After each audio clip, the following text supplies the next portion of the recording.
I just started streaming there. Let's check if you are audible. Just.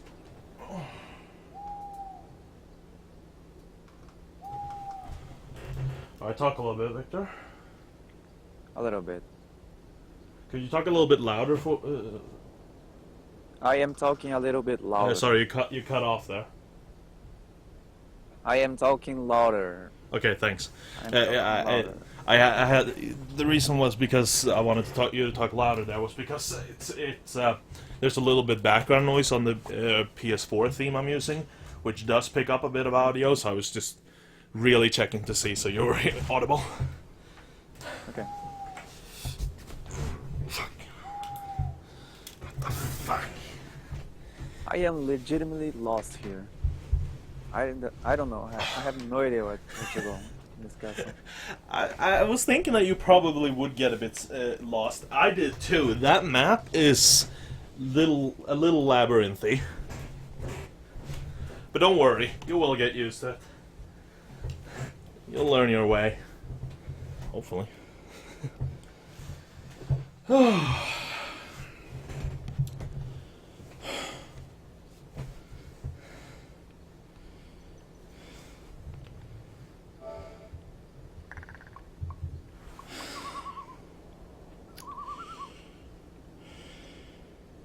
Fuck, there's one thing. There's always one thing you forget. The thing I forgot was change the stream game to Yakuza. Still set on Neo.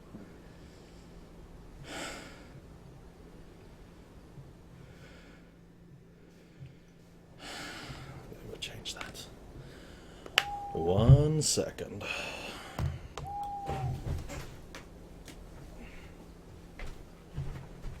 Oh, there it is, I think. No, probably not.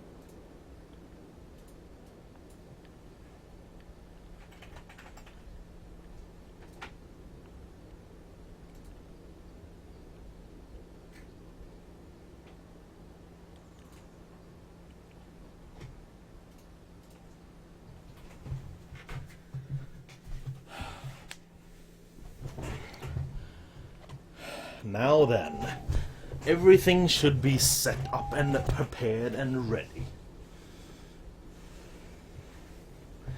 By the way, I'll tell you one thing, actually. Actually, you know what? I'm not even gonna spoil it. But there will be a cool thing that will happen in this map that you're on right now. That's all I'm gonna say. It's actually a really cool thing. Okay. I don't want to say when or where, but you will see it, trust me. It's nothing you have to search for. Mm-hmm.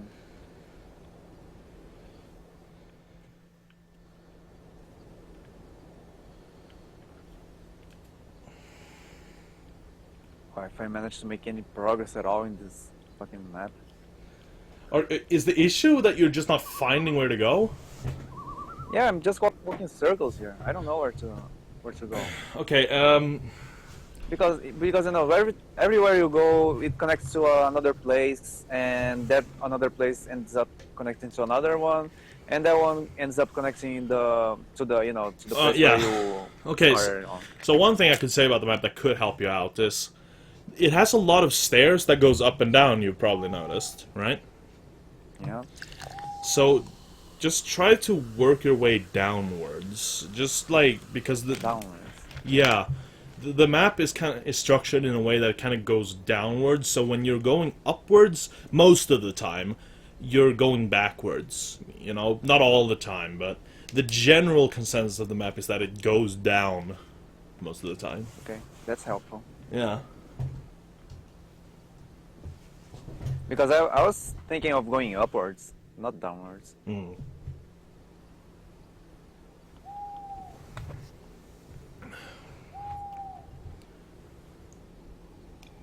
So the basement was the least place that I explored.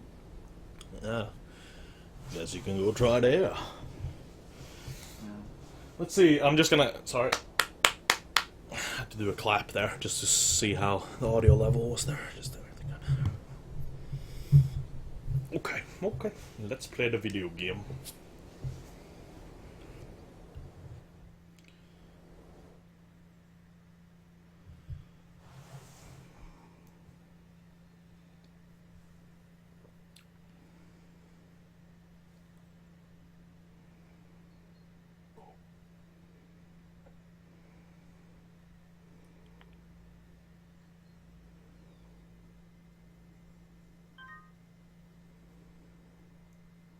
Sega. It would have been cool if they had that. They actually don't have that. They only have that Miku Sega on actual Miku games, right? They never have it on any other game, right? Not that I know of. Mm.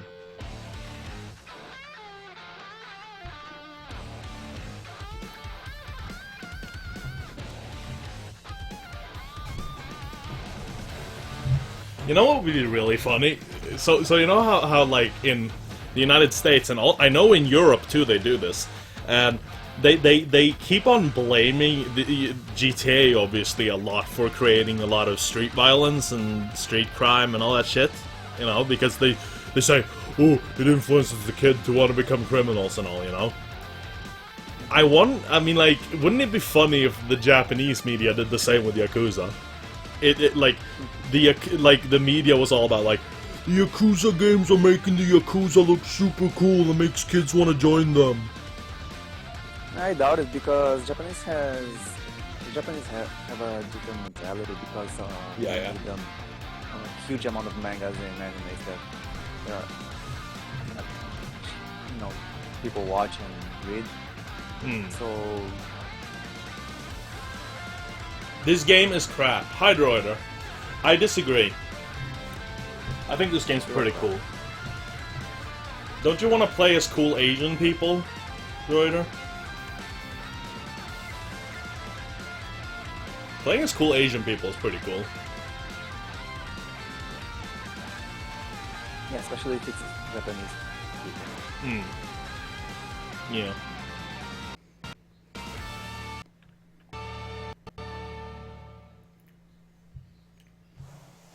Don't you want to play Mafia Zero, Droider?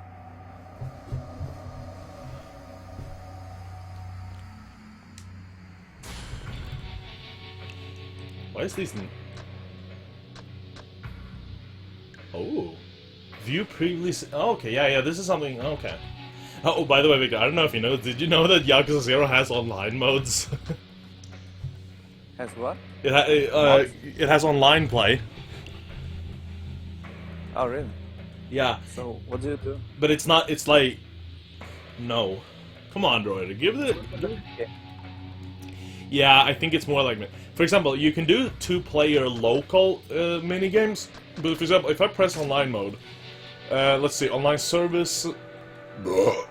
online services, rankings, download history, online services...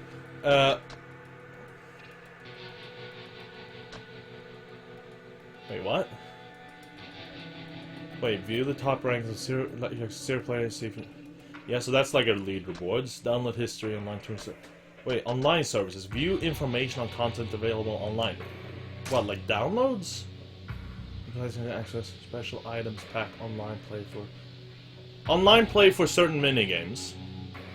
Requires broadband connection. Online play...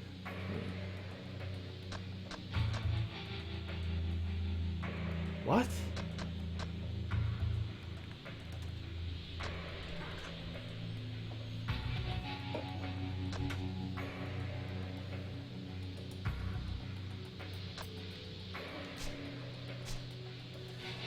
I don't know what it's on about. But yeah, that's basically the online one. You can do like online mini play. Oh wait, this is okay. There's this thing called Climax Battles, a challenge mode for the best of fighters. Connect online to compete in rankings. How's your day been, Droider? I don't know, some bullshit here. Why does it ever just save every time I go back like that? That's annoying. Oh yeah! Fucking hell, I missed the goddamn obvious thing. It says here, you know, you can do new game or continue, but then there's like 2-player versus minigames. 2 players face off in 4 types of minigames. Bowling, darts, pool, and disco. Does not count towards results on the completion list. And then it's online versus minigames. Online... challenge other players online in Mahjong Z-Low. What the fuck is Z-Low? I don't know. It's spelled C-E-E, and then there's a, you know, one of those lines, so it's spelled C-E-E line L-O. CeeLo, or poker. Okay, so the online mini games is different. Okay, so the local ones are bowling, darts, pool, and disco, while the online ones are mahjong, CeeLo, or poker. Poker is something I can kind of play. I know kind of the rules with poker. There's some like things that I sometimes am like, what? Why did that happen? Poker is something I kind of know how to play. Depends on the what kind of poker. If it's Texas Hold'em or just the normal, the one with 5 cards. Yeah, that's typically what they do, you know, just a regular 5-card poker. You get 2 cards each, you have different, you know, chips, and there's 5 cards that go on the table. It's been. How long were you in school today, DeRoiter? I'm gonna Google this. I'm gonna Google what CeeLo is. I don't know how it's even pronounced. CeeLo, CeeLo. I don't know how they pronounce it even. Let's Google and see what that is. Never heard of it. I Google CeeLo and I get a black wrapper. I'm not surprised. Yep. Yeah, only fucking shit. Only this black wrapper is coming up. Okay, CeeLo. If I write game afterwards, game.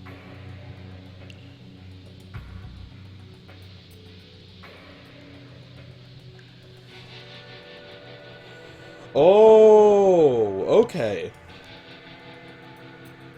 Okay, it's basically dice. I'm googling this, and it shows a bunch of pictures of people like throwing dice on the ground, you know, and throwing in a bunch of dollars in a pot.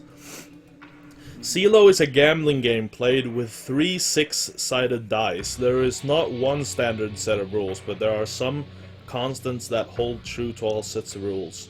The name comes from the Chinese Ziwu Lu or something, meaning 4, 5, 6. In America, it's also called CeeLo 4, 5, 6. The 3 dice game, or Chinchirorin, the fuck, and by several alternative spellings, as well as simply dice. That, as I call it. It's simply just called, some just call it dice. In China, it's also called Zanliu Baizu or something. Jesus. Whatever. The contestants include the number of dice used, which is also 3. All rules describe certain winning combinations. Yeah, so, you know, it's basically, you know, you just use dice, and certain combinations give you certain points, and, you know. I'm still lost here. Damn. I don't know where to go anymore. So you've played nothing, DeRoiter, what the fuck? No, what am I saying? You've gone to school nothing today. Why, DeRoiter?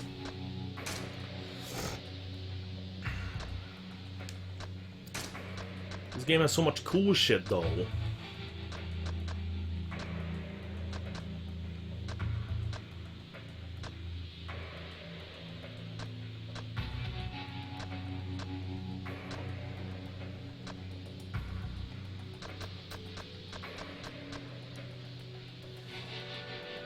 Dude, this stuff's so cool, DeRoiter.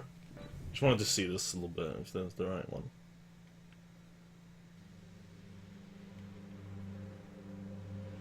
Cause, did you just not want to go today? And how come you call it work before?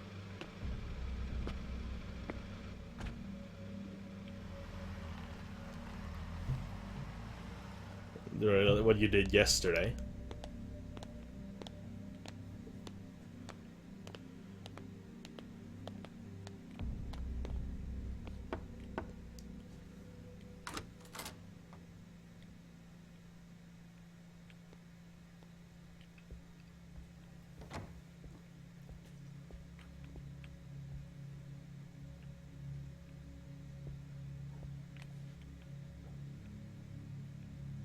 Oh, ずいぶん待たしてくれるじゃねえか。偉くなったもんだな。Oh. What do you think of his voice acting, DeRoiter? Dude, DeRoiter, don't tell me his voice acting is bad. If you say that, then you're banned. I'm talking about Kuze, you know, the guy.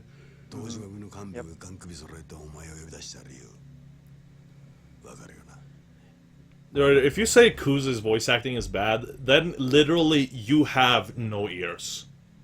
It's confirmed. やっぱりてめえか。これはゴルどころじゃなくなっちまったな。なあ、クゼの兄貴。Because it was basically work. お前に取り立てを頼んだ金貸しから組に連絡があってな。金貸し？東郷クレジットの社長だ。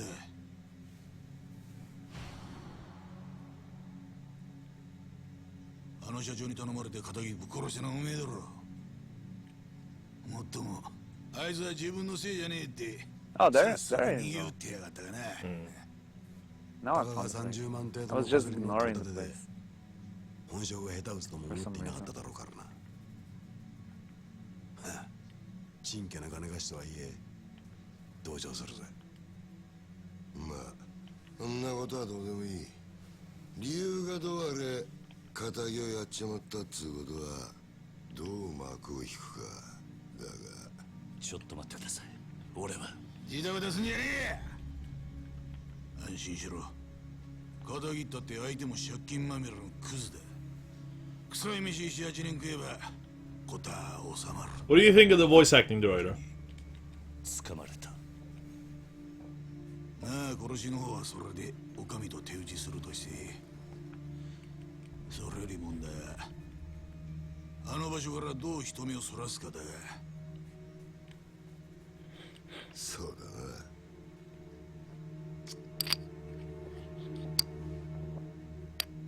面倒なことをしてくれたもんだ。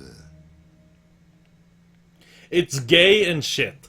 See, director, now I just know you're a liar. Like, honestly, it's not even an opinion.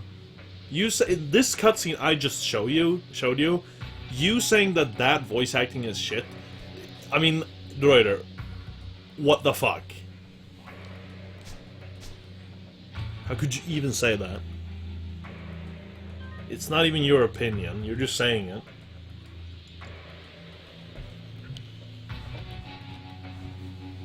Okay. Let's start playing the video game. Voice act's so good. Hi, Annan! There you fucking... Annan, dude, man, since you're here, you have to fucking listen, man. Fuck yeah, Annan. My best man is here. I'm gonna get married under you. I didn't pay any attention to it, so I'm just assuming it's bad. Yeah, right. Okay, like, Annan, don't you fucking agree that the voice acting is just so motherfucking flipping ass cock good? Holy motherfucking shit. Oh my god. It's insane.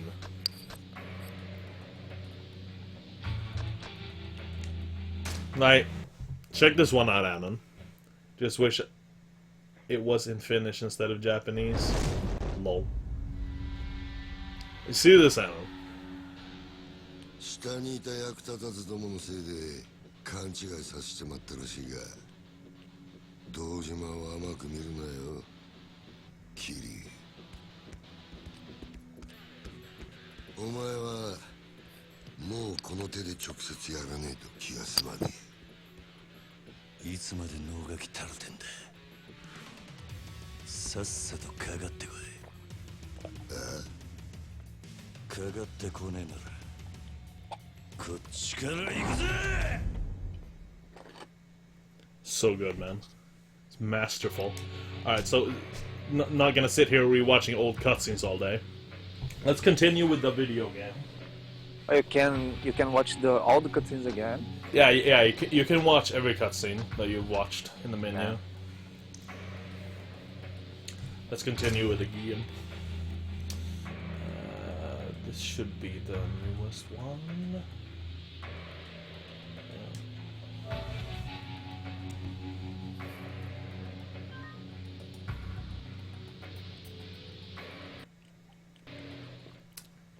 How you doing, Anon? What have you been up to? Good shit. Okay. So I was here last time. Where was I gonna go? Shit. There's a way to check. I think it is. I think you just stand still, and your character will start smoking, and that will like tell him, and that's how you. I believe there's other ways too, but that's one way to know where you have to do. You know, like this.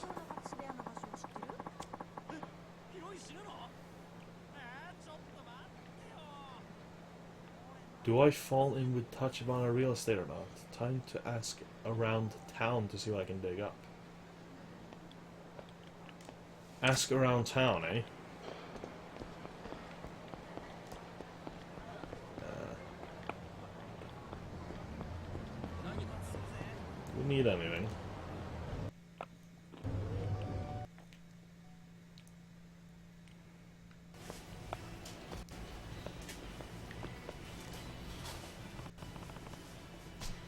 Let me take a look. Which magazine do you want to read? Like, Victor, they have it so cool. You can just go into stores and go read manga, yeah? Like real magazines that exists.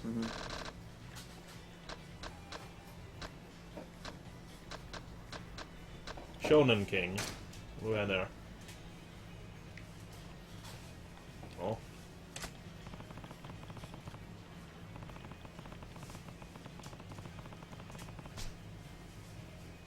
I'm doing good. Been doing a lot of programming lately. Taking a break from that today. Programming, eh? Wait, did I? What?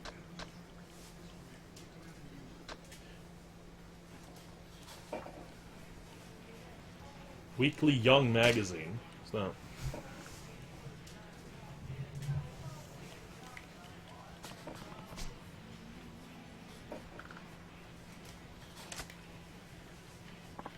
Wait, does that not count as what? Do you not press a button or something? Is that it? Okay.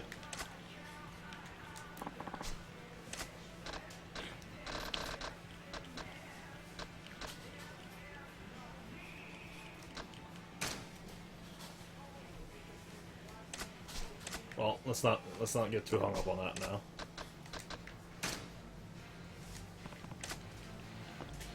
Are we good on healing items? Okay. I believe we're good.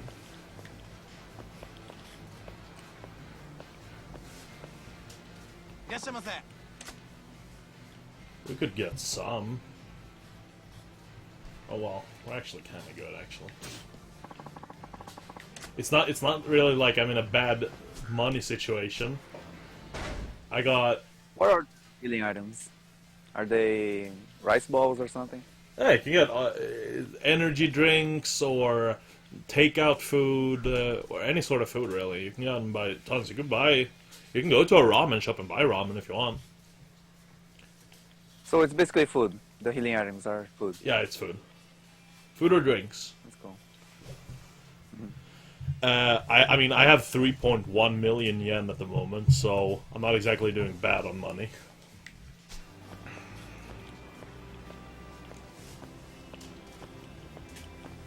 The prices are probably equivalent to real Japanese values, right? I would... I mean, it would be odd if it was considering how much you get. Maybe. For example, there's something called here Sakura biscuits. That's 80 yen. 80 yen. Yeah, 80.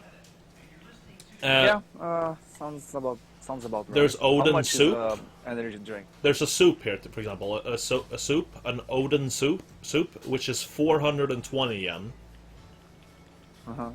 Is it a like instant thing, or that you just pour hot water, or it's like a meal?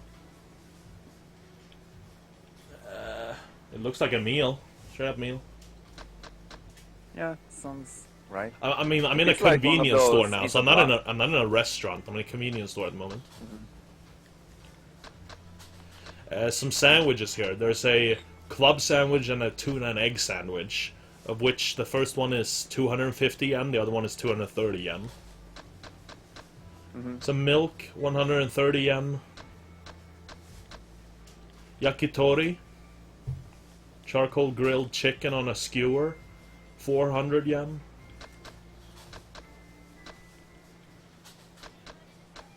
Some alcohol, all that shit. So, De Reuter, tell me a story or something.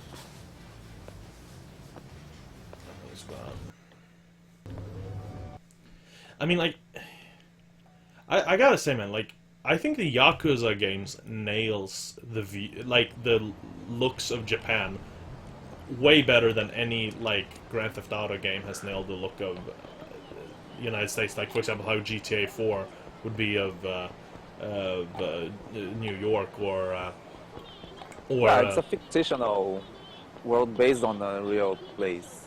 So it's not like they're trying to. No, I'm not saying exactly like how streets look or anything.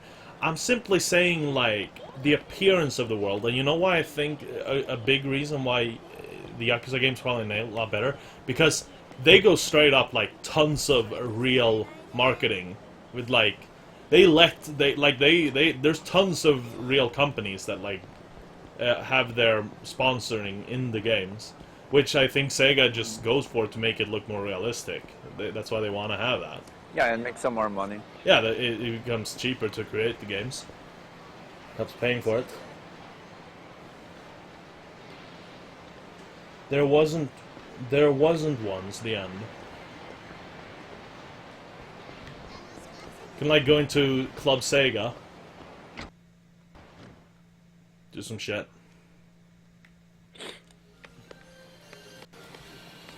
Space Harrier. Nah.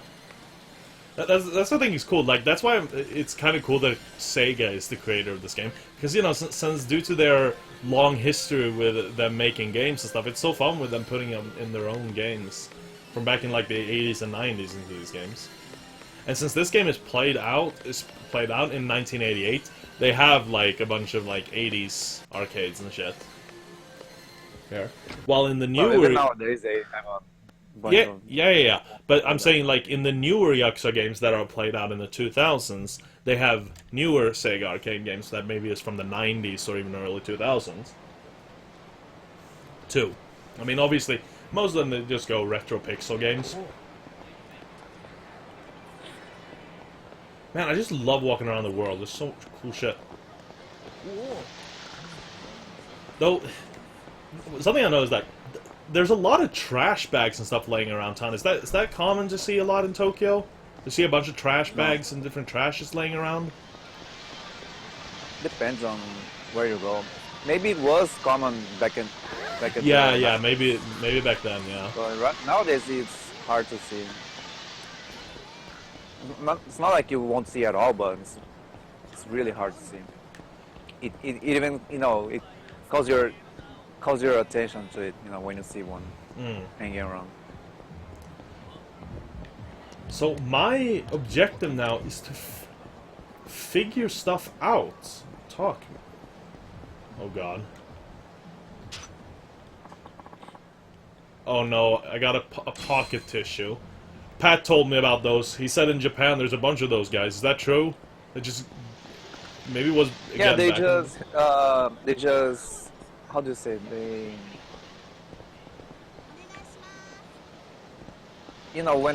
when it's like flyers here in Japan. When they want to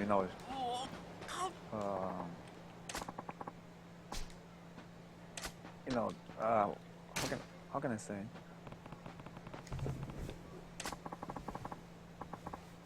It's like I forgot the word.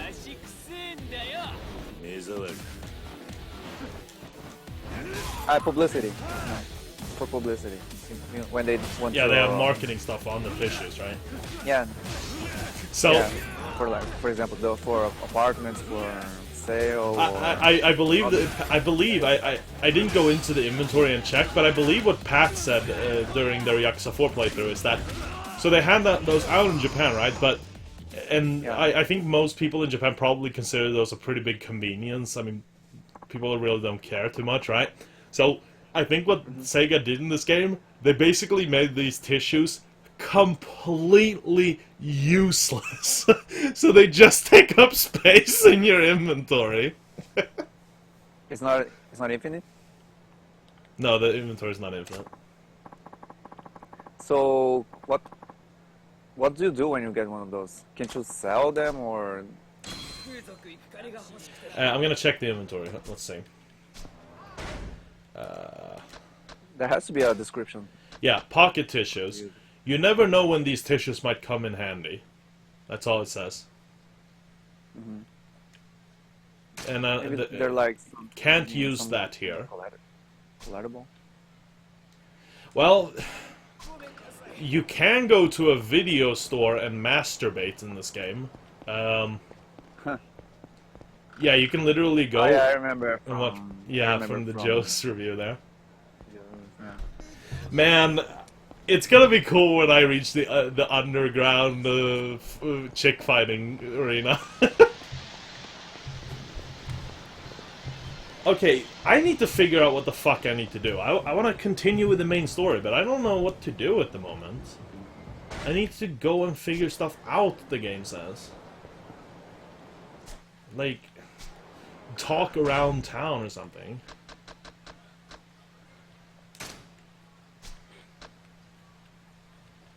Do I fall in with Tachibana Real Estate or not? Time to ask around town, see what I can dig up.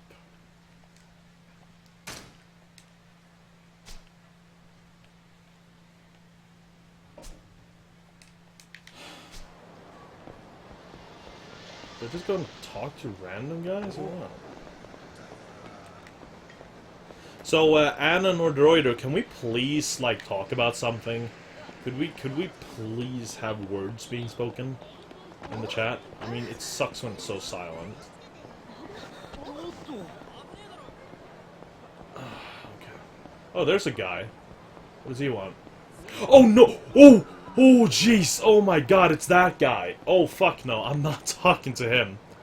What do they call it? It's that huge guy that robbed me the other time, last night, in this game's... I can't go fight him. He's way too strong, man. Yeah, he's super strong. And if he kicks my ass, he's gonna take even more money from me. Is that a level in this game? In the game? Nah. I just found the two guys and the cutscene started. Hard.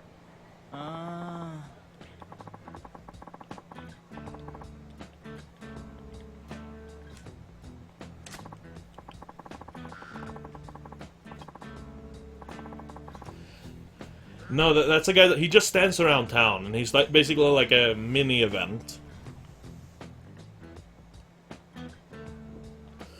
He starts fighting you.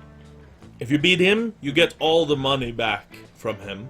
He basically has a pot, you know, a pot of money on him. So there's no way he's going to be easier late game. I don't know, honestly, but last time I fought him, which was like in game time, I just fought him maybe like 30 minutes ago in game time, and he completely trashed my ass. I might try to find him again a little later. See if I can maybe kick his ass.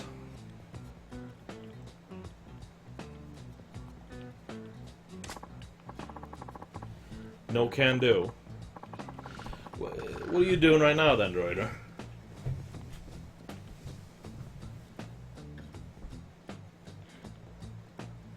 So we have more stuff that I'm planning on streaming, so you guys know. So obviously there is Yakuza 0 here. And then me and Victor, when Victor gets his Switch, and Victor is, he told me that his Switch is planning on coming in tomorrow. So then he'll be getting that, but he's going to be spending some time at his dad's place, so we're probably not going to be playing it for some time. Maybe this weekend, we'll see, right? See, same when Victor's available. I work on weekend. Yeah, well, whenever Victor's available. Victor and I don't have any rule that we have to play the games together.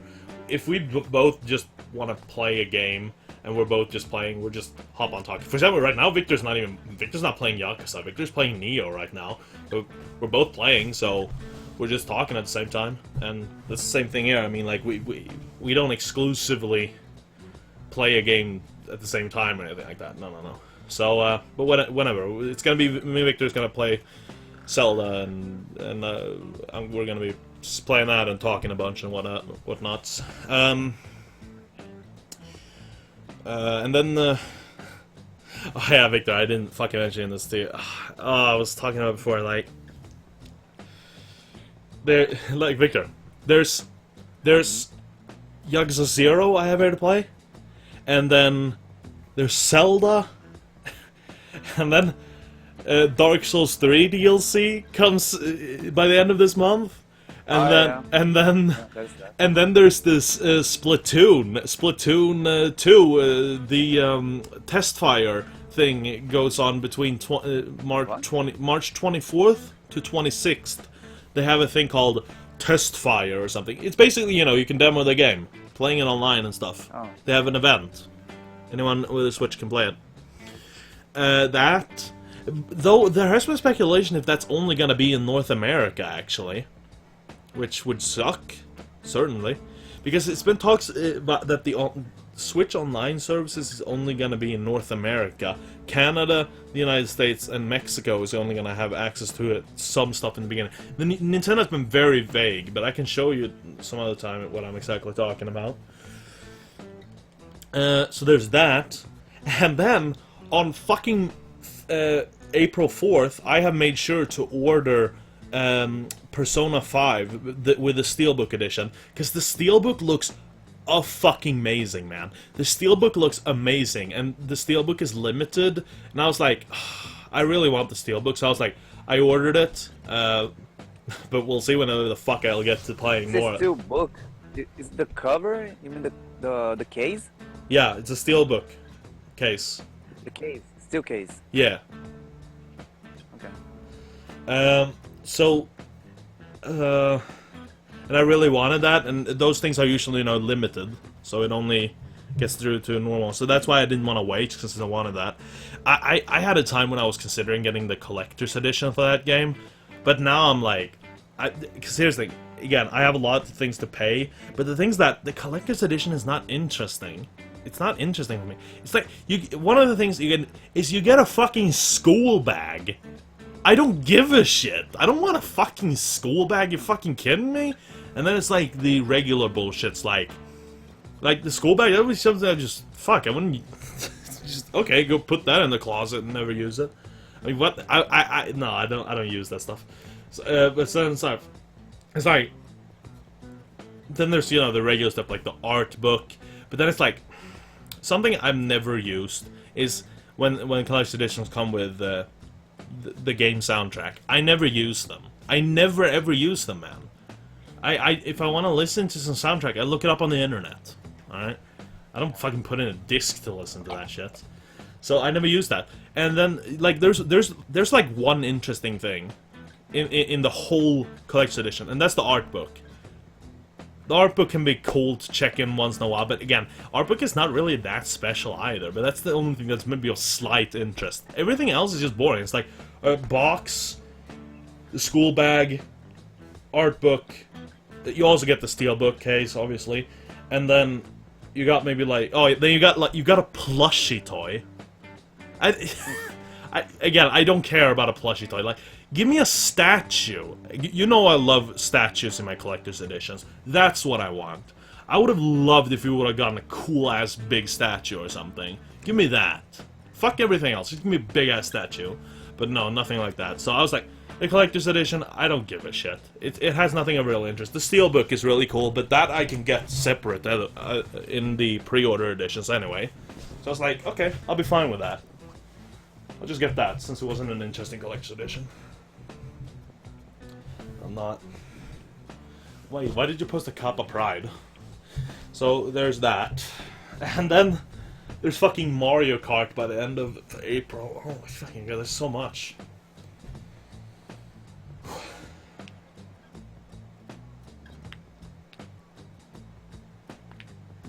I might have to start playing some fucking games off stream sometimes, because sometimes, here's the thing. You know how I've talked, Victor, how I think it's bothersome to stream in the middle of the night. I've done it a shit ton anyways, but I find it so annoying still with my parents, because I can't talk in this volume I'm talking. I can't sit and talk in normal talking volume, and that annoys the fuck. And I hate whispering into the microphone. And yeah, overall, you can't laugh out, or you can't. Nah, it's like you become so limited. You can't. Yeah, you can't make a bunch of noise or anything. So I'm like, with our turning issue, for example, then specifically, I might just have to play some stuff, like maybe Yakuza or again Persona or Mario Kart or Dark Souls 3 DLC. Some stuff we'll see. Maybe off stream. You think you can play Persona by yourself? What? What? Do you think you can play Persona by yourself? I mean, you needed Jordan's help to play Neptunia. Nah, I'm fine. I'm fine. Listen to this guy, Deroider. Listen to this guy. Listen to this guy. You claim I'm bad at games? I know what you're talking about. But the only real Neptunia struggle I remember was in the first game, and then wasn't there some in like the No, wait, the third game was harder than the second one, correct, Deroider? Anyway, but you know why I'm fine? Because Persona has... I've checked up, and Persona has like multiple difficulty settings. It has, it has something called safety mode, then it has easy, normal, hard, and then there is another mode called challenge, or something like that. And I'm thinking that I will probably be playing through the game either on easy or safety. Don't you love that easiest mode? Safety! The name. Here's the thing. I've said this before, man. Turn-based JRPGs, I really don't find that typically too interesting. And I've heard from people that Persona 5 really isn't that an easy game. I've been hearing people that's been saying that even on normal it's hard. So here's the thing. On Persona 4, I've said this, and I still totally stand for it. In Persona 4, I played through on the easiest difficulty, beginner difficulty. And on beginner difficulty, it's literally baby mode. You can't game over. It's that easy. To be fair, I could honestly go with a bit of difficulty. Like, not much. I mean, like, it would have been good, but... So that's why I'm saying maybe easy. But here's the thing, what I've said, though. I've seen is, they say that you can change your difficulty mid-game whenever you want, except when you play on challenge difficulty, which is the hardest, and on safety. So the easiest and the hardest difficulties you can't switch off. But if you're playing on anything in between, which is easy, normal, and hard, all of those difficulties you can switch away from them. But one thing I don't know is that if you pick safety difficulty in the beginning, it says you can't switch away from it. But what I don't know yet is if you can switch to safety. For example, if you're playing on easy but find it too hard, if you can switch to safety. Because here's the thing, I straight up stand by this, man. I don't find that turn-based JRPG. I don't find the difficulty in that. I don't find it fun. I don't find it fun. So but I love the social aspects of and the story and characters, and like really like half of Persona is not even combat or gameplay or any combat sort of gameplay with difficulty. It's a lot like walking around the world and interacting with characters and doing side quests that not even have any combat or anything like that. It's a lot of a story experience. So I don't find typically JRPGs that fun to have to keep track of all those fucking statistics and do all this sort of shit or spec this correctly to make this good and blah blah. Nah. Just let me enjoy a story with can be a slight challenge. You suck. Yeah, I suck ass. Okay, sorry. Everything's been frozen here now. have you played the Sherlock Holmes games? No, I have not. I saw a Let's Play from Funhouse on that game. It was funny.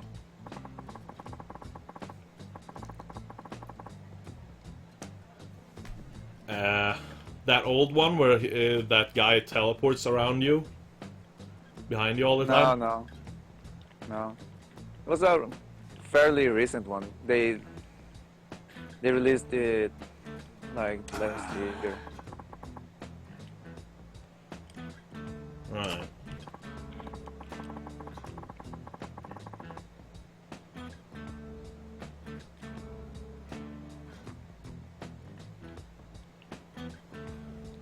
So you know what remember I've always said how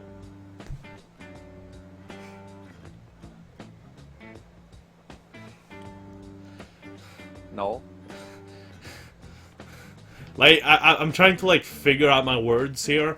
You know how I've always said how like okay, you know I always said like how the voice acting in Resident Evil 7 always made more sense to have it in English because it takes place in the United States, right? And how it's totally fine for me how it takes place in Final Fantasy 15 how it was in English because it's it's US inspired, you know. It's inspired by you know, south mid US location wise is what it's inspired by, right?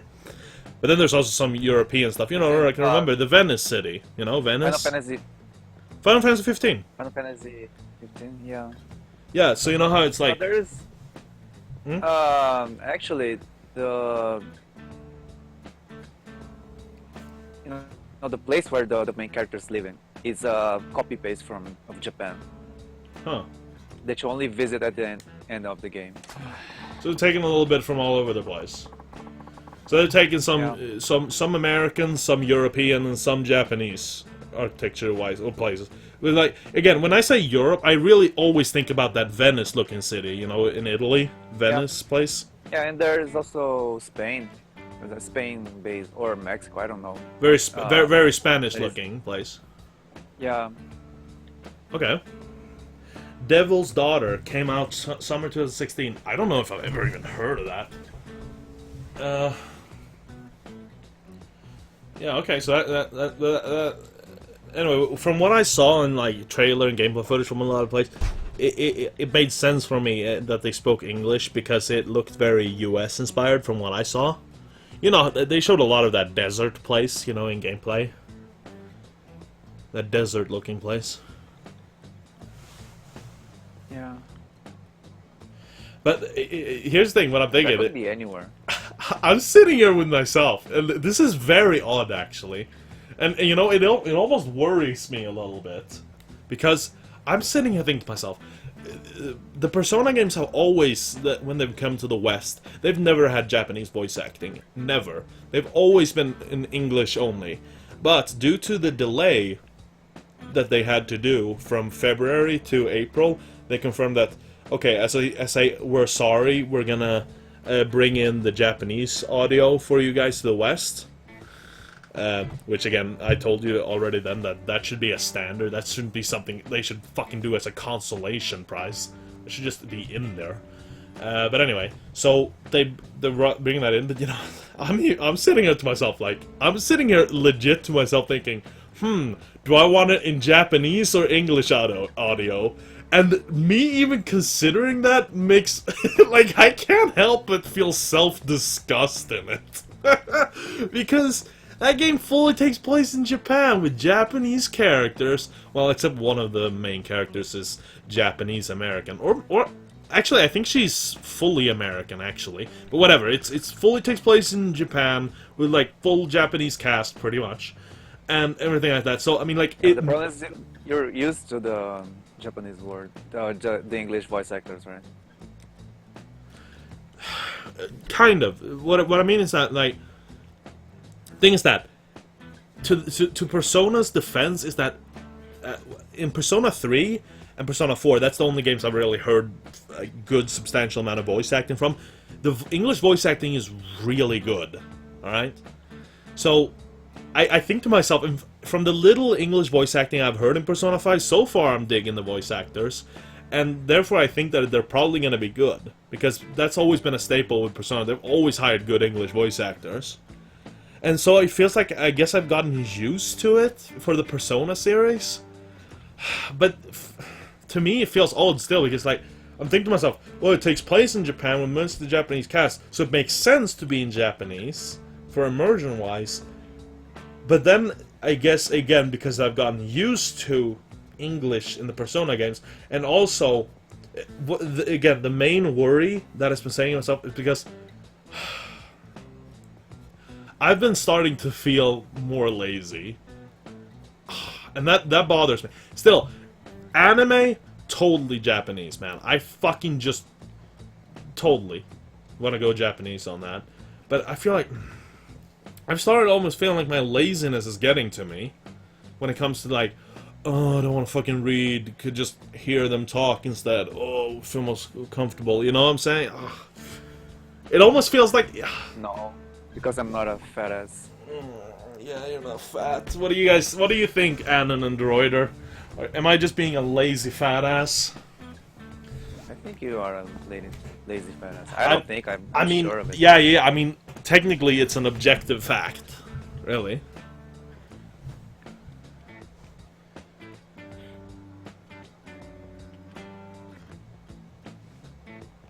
I'm really sorry, by the way, that very little is happening on the screen. I really gotta try to multitask better. When I talk with Victor, I don't want anything to move on the screen. I'm so sorry, you guys. I know it's probably very uninteresting that I'm just standing around and not clicking any buttons to make the speech here go forward.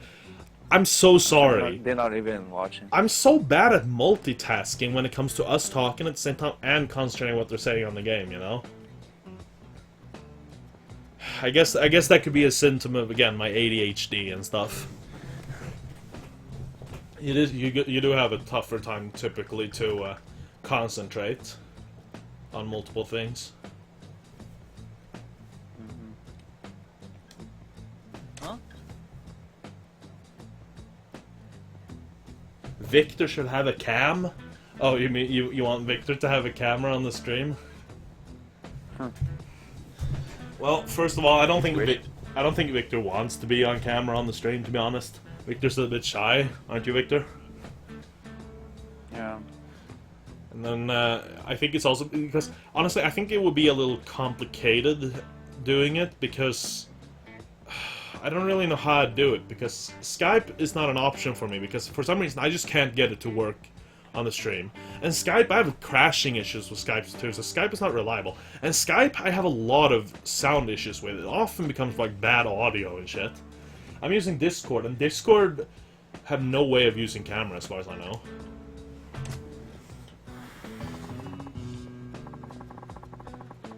Oh, this is a sub-story?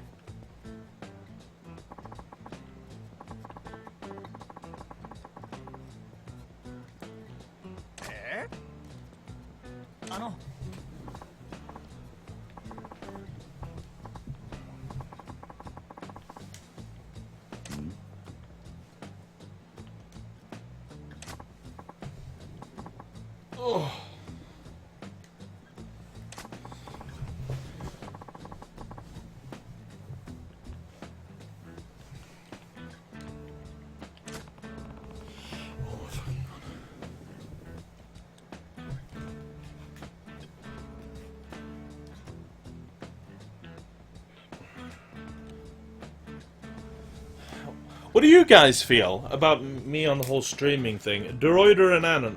Droider, I hope you're still listening, man.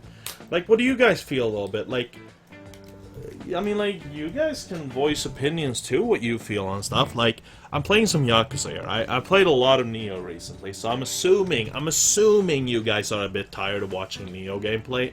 I'm just assuming, because I played that, like, exclusively for the past 1.5 months. Now I have been streaming very much less the last 1.5 months, but the time I have been streaming the past 1.5 months has been exclusively Neo, and I could understand if you guys are tired of seeing that and want a break from that. So here's some Yakuza 0, for example, and I've been wanting to get to more playing of this too. But like your guys totally voice opinions. Like we have multiple options coming up. We have the Yakuza 0 and we have Persona 5. There's gonna be the Dark Souls 3 DLC I want to get through. The second DLC that's coming up for Dark Souls 3. And there's going to be Mario Kart 8 Deluxe I've been interested in getting also for the Switch. Me and Vic are gonna play some of that.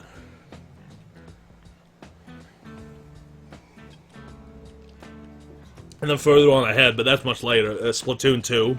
But that's coming out this, like, late summer. It may even be in September, but it's said that the game should be releasing 31st of August, but that's not a confirmed date, however.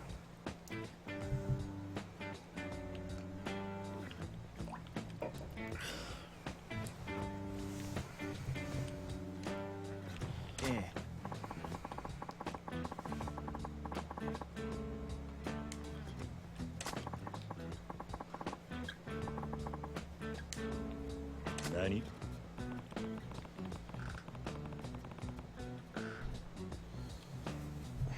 I need another pillow here.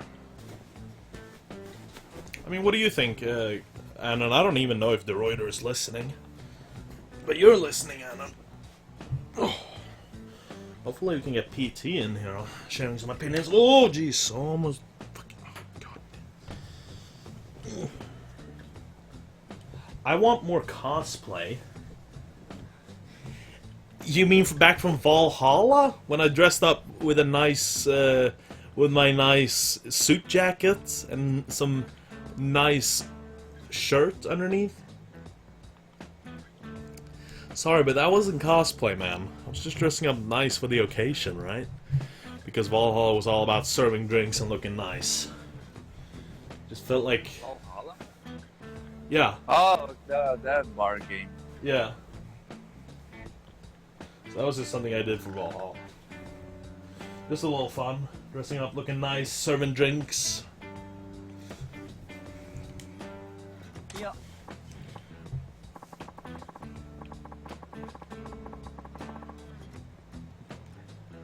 Ooh.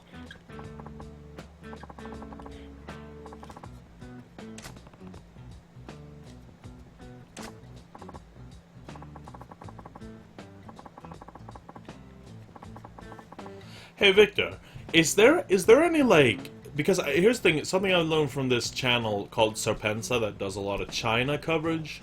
He lives in Shenzhen in China. It's one of the top tier cities there. And then since he's from South Africa, but he's white, you know, he's all European, has British ancestry. He does a lot of coverage in China, and you know, since China has a lot of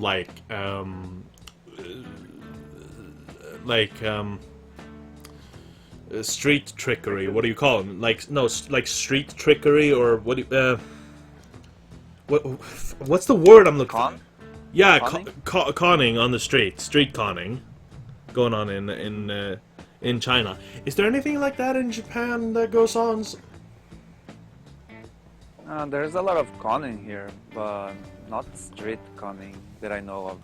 What could happen is that, like, a guy, you know, a guy calls someone for, you know, he shows, you know, the service of his restaurant or bar or whatever, and he shows the price. Then when the client goes and pays the bill ends up being more expensive than he was expecting, you know, than he was promised. Yeah, Serpensa has talked about that. That sort of shit is pretty common in China, he says. They do that a lot there. So Yeah, he has told multiple stories about it. I know exactly what you're talking about. Mhm. Yeah, that's fucking shady, man. Yeah. And then if you refuse to pay, they'll call in some muscle to try to, like, hassle you the money. No, it's not here like that in here. No, you know, it's just a guy showing the services that his restaurant has, and usually even in the pamphlet that he hands, there's a small letter saying that there can be a 20% more charge for something, you know, depending on the business. But it's not that common. If you don't accept it, you just he'll just search the next person. Oh, okay. You know, it's not like he's a Yakuza guy. Yeah, you'd think they wouldn't catch many people with that. Yeah, well, there's a lot of Ah, foreigners, you know, who don't know better, and well, just you know, people who don't, who just Or people that's pretty plain buzzed are up. just, They're like you know. drunk, and so they'll Oh, yeah, say, yeah, also. like, oh, you That as well, you well. didn't check the price properly or something like that. And then when they ask for a menu, that as they'll well. bring them the proper menu. Yeah.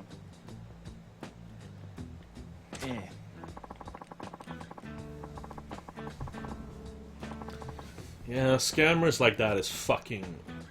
Oh yeah, it's scam. Yeah, It's not that's a the con, word, it's scammers. scam. Yeah.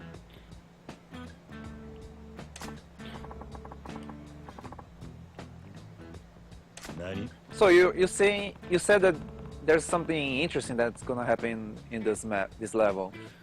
So far I reached the upper levels and I climbed the spiral stair, got ran over by a boulder. Fortunately I had my Suzaku, so I didn't die. So is that what's gonna happen that you mentioned? I might as well just tell you. Well, I'm not going to tell you what it is, but I can tell you when it happens. It's what's going to happen around the boss. All right, it's Okay. at the boss. In the boss fight. Well, it happens when you beat the boss fight. Okay. So it's not like a cutscene. The cool thing that happens? Yeah. Yeah. Yeah, it's in a cutscene. Okay.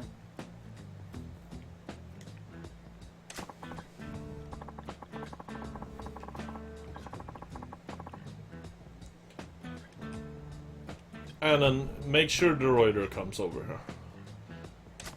Go kick his ass or something. Pull him in there. Hi. Now, I'm sorry. Now, finally, stuff is gonna happen. Oh, jeez. I look like a faggot. Jesus Christ. Oi. Oh my God, and this is something you should probably get. He's dressed up like a rich, like a Swedish rich boy. You know those guys, as we call in Swedish, stekare, right? Stekare. You know, he looks. That's what he looks like. You know, like those rich boys in Sweden. You know, those people that are usually from Stockholm's skärgård. You know. Those fucking guys, those fucking rich kids, always wear that fucking shirt tied around their neck, having a shirt. Totally looks like a Swedish stekare, right? That go into fucking nightclubs, rich kids, man. That's like in their early 20s, thinking they fucking own the world just because they have a bunch of fucking money. Look at that, dude. Doesn't that look like a stekare? Because that's what they're called, right? Stekare.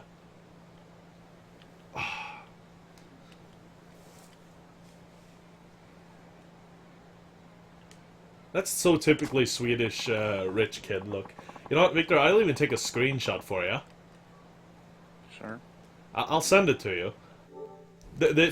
I'm doing a side mission right now, and they've dressed up the main character here, Kiryu, like a... well, you'll see. This is basically what Swedish rich kids, again, like, typically in their 20s, and they have, like, rich parents. That's, like, totally how they dress. And they, like, go out to nightclubs and shit. Like playboys. I wouldn't say playboys, really. You'll see here. I'll send the picture.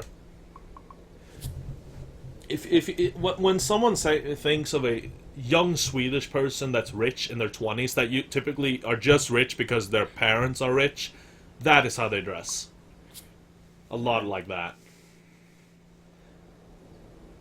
Oh yeah, I think I know that. I've seen those before. So I'm pretty sure in Swedish we call it stekare. I don't really know what that would translate to. Faggots. Stek would be beef, but to steka something would be to like grill it. So if you would say stekare, it would basically, if you want to hard translate it, it doesn't make sense in English. But stekare would translate to griller, like someone that's grilling something. I know it doesn't make sense at all in English, but yeah. Oh, stekare equals yuppie. But aren't that... I mean, Annan, that is kind of how a stekare is, like, right? Because you know what I'm talking about when I say that those, like... I mean, Annan, you're from Stockholm, right? Like, these sort of, like, guys, they're the rich kids of the rich parents. They go out to nightclubs and shit, thinking they own the world because they have money. They're usually very rude. Stereotypically, they're very not wrong, rude. though. They're not wrong though. Yeah. I mean, a yuppie is kind of someone that's feminine acting, right? Or is a yuppie like a faker? Or I forgot what a yuppie was. If a yuppie is someone that acts very feminine, homosexual-like, or... But anyway, so these stekare, they're typically, rich kids, and they're like very rude, and they're usually the girls who they're usually the guys who approach the girls at the nightclub, and they act all confident just because they have money. I just remembered where I saw those kind of clothing from an episode of South Park where I think Randy wears it, and it was like a trend that they were all Yeah. or something. They became like Not fashion. transsexual, Yeah. Where all the Yeah, men it's in like South gay, Park but became not super. gay. Yeah. Where all the men became super fucking feminine, like gay acting, Yeah. and dressed up like Yep. that. And they dress up like that, like those clothing. Yeah. I think it was why they did that was because of some TV show or something. Yeah, I don't know. It was a trend. You say no, Landon. What did you say no to?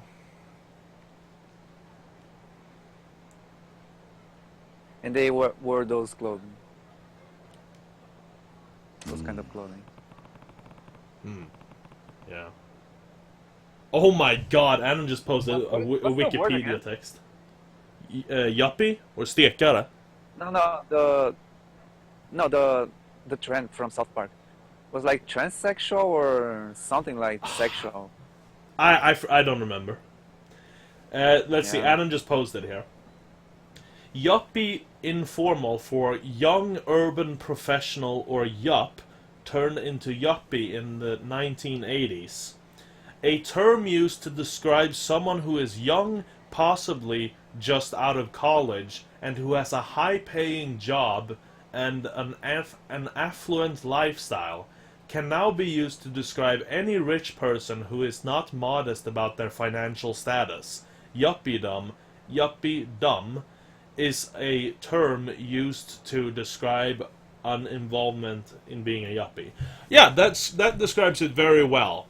So that's basically what you could say, Victor. You heard me describe there. That was like, he probably posted that from Wikipedia. So that's basically a stekare, I believe, is what a Swedish version of a yuppie is. And that's how Swedish yuppies dress up and go out to night clubs and shit. They're usually assholes. Yuppie doesn't have anything to do with being effeminate. Right, I guess I was maybe mixing that up with something else then. I just straight Maybe up... the episode from South Park. Maybe. I just straight up forgot what yuppie exactly meant. But it is... But Annan, just to confirm, it is stekare, right? In Swedish, the yuppies is stekare. Yuppie is stekare in Swedish, correct?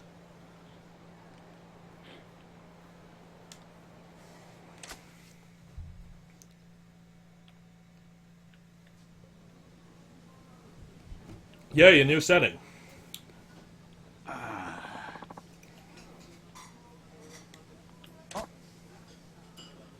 Yes. Alright. Let me ask you then, Adam. Have you ever seen one of these guys? I mean, walking around Stockholm, you'd probably typically not see him, but I mean, like, have you ever gone out to a nightclub or something in Stockholm and ever see one of these guys? I'm not saying they're common or anything like that. Personally, I've never seen one in real life, but, I mean, I've seen them in media.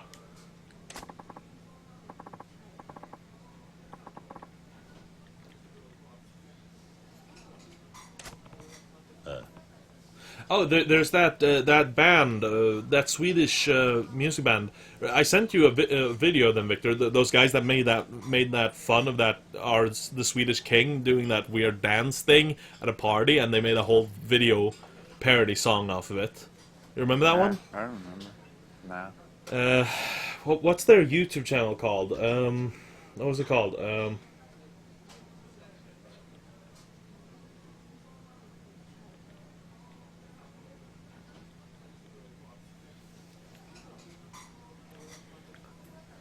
I want to be cool. No, that's that other fucking faggot in YouTube. No, what's I remember the song name anyway. Fy fan vad stek. And in that video they dress up like stekare. And they go out to nightclubs and goes and drink. They basically make a video about that whole stekare stereotype. So the name is called Fy fan vad stek. You can go look it up on YouTube if you want.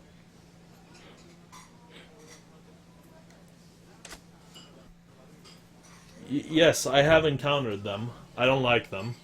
Yeah, I mean, they're very... Oh, Shadow Lovelies. Oh, it's... They typically don't make that good music videos. Some I've found giggles to some of them. For example, that one where they make fun of the Swedish King doing that weird dance move at a party, and they made a whole fucking parody video of it. I found that video funny because of the reason they made it. And also that one, Fy fan vad stek.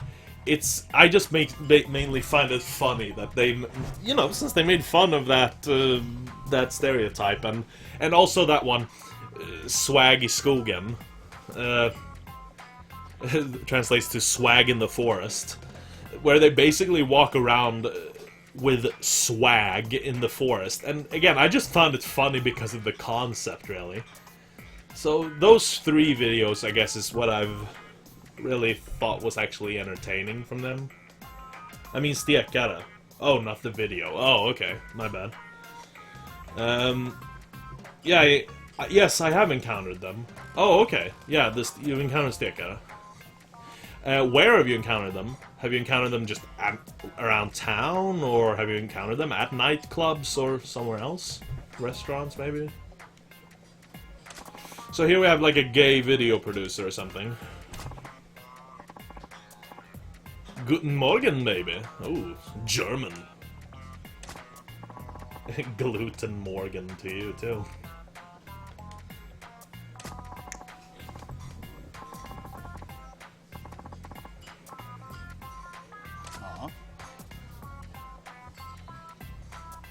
Oi.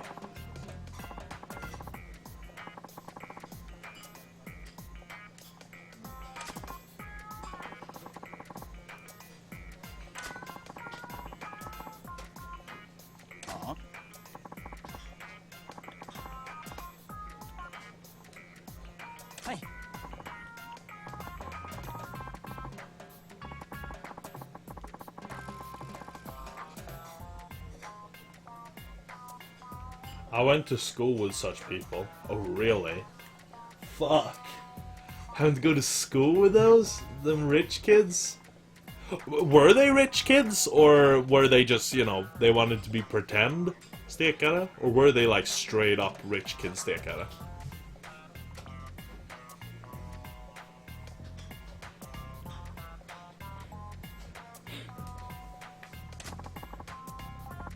C'est la vie.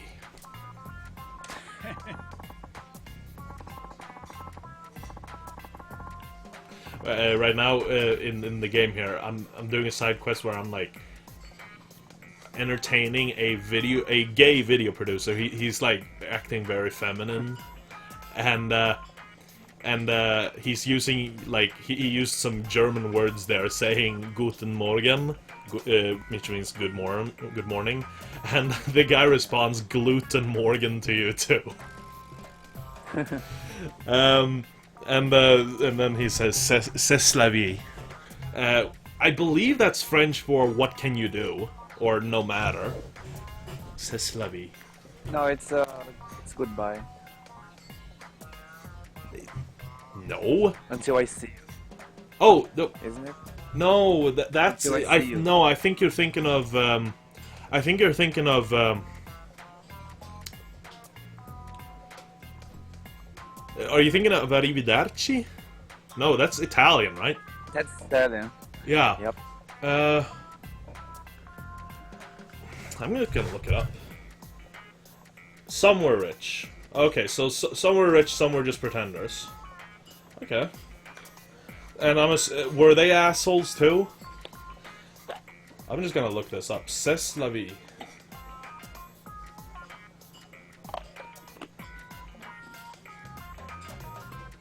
Oh, a French phrase translated to "that's life." Yeah, so I would say I'm more correct than you then, because I said basically "that's life" or "what can you do." So I would say I was quite right. How do you write it? How do you write it? Cest as in CEST, and then LA, and then I believe it was VIE. Okay. Yeah, so it's CEST, and then la, and then V as in and spelled VEE. VEE. Yeah. Yeah, assholes. Yeah.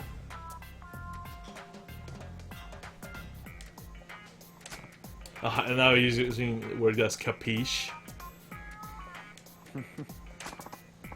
So, and a capiche, I believe, is Italian, right? Capiche, Yeah, it as in like, yeah, got it, or like deal. So he's used three. Do you understand? Do you Yeah. understand? Yeah, oh yeah, kind of like that. So he's used 3 languages so far: German, French, and now Italian.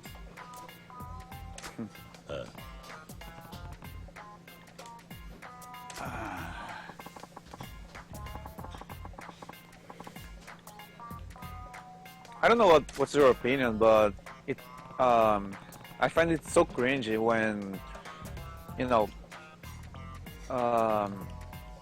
people from other countries, for example, like when someone is in a game, for example, mainly in games, when someone from a different country mixes up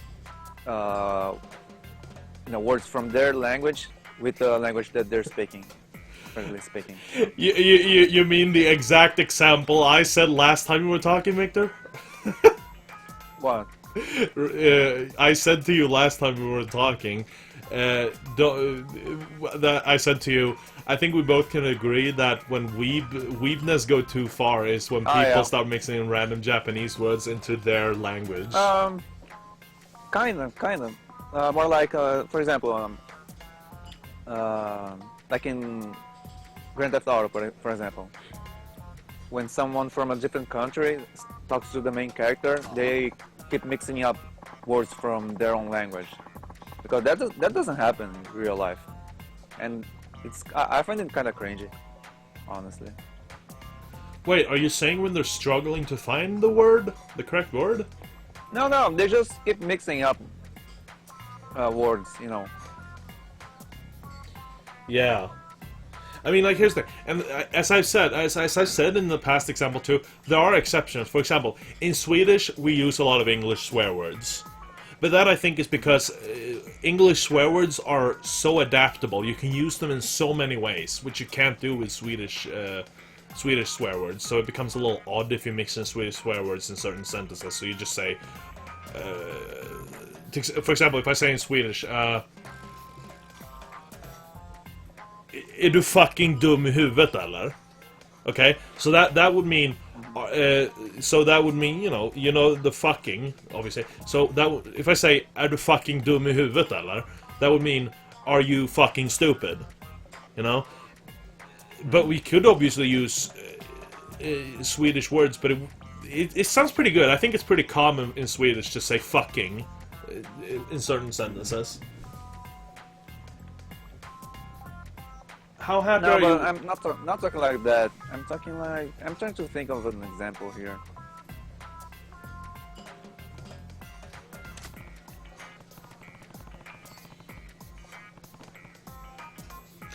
How happy are you with your Switch so far?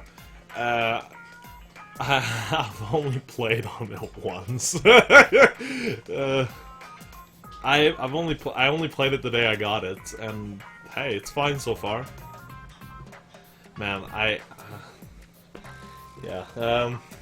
I read a review that was kind of funny. I'm holding off until I know what games will be available. Yeah, you'll probably find out a lot, hopefully at least, on the Nintendo's Switch event. On the Nintendo's press conference on E3. That review there. Oh fuck! Opening it up on that. You know, again, if I'm gonna use a link, send it again. Send it again, Adam, because you know the delay. Send the link again, and I'll open it here on the Twitch app. Because the phone again is a lot faster than the portable computer. Is the word you're looking for, Victor, cultural appropriation? No, because it's the foreign guy speaking English, but mixing up words from his own language. So no. In Swedish, when we mix Swedish with English, we call it Swinglish. Yes. There was a game that was really cringy because the character kept mixing up the words all the time. I really don't remember right now. But it's kinda like, it's a little bit like when, you know, Mexicans speak like, do you understand, amigo? You know? Kinda like that, but it's not really like that. Yeah, I get, because amigo is kind of okay because it's kind of like a generally accepted word. It's a normalized word. It's like the examples we're saying here, like when someone saying maybe guten tag, or someone says capiche in this example, or when someone says like you said there, amigo, or you know, other words. Some words have just been like normalized to use even if they're from other languages. Yeah, but the ones I'm talking about are not normalized, you know. Yeah, keep thinking of an example. Yeah, it's kind of hard now.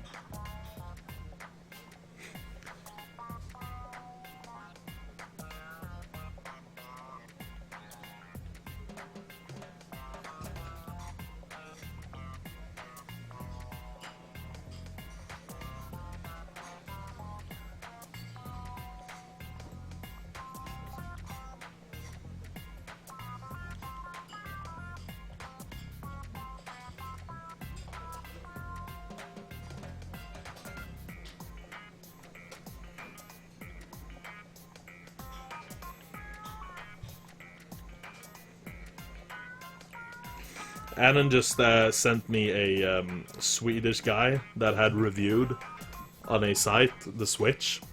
I'll translate it for you.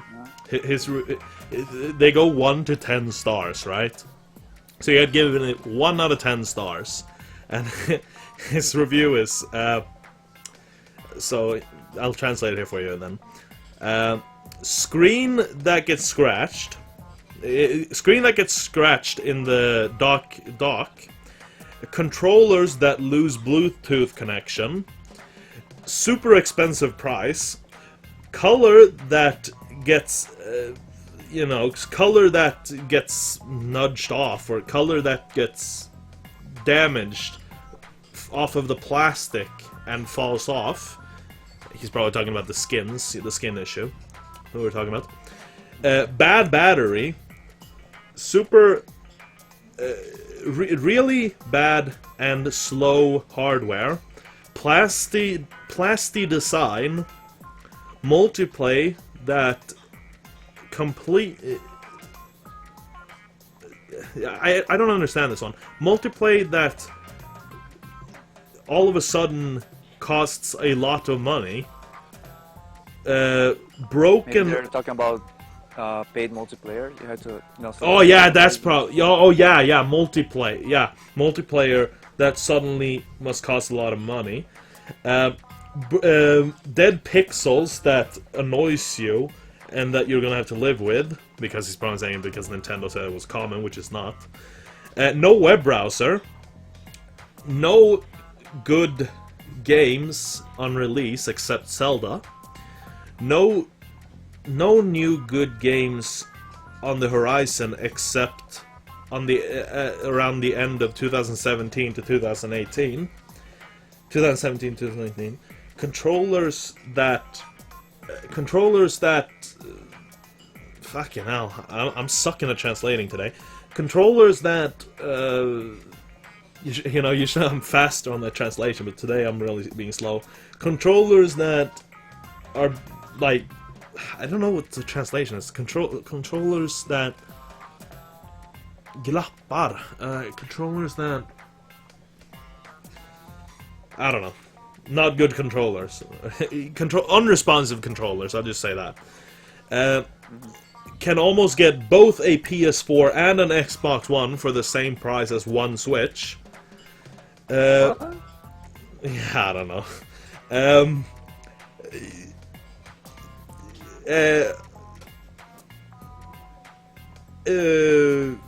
Missing applications. And then in summary, no, I'll probably be returning this, and I don't want a new one or a repaired one after multiple months. Perhaps a purchase in a year or two when they have fixed the broken design, lowered the price to half, and have at least 10 good games to buy for it. But right now equals don't buy. That's his review. Okay, so what I think about his thing when he said that he can get both the PS4 and Xbox One is because on some places you can sometimes find like an Xbox One and PS4, so they've lowered down to like $200, you can find them.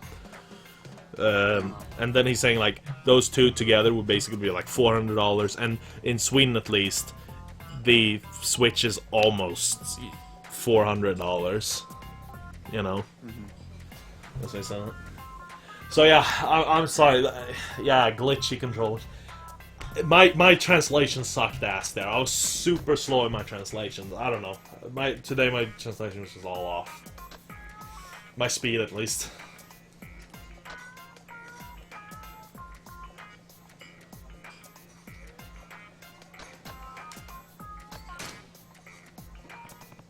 I don't know, I guess. Hey.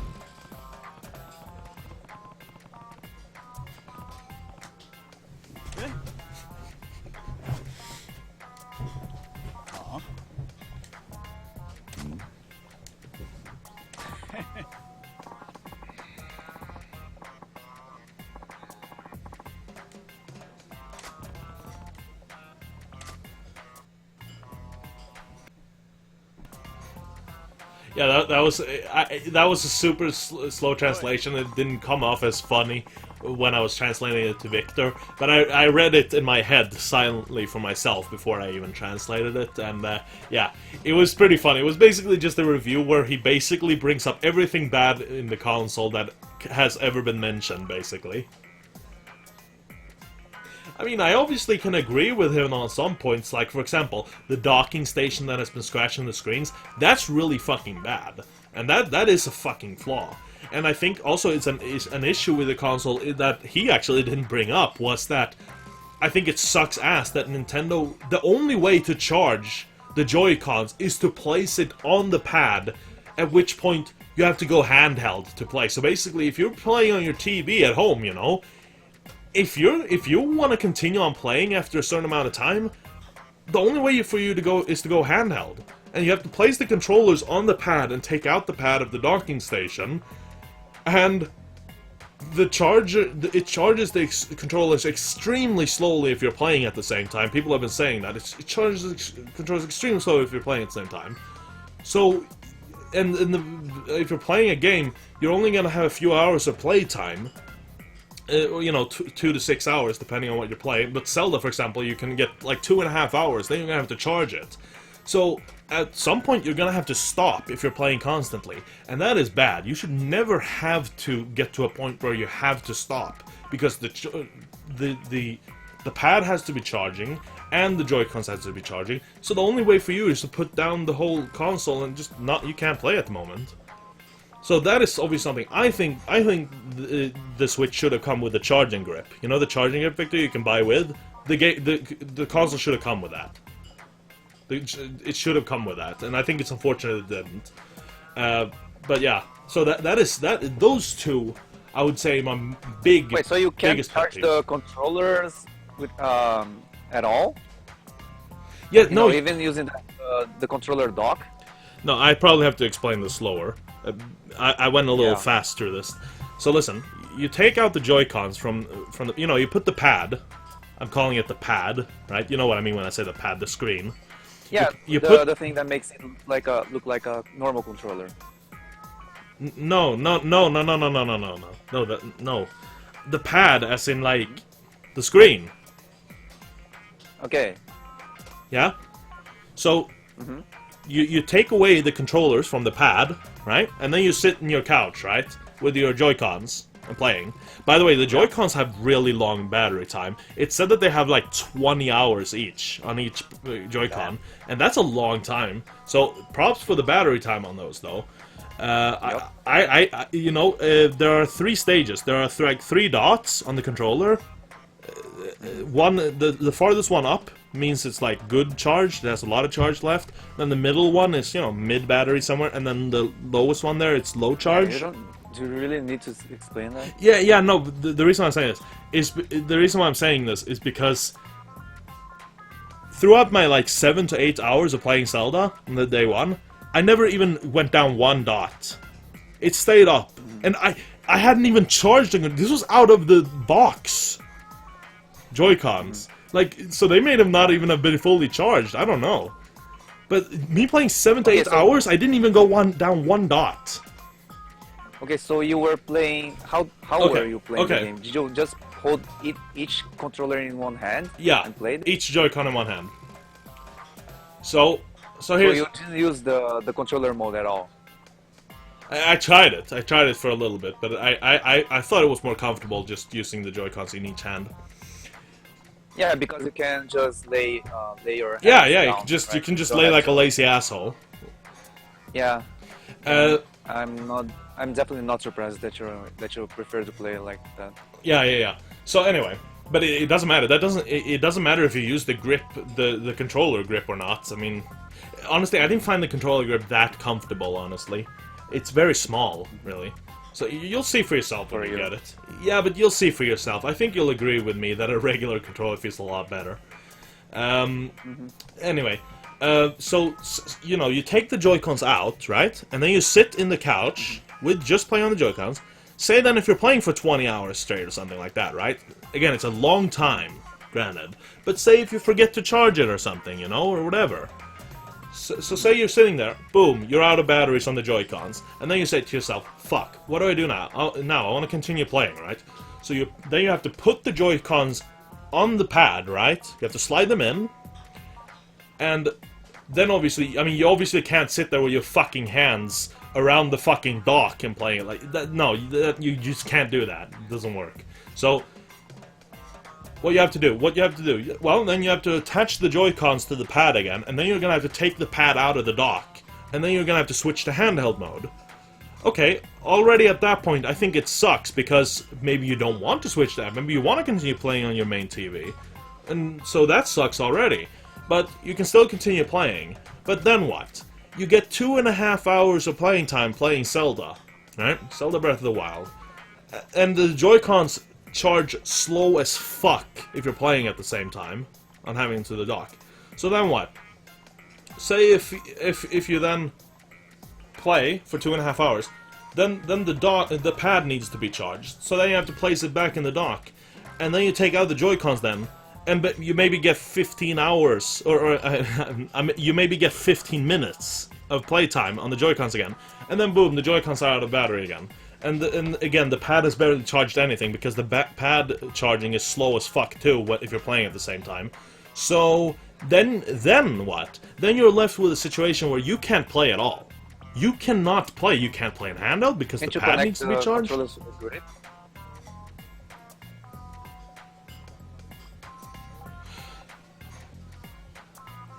What? No, but it's not a charging grip. See? You don't get a charging grip. Yeah, but can't you connect the cable to the controller grip? No. No charging cable or USB cable? Nope. There only no on the charging ports? grip. Nope. Only on the charging grip you can do that. And this is not a charging grip. It's just a regular grip. Get in the on button. Oh, so that's what you're talking about. So there's a standard grip that comes with the controller. And Oh yeah, you didn't know that? Special grip that charges the. Yeah, you didn't know that? The local controllers. Nope. Oh, okay. Well, yeah, that's how. Yeah, I can see. Okay, yeah, but Victor, you know what? I just remembered one thing. There is one solution, actually, now that I do think about it. There is one solution. The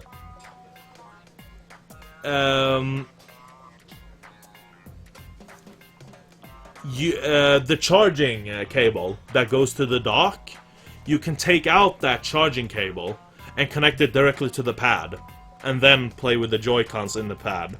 That works. I just thought of that. So you are technically not crippled from playing at all. You can take Fuck the. that. I'm buying the charging. You pad. you can take charging grip. Yeah. But well, no, actually, try out the regular grip first. Try out the regular grip and see if you like it. If you don't like it, buy the Pro controller. No, I'm not a fat ass. I'm going. No, I'm but definitely gonna play with Victor. I don't think you're gonna want to buy the Pro controller. The Pro controller is not much more expensive anyway. The charging grip is like $40. I'll buy both. I'll buy both. Fuck that. Okay, I guess you could do that. Well, don't go out and buy it before you've tried the grip, though. I'll tell you that. Try the grip first and see if you actually like the grip. You'll probably be fine with just a Pro controller. Why would you need two? Yeah, but why would you need two controllers anyway? Two of those. Two of those what? Why would you need a charging grip and the Pro controller? Because the controller will probably feel better to the Pro controller will probably feel better to play games like Smash Brothers. That's a good example because I feel for the Wii U I feel like it's way better to play the game with the controller, the Pro controller, rather than the gamepad. So it's probably gonna be the same case here. You know. You mean if you use the regular Wii U pad? Yeah, the regular Wii U pad. I don't like to play the Smash Brothers with the regular Wii U pad. Also Mario Kart. I prefer to play play Mario Kart with the Pro controller. Victor, I honestly don't think it's gonna be this case for you, because I don't see why. Because basically the charging grip, alright? The charging grip is basically like an inferior version of the Pro controller. It's basically a much less good version, a much worse version of the Pro controller. Mm-hmm. So honestly, I don't see why you would need a charging grip. They should have. They should have had a charging grip in the box, obviously, though. Yeah, it kind of sucks how you you can't charge the controllers in So basically, my example before, you're gonna come to a situation where the only way you're gonna be able to continue playing is in handheld mode while connecting the physical charging cord to the gamepad, and I think that still sucks. Or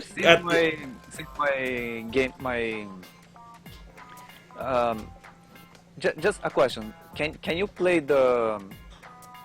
Can you connect the controllers to the pad while docked in the dock and play the game? Is that possible? You know what I'm saying? So you play on the TV. I know what you mean. I know what you mean. Yes, it is. But you're not gonna want to do that because that's uncomfortable as fuck.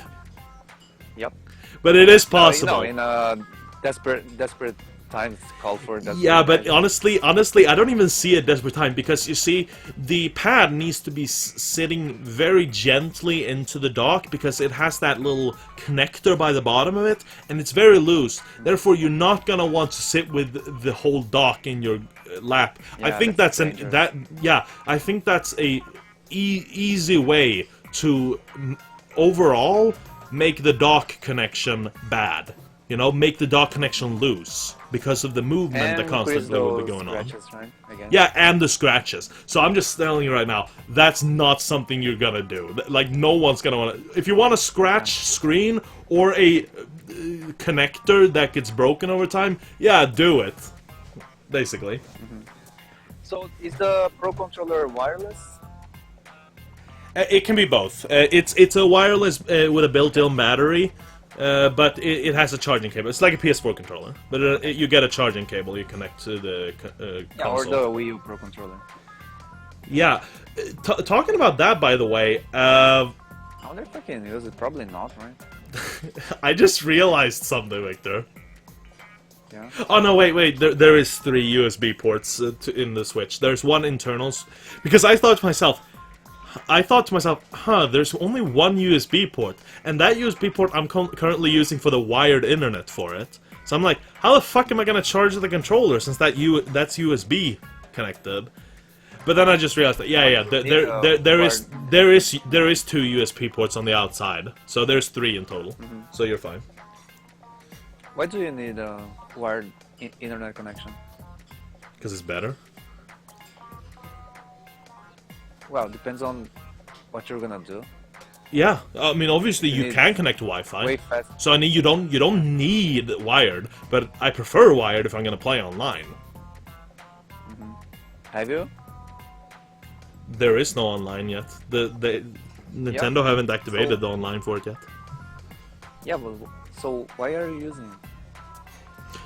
At the moment, because the day I got the Switch, for some reason I wasn't able to connect to the Wi-Fi. I don't know why. I tried to connect to it, and it said it failed. I write the right password as far as I know, but the thing is that I only got one chance. I wrote in the password, right? And it tried to connect, and then it failed, so I said to myself, okay, maybe I wrote it wrong. So I tried to write the password again, and it's not letting me, because the Wi-Fi is technically saved already, so it's not allowing me to... Yeah, you can just edit it. No, it's not allowed. I don't know how. It's very... Honestly, this is way too hard to explain. But yeah, obviously there probably is some way, but I don't know how. There's no way to edit, I promise, Victor. You go into the Wi-Fi, and you click Well, on just it. delete the failed connection and... Yeah, a new I was thinking of that, but I'm not exactly sure now. It was like, what is it? It's been like 2.5 weeks since I did this now, so I don't fully remember. But trust me when I say that there was some fucking weird stuff. They were really not explaining this well. But anyway, so then I said to myself, fuck it, I'll just connect it to wired. I'm gonna be wanting to play it wired anyway. You know, so I just connected wired, and there's no password then, obviously. Yeah, Anon, I know it sucks. There's no online at the moment on the Switch. It should be going live any day now, technically, because the Splatoon test fire is on between the 24th and 26th. So I'm assuming they'll activate the online on the 24th. So yeah, I'm sorry, Anon, I haven't been reading what you've been typing. I've been seeing what it is, but, you know, I didn't want to interrupt. They're forcing you to buy the charging grip. Yeah, I know, it sucks. I don't see the point in buying a charging grip since I'm gonna go with the Pro controller anyway. Oh, also you asked me why would I need 2 controllers? Well, I have a dad who will probably play with me. Now you have a dad. You didn't have a dad before. He was dead before. Now he's alive again. Yeah, well, it's not only my dad. Maybe I'll invite someone to my place, or maybe I'll bring the... But I mean, to be fair though, if that's Switch to my job, I don't yeah, you're right. But if that's the case, you'll probably just be fine with the regular grip, probably, because you're probably not going to be playing a hell of a lot at that point. Just saying, but You're right, you're right. If there were a situation where you play a lot with multiple people for a long time, it could be good with having two charging controller options. You're right, you're right. I don't have that case though, and if I ever happen to be playing with two people, I'll be fine with the regular grip, because we're sure as hell not going to be playing for that long. Let's see here. Maybe you should save your money for a Scorpio, Victor. Anon said that. I knew he would react like that. Yeah, I'm gonna be honest, Anon. Considering how bad Microsoft has been doing with their Xbox One, considering exclusives and all that, I don't even see the point why someone should ever buy a Xbox One over a PS4 right now. And you're talking to someone that owns an Xbox One since its Swedish release. I don't even see the point. The only games that I kind of want to play is that one from Insomniac. Sunset Overdrive. Sunset Overdrive. That game looks fun.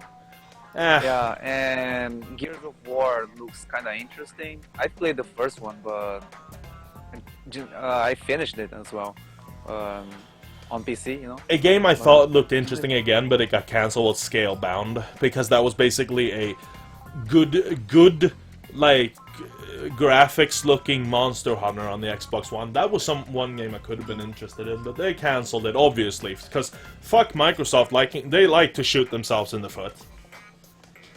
Yeah.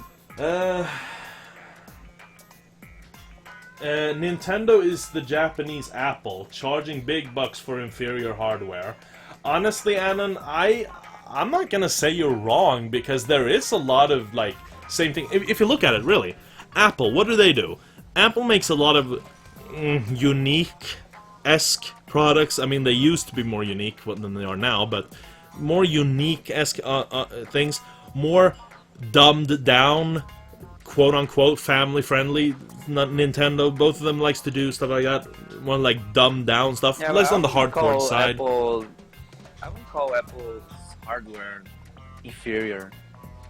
Yeah, but I think like, what Anon means is basically, like, they're charging a lot for, like, for example, if they're charging, like, $1,500, $1,500, if they're charging that for, say, a PC of theirs, or a laptop, you could get a Windows laptop that has those same specs in terms of performance, or better, for maybe $1,000, you know? So it's overpriced. It's overpriced it's basically just overpriced hardware for a price that shouldn't be that high. I think that's what I mean, basically. Yeah. Xbox Scorpio will have OP hardware, unlike the regular Xbox One that have inferior hardware. Well, and to be fair though, you don't know that. That's just what Microsoft are saying, but they've actually backpedaled on some stuff. Remember how they were saying that it was gonna have true 4K, not checkerboarding 4K? Yeah, well, these days it looks more like it's gonna be checkerboarded 4K. And checkerboarded 4K is basically like a cheated 4K. It's not true 4K. It's half 4K, if you will. I find it funny to think that people who say that Xbox One is the Scorpio is gonna be superior is because it can run real 4K. I like to think that, you know, people who use their argument don't even own a 4K television. They just say that because they want to make their point, to say that. Yeah, and the problem is Xbox One Pro is going to be better. And I mean, like, here's the thing. I think the Scorpion is gonna be more powerful than the PS4 Pro. It looks like it's going to be. Yeah, but what if it is? So what if it is? If it doesn't get shit for games, then it's not gonna matter. If it doesn't get shit for games, it's not gonna matter. People ain't gonna give a shit. The reason Also, people go to the I PS4 would is say because people make games for it. Yeah, and I also would say that even if the Scorpio do run better in, you know, compared to the PlayStation Pro. I would say that most games will run pretty much the same for both PS Pro and Xbox Pro. You know, because to avoid all that to avoid putting more fuel to the console wars, and also because the developers would have to like double it would double their work, because they would have to make a setting for the PS Pro and the one for the Scorpio. So they would just make one high res setting for the PS Pro and make the same for the Scorpio. Yeah. And the Scorpio would probably run slightly better because it has better specs, but I don't think it's gonna be better, significantly better. See, Annan, you just said an interesting thing here. You said, Annan, and by the way, Victor, yeah, I agree with you. Annan, you said the reason game developers develop so much for PS4 is that it has better hardware. I think, honestly, Annan, and I'm gonna say this with a strong, like, fuck, I'm starting to find words today. I'm saying this with a strong, what I'm about to say, I'm gonna say with a strong reassurance, or strong surety. Is that a word? Surety? Surety? Assurance? Assurance? Yeah, assurance. I'm gonna say, what I'm about to say now is I'm gonna say with strong assurance. That is a part of the reason, but it's far from the entire reason why the PS4 is getting a lot more development games for it. It's because Xbox One had a shit launch, okay? And Xbox One, no one fully knows how many Xboxes are out there. Ever since Microsoft back in 2014 stopped showing how much sales Xbox One is going, developers don't even know how many of them are out there, so it's unsure for them when they're making a lot of the games for it. So, but the PS4, they know there's so much more PS4s out there. In fact, The Know did a statistic on a video they had done recently. 51% of all active console users out there right now is PS4 users. 51% of all console users out there are on PS4. 51% on the active market. Compared to what? Compared to PS3, no, Wii U, Switch. I don't believe they count PS3 or Xbox 360. They count this generation. So they counted PS4, Xbox One, Wii U. And I don't know if they counted Switch, maybe. But the Switch is so new that it barely makes a dent anyway. So, out of all of them, PS4... well, actually, I think they counted the Nintendo DS's and PS Vita, too. So, they...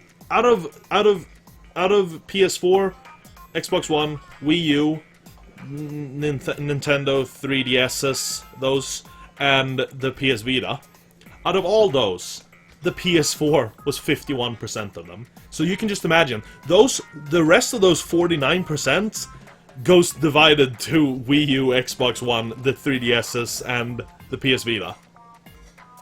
So, one console alone owns over half the active console market. And again, as I said, I think this is because the Xbox One had such a shitty launch with all their, like, always online thing and the Kinect bullshit and all that. And because if you look at the previous generation with the PS3 and Xbox One, sales-wise, Microsoft's Xbox and Sony's PS4 was neck and neck.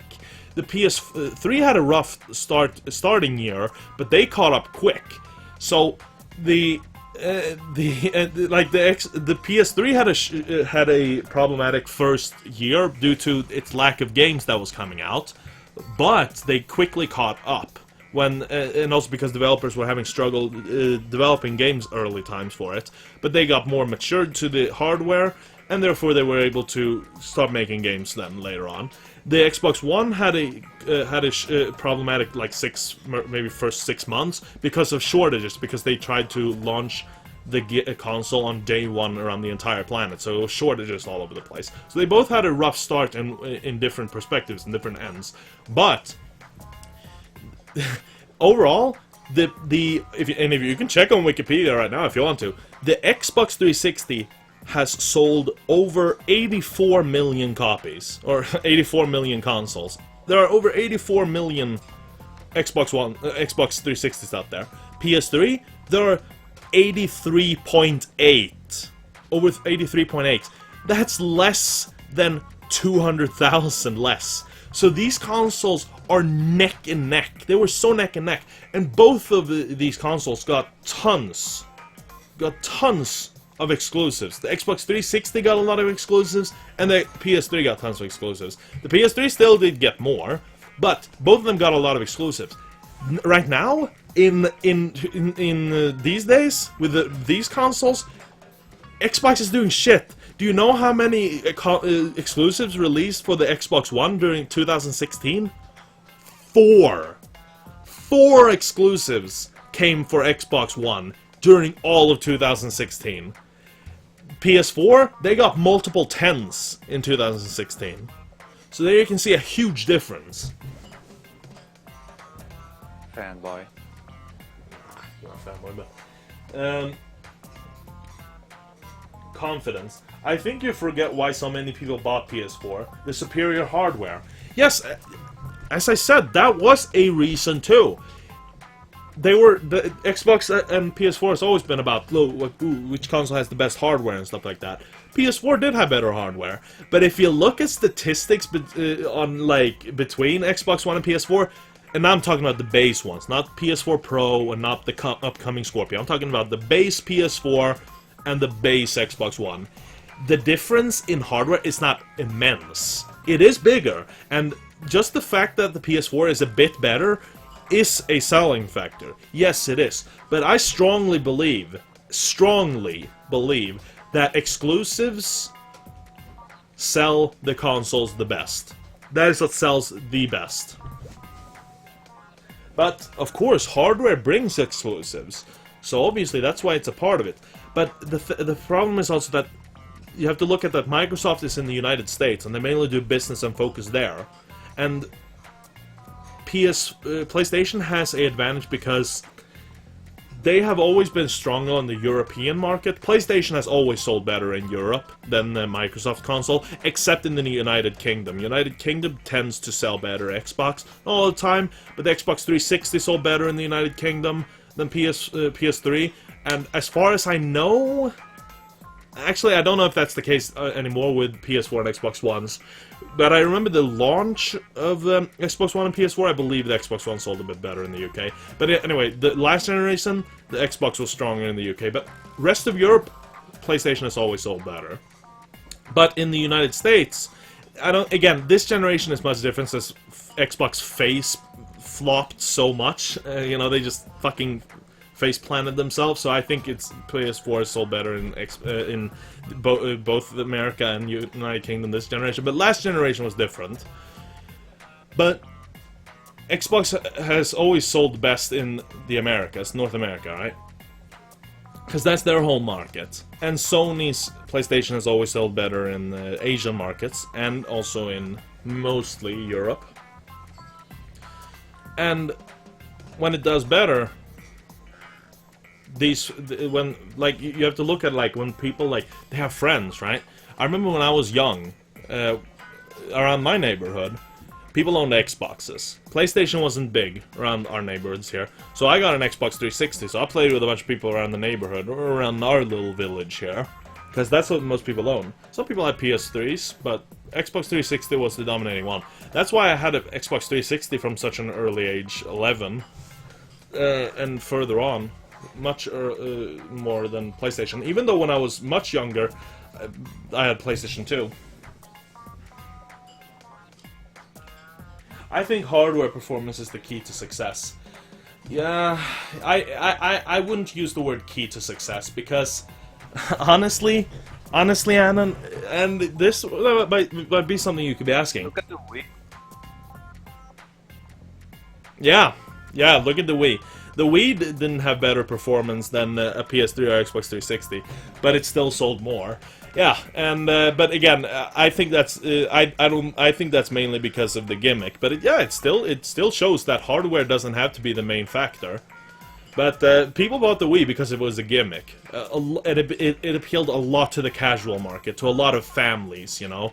While the Xbox 360 and PS3 was more dedicated to gamers. So the Wii sold because of that, the casual appeal. But yeah, that's an example. That didn't have the better hardware. But look at this example now, man. Say Xbox Scorpio releases this year, right? Say it's better. It has better hardware.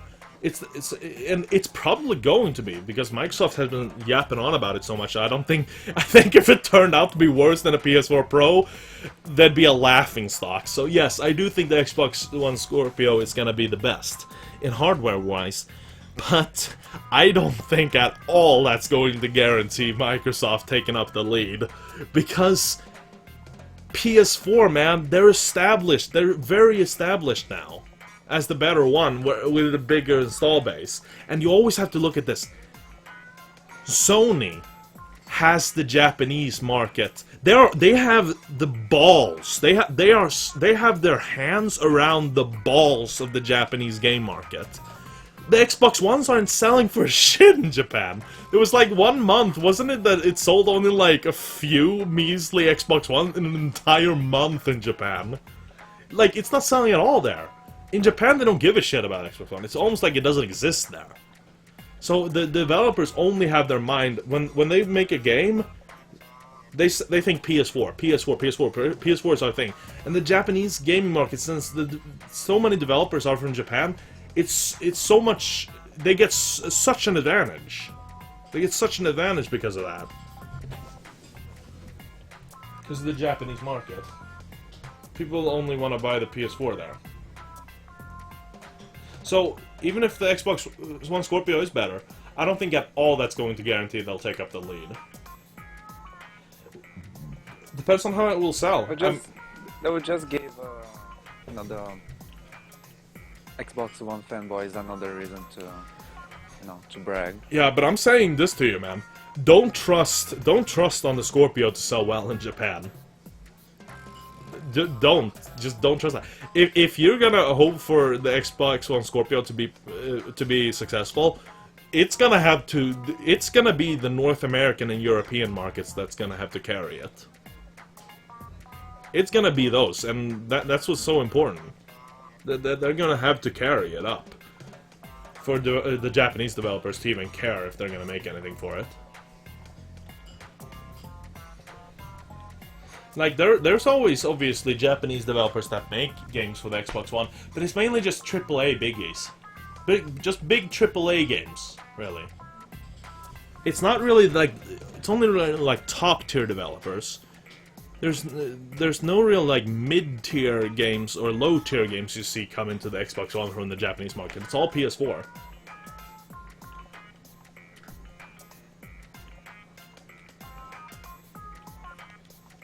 We should have a podcast, Victor. Yeah. The Weeb and the Jap. I mean, really, man, fucking hell. I've spent more time talking than playing so far. Man, I should make I should make a podcast.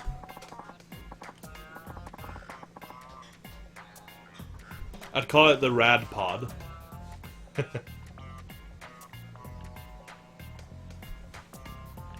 I thought you would call it the rabbit hole. The rabbit hole. No, but like I should, dude. I love to listen to some podcasts anyway. So, man, I should. But that would have to be just you and I sitting there talking. Yeah. I also want to be in the podcast. Damn, could make a podcast, man.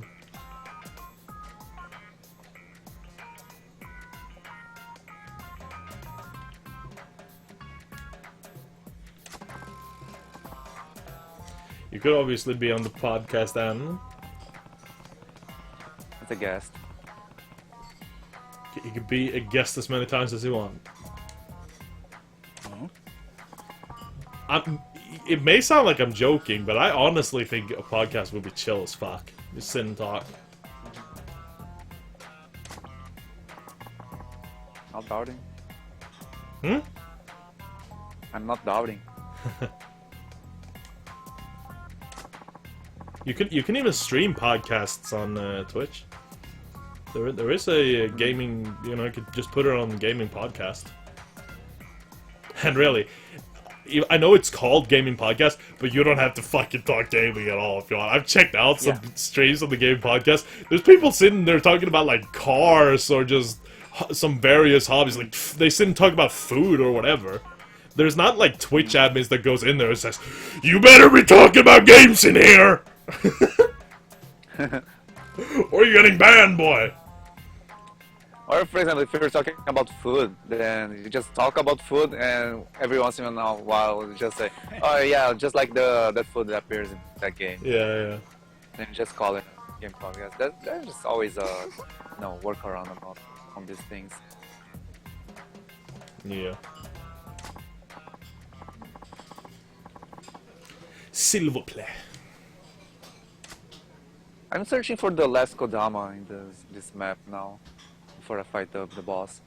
Accidentally entered the boss fight, and I had to, use the amulet to get out. Oi. Mon I Dieu. can't find the last Kodama. Man, now I want to make a podcast. Now I want to make a podcast. Okay. But I'm gonna be legit, like, man. I know it may seem like this is a spur of the moment thing. I've honestly thought about making a podcast. To be honest. I remember Sam. Oh yeah, because I just love to sit and talk, and you know what people do good for people like sit and talk? Do podcasts. But the problem is that I would have, like, you and I can always find stuff to talk about, which is great. So you and me could do great podcast material. But Mostly you talking. yeah. But we bounce stuff back and forth. But it's like, but then it's great if you can find people that want to come and talk with you. New people too, you know. Like Annan. Yeah, like Annan. It was Annan who was talking about wanting to be part of the podcast. Yeah. Right? Yeah.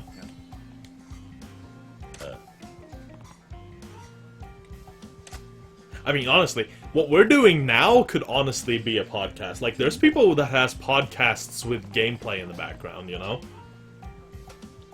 Yeah, Honestly. Funhouse. Yeah, for example. I mean, like, legit. I could legit upload this video that I'm doing right now to YouTube and just name it podcast instead. Yeah, pretty much a podcast. Yeah, because we're just sitting and talking bullshit. And then I'm sitting and playing game at the same time.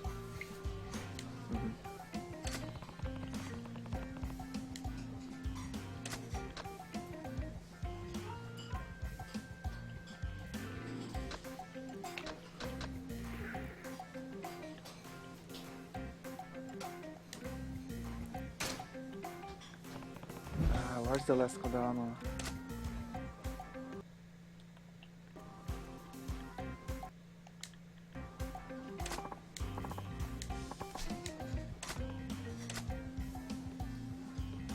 Did you find all Kodamas in all main missions? No. Most of them, but... I have, so far. And also the submissions. Every submission. I've completed every submission until the Omi region. And I've got all Kodama so far. But I'm like, if I have like 1 or 2 Kodamas left, at some point I'm just like, oh, whatever. Nah, I'm not like that because I think I don't want to play on the whole fucking level just to get one Kodama. Yeah, So I just see what you were saying. Spend, go the extra mile. Well, what you mile could do is that you to could get you could play the multiplayer, you know, and then you can find the Kodamas in there. Yeah, I guess, but I don't like to, do my own stuff when there's another guy here, play with. I'm not an asshole like you. I'm a huge asshole, man. Yeah. I want to be co-host though, not guest. Nah. It's adaptable. I mean, obviously, since I'm the one that would be uploading it, obviously I'm the host. I mean, like, we could honestly, I mean, like, you could say whatever. Like, Victor could be a co-host, you could be a co-host, Droider could be a co-host, whoever could be a co-host, everything. I mean, but it's funny though. I mean, like, saying someone is a co-host would indicate that they're hosting something, or that they actually are in charge of something, which would be a little odd, since, you know, what would you be in charge of, you know? How could I call Victor a co-host if he's not in charge of something, right? You know what I'm saying?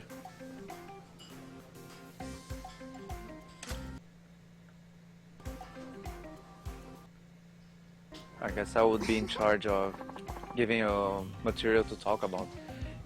Couldn't you just call, like, you're a cast? You're a cast on the podcast? You know? Nah, it's not important enough.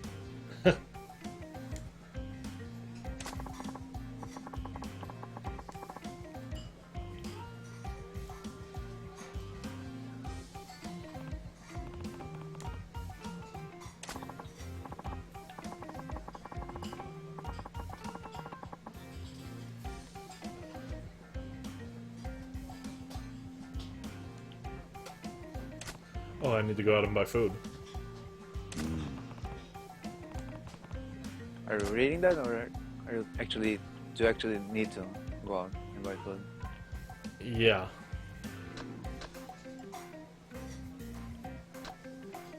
That's not an answer. I asked you if you're reading that, or if you do actually to buy food.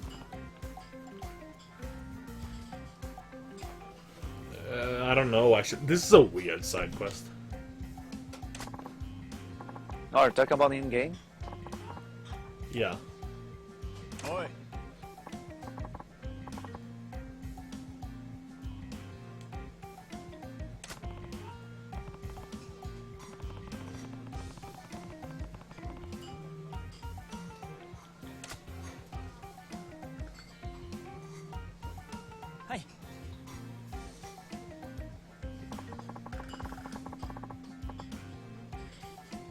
Huh?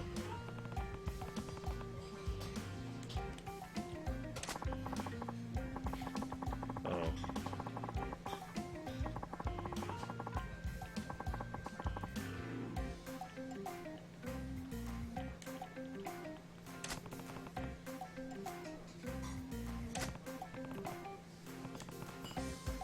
Eh?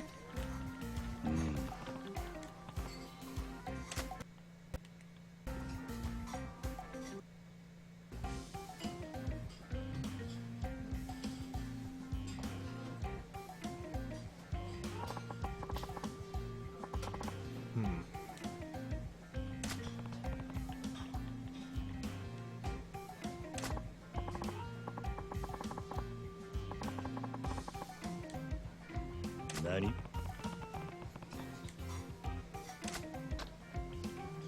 Jeer the prompts.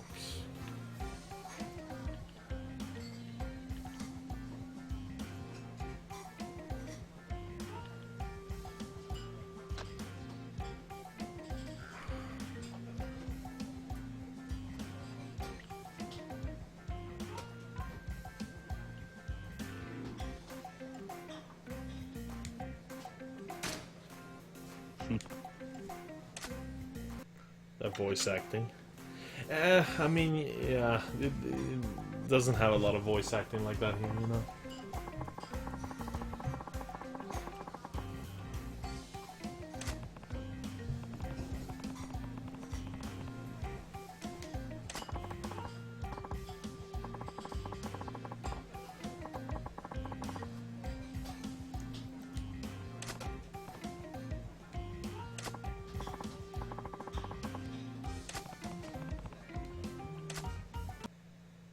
I still don't understand why Kiryu is dressed up like a fucking faggot.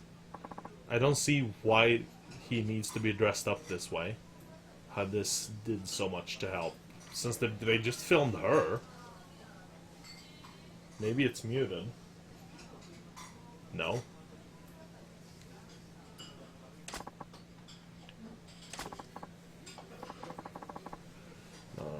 The game doesn't have voice acting for everything.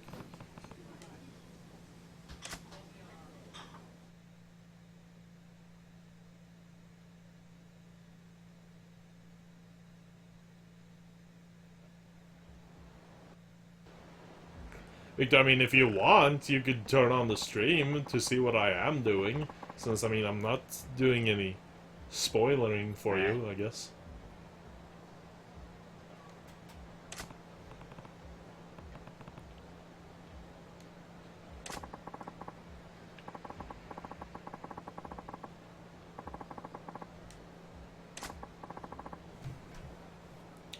Magnetic necklace.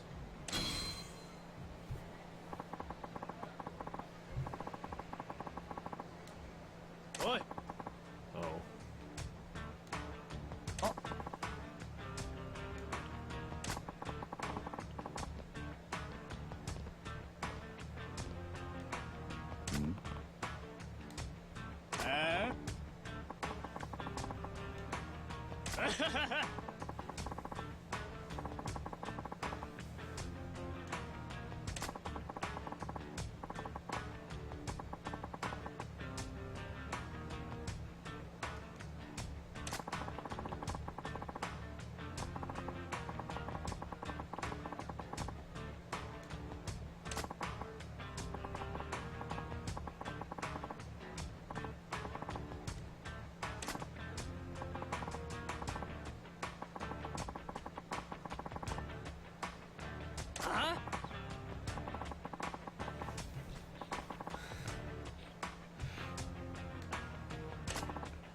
See how much is happening now, Anon?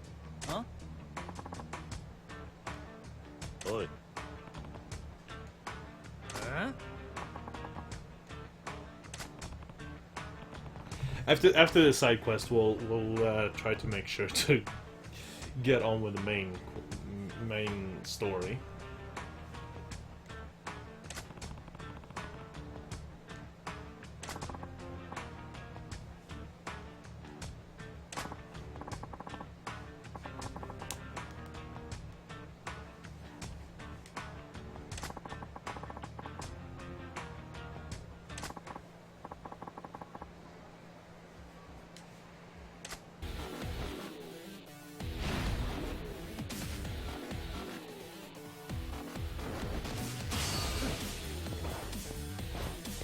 How do I change the thing?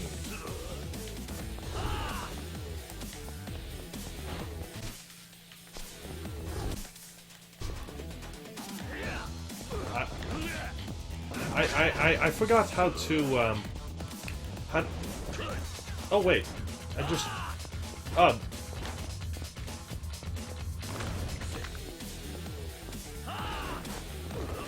There we go. I wanted to change the fighting stance.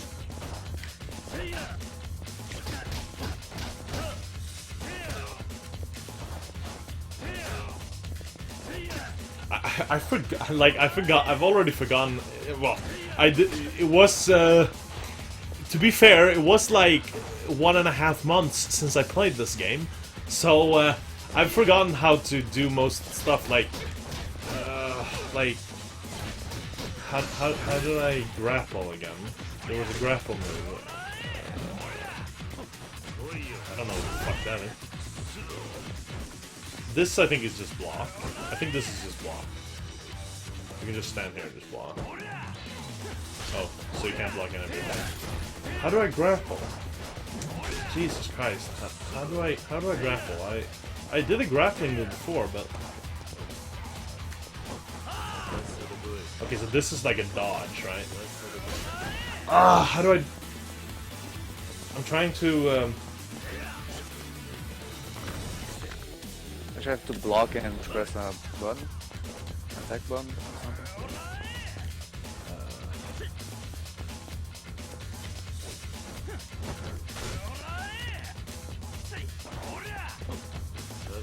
Fucking hell, And now I have to fucking heal. You hear me? Yeah, I heard you. I don't...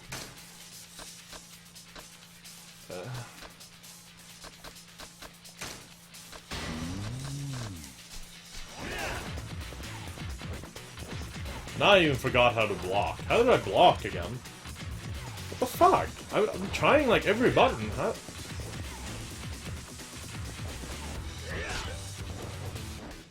What the fuck? Why am I failing so miserably? I'm just... I could beat these guys up, but I want to do the move.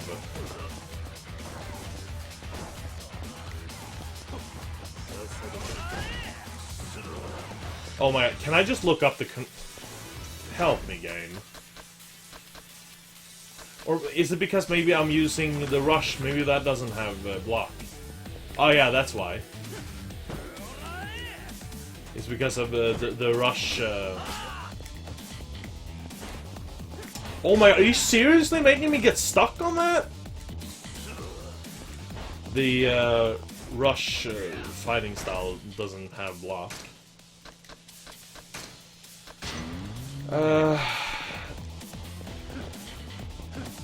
Okay. I just did a grapple. Oh, okay. Okay, so it's circle. But again, the reason he didn't do grapple before was because he can't do grapple with the rush stance.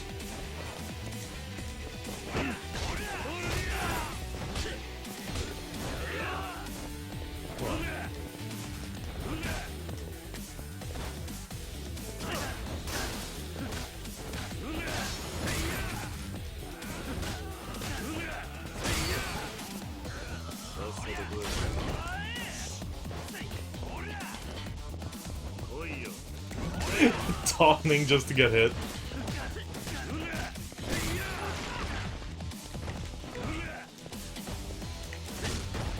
I'm playing really bad. I'm like, I don't have any flow.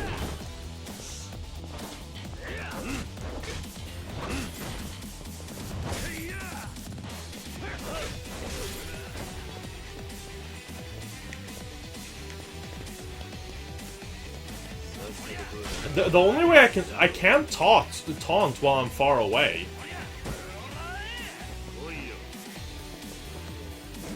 Okay, that was a block though. What the fuck? I'm trying to block. Oh my god, I'm playing. Oh my fucking god, Jesus fucking Christ. Like Victor, if you saw this right now, oh my god, it's embarrassing to even watch. It's embarrassing to even hear. Pretty good chin on these guys. Hmm.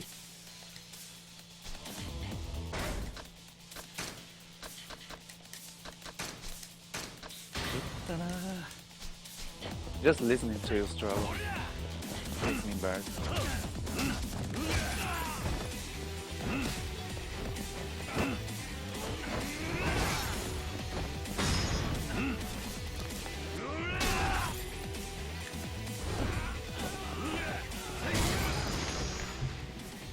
Like, Yakuza games are known for being, like, really cool fighters. Like, it looks cool and all. And I'm just schmucking it up.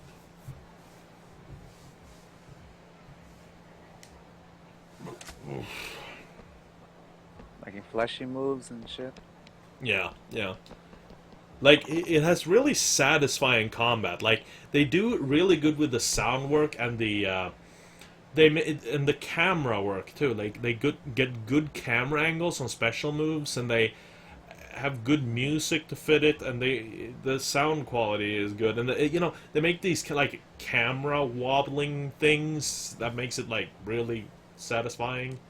It's cool. Ah.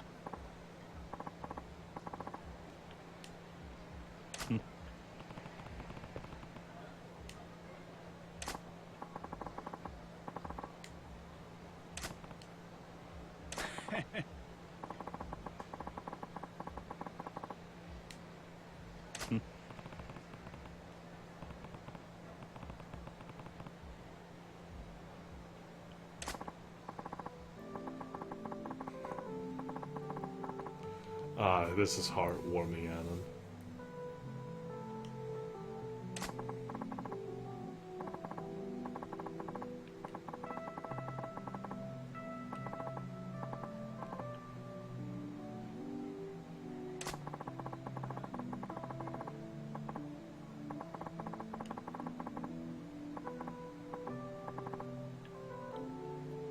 This music.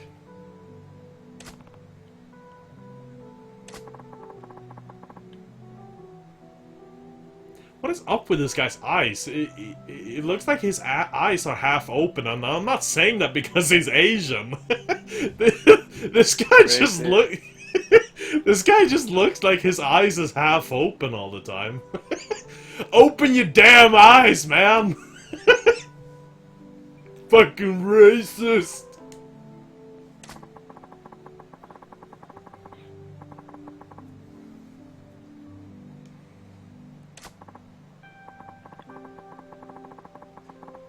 So immersed.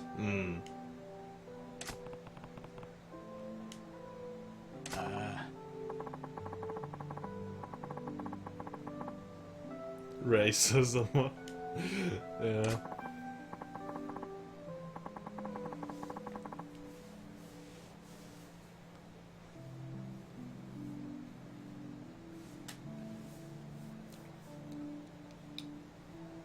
I can't be racist, because racism is a crime and only black people commit crimes.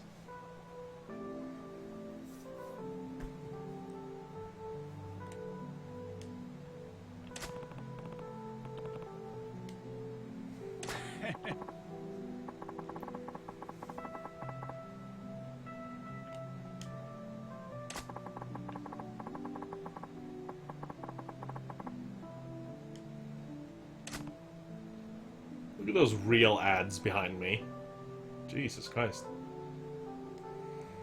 Yeah.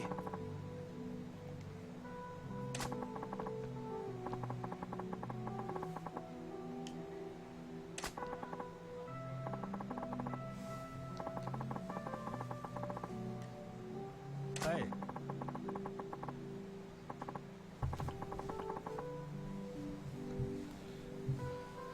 No, he didn't. What? No, he didn't. Oh, like that.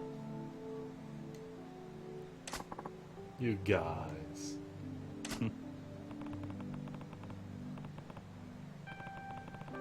Like, Victor, one thing that's common to hear in Europe when you talk to people when it comes to, like, towns and all like that is that usually I've noticed Europeans specifically likes to say the things that they often give other cities, like for example New York, or like New York for example. That's one, or like Japan or Shanghai, Hong Kong, or places like that. They often give other cities like that criticism, say with all the strong lights and blinking lights, and say, oh, it's too many strong lights, and oh, it's so distracting, or oh, oh, I don't want a bunch of those blinking lights on around all of our buildings. Obviously we have districts where it's a lot more blinking lights, but not close to like how New York has it in Times Square, or again how areas of Tokyo or Hong Kong or Shanghai has it, you know, a lot of blinking lights and shining stuff like that, and things like What's their fucking point? I hear a lot of Europeans giving a lot of criticizing like that and saying, oh, we don't want that here, oh, it's so annoying. I find that shit very nice. I like a lot of the blinking and a lot of the shining lights, because it makes it look a lot more colorful, especially during nighttime. I love seeing all that green, red, yellow, white, blue, or whatever, all these different shining lights. I mean, like, obviously there's too much. If there's too much big lights blinking and shit, yeah, I can agree that can be annoying. But if it's like a moderate enough movements on the light, and it's a lot of different shining colors, I find it appealing to my eyes. What do you think? Yeah, same. Yeah, so I like that. Because I have never gone through a street ever in my entire life where it's like been tons of lights everywhere. I've seen a little bit of that, like summer, like in I think in Stockholm, maybe when it gets a little night.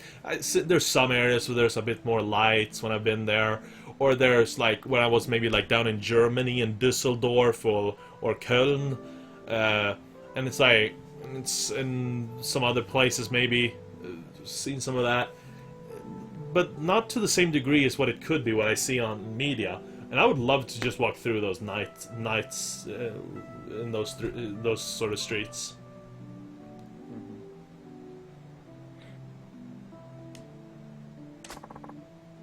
You may be able to. You can probably get a perspective in this since you know you grew up in Sao Paulo, and obviously Sao Paulo probably has those districts too. I mean, it's a big city after all, but most places aren't a lot of blinking lights and a lot of like that. So it was probably a very cool thing when you went to Tokyo, right? To see a lot of that. Yeah. And especially because in São Paulo there's a law that some dumbass made, so they'll lower the amount of visual pollution, what they call. So they make it so those banners and lights had to be smaller, so there would be less visual pollution. It's funny you say how it was some retard that made that. I'm not sure. Maybe Annan, maybe you can come in on this and inform me. But I think Sweden has some law like that too, actually. And I mean, I guess the law comes from a good place. I can see if maybe it can be annoying again if there is too much strong blinking lights in areas, especially if there's residential areas. Like McDonald's, how they have those big M's and stuff. Yeah. Right. So now there's no more of those things. There's only a small sign. Oh, that sucks. For example. Yeah. We have those big shining M's. What law? I don't know, Annan. I don't know the name of any such law, but I've just heard that in Sweden we have some sort of laws where companies and stuff like that are not allowed to have too big shining lights, outside their shops or something like that. Nothing that blinks too much or is too bright, anything like that. For example, obviously, we all know that. I can get an example when it comes to noise. For example, is when you're not allowed to have a bunch of things that makes noise around your store, because it can be people sleeping and you don't want to have a bunch of noise. For example, the reason I'm bringing up this is because in China, for example, they don't have that law. And that, again, because I watched Serpensa, and he said, like, in China it's very common for stores to have, like, they have fucking boom boxes inside their stores playing loud music or playing, like, audio commercials or something like that. Very loud. And it's very annoying, he says, walking through these streets sometimes because of so many of them playing out. And then I can agree on that we definitely should have laws against that, so stores can't just fucking annoy the fuck out of you with it. So in Sweden we have those, what do we call them in Sweden? We call them like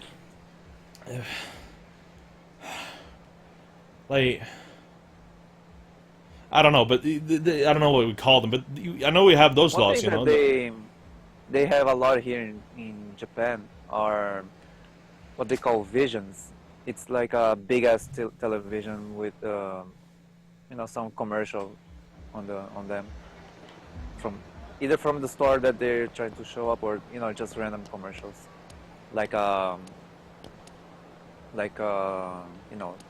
billboard, an electronic billboard.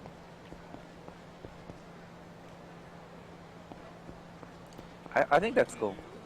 Yeah, I think that's neat. Don't show audio, but some of them do. You say probably good for epileptics. Yeah, I get what you're saying. I mean, obviously, you don't want to have too much thing. But for example, what I'm walking through like now, you see this? It's daytime now, so it's not showing us. But in this game here, see this club? That sort of light, I find that awesome. And this sort of lights that we're seeing right now, these sort of lights that I'm going through here, There's more, even bigger districts like these sort of lights. See, I find these sort of lights. I find it charming to have it in stores like this. Okay, let's try. Since we just completed the submission. Oh fuck! These assholes. These fucking random assholes on the street. I just want to fight you for no So reason. how's the time flow in Yakuza? Time flow. Yeah, is it like I believe time doesn't Real move time? by itself. Oh, really? Time moves depending on like what you're doing. For okay. example, So main you can't story just can move the be- time. Hmm? For example, the main story moves time. I don't know if other things move times, like doing side submissions or just going home to the apartment or stuff like that. Okay, so you can't just be roaming around and it becomes day all of a sudden. As far as I know, no. You have to That do sucks. something that moves the time for you. Yeah, I guess. I guess so. I mean, I'd preferably have it so it just moves by itself. How do you save the game? Do you- saving the game? Yeah, you go Fine. to telephones. Oh, okay, so I guess they don't make the time go forward. As far as I know, no.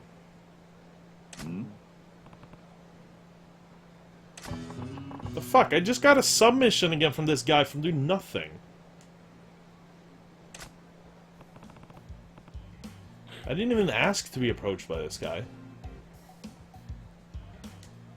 What do you think about a lot of the lights that you can see, for example, in Tokyo? You know exactly what I mean when I say, like, the Tokyo lights during nighttime. What do you think of that stuff, Anon? Would you prefer to have it more like we have more of it around Europe, more dark, or we don't prefer to have a lot of bright blinking lights and all that?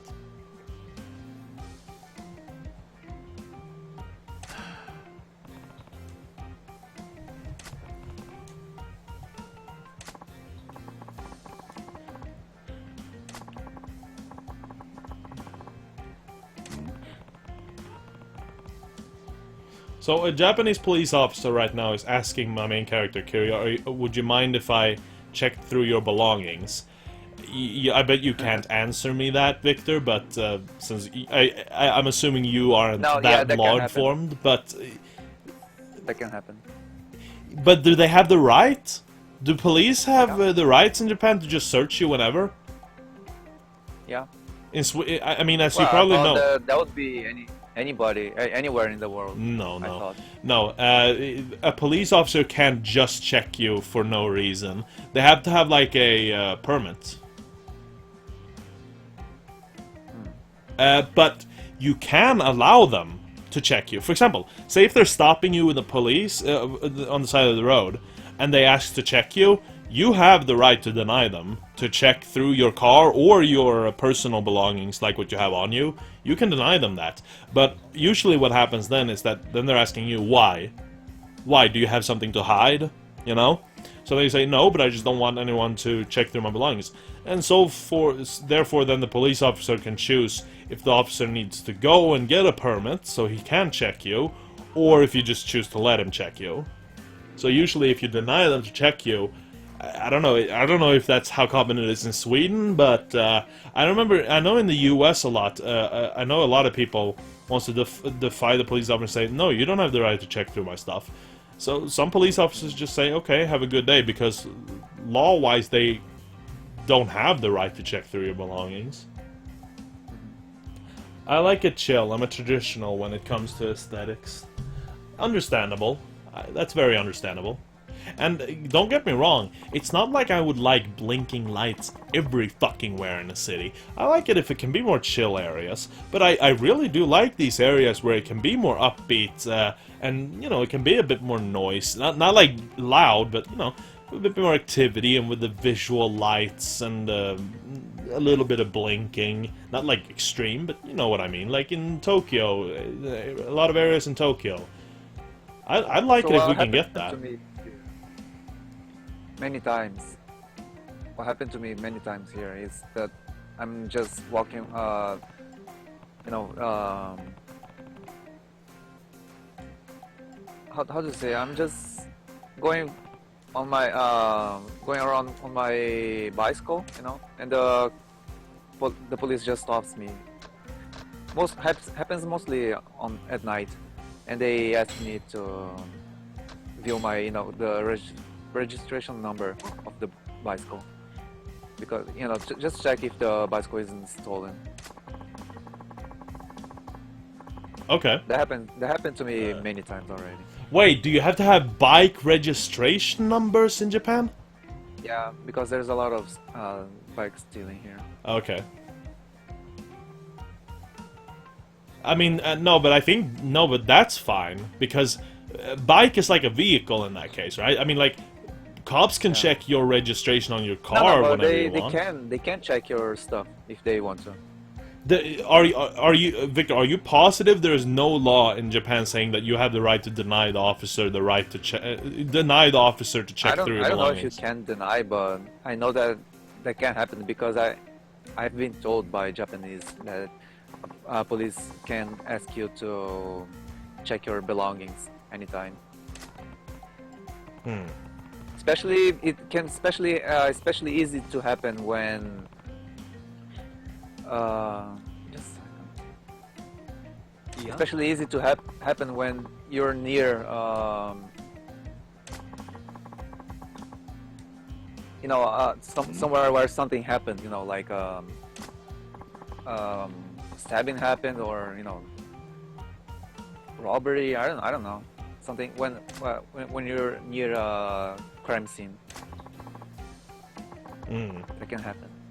I mean, like, honestly, for me, when it comes to this, I have never been approached by a police officer that has asked me to just check me. But, you know, for example, remember the time when I got into... Annan's probably gonna get questions now, but, you know, remember that time when I got into a fight with my family and knives got pulled? Remember that time? No. Family? You know, I've explained this to you. Remember when I told you that I got sort of arrested? No, I remember when you told me that your dad called the police, but then he called them back. Yeah, knives got pulled. Well, my dad started acting aggressively and like that he was gonna throw me out and shit. I pulled a knife because I was so fucking frustrated. I never pointed the knife to him or anything, but obviously he wanted to fucking punish me, so, you know, he called the police officers, and I ended up going with them. I remember that he called the police, but wait, you ended up what? I went with them. I had to go with them in the police, and we drove to another town where where I had to go to a hospital, and they wanted to check on my mental health. No, I definitely don't remember that. I would swear to you, I would remember if you told me something like that. I swear I have told you that. No, I do remember when like a few months after we first met, I remember that we were talking or something, then suddenly you just disappeared, and the other day you told me that your dad called the police, and well, all right then. I'll just tell you the he story just again calmed then. them off. So we were in a fight then or something. Like I was being very frustrated and angry, and my dad was basically saying to my mom, just give me the word and I'll throw him out. He said to my mom. He says that sort of shit to her, like to intimidate me. So I grabbed the knife from the kitchen drawer, because I was in the kitchen at the moment. He wasn't in the same room. They were sitting in like the living room. And I pulled out the knife and I said, "You fucking try." And I made basically noise with a knife to try to indicate that I had a knife, because I was so fucking frustrated. I never pointed a knife to him or anything like that. So I never threatened him with a knife. So he basically, therefore, then he got up and called the police. And I ended up going up to my room and taking my cell phone with me. And I said to my mom, "Call me when they're gone." I said, so I then left the house and went into the forest. And basically what happened then was they came there, and then they started calling me on the cell phone. And the police said that they weren't going to leave. They said, if you refuse to come home or come to us, then we're gonna going to have to be looking for you the entire night. They said. And so I basically arranged them to meet me at a place, at a playground. That we have a playground in the village. Because I said to them, no way I'm getting picked up by the police in my neighborhood, you know? So they said, okay. So they came to the playground, and I, you know, since I was in the forest then, so I came to the playground, and when I got there, they approached me, and they said, where have you been? So I said, I've just been out in the forest. There's a lot of forest around our village, so, you know, I couldn't say anywhere specific, I just said out in the forest. So they said, okay. And so, because I was having my hands in my pockets, so they said, could you take your hands out of the pockets? So I did that, and then they said, we're going to have to check you. Okay.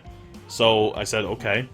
So, you know, I just complied to that, even though I think I'd technically have the right to deny them that, but obviously in this case they would have go get permission. But maybe this whole location would be enough permission, I don't know. So then they checked me. I just had my cell phone on me, because, you know, they had been getting a fed bullshit by my dad that I'd been fucking probably he had probably said to them that I was threatening him with a knife, even though that's a complete lie. So but maybe he had told them that I walk with a knife on me, because, you know, I do have a knife on me when I walk around. Since, you know, I have my pocket knife, you know?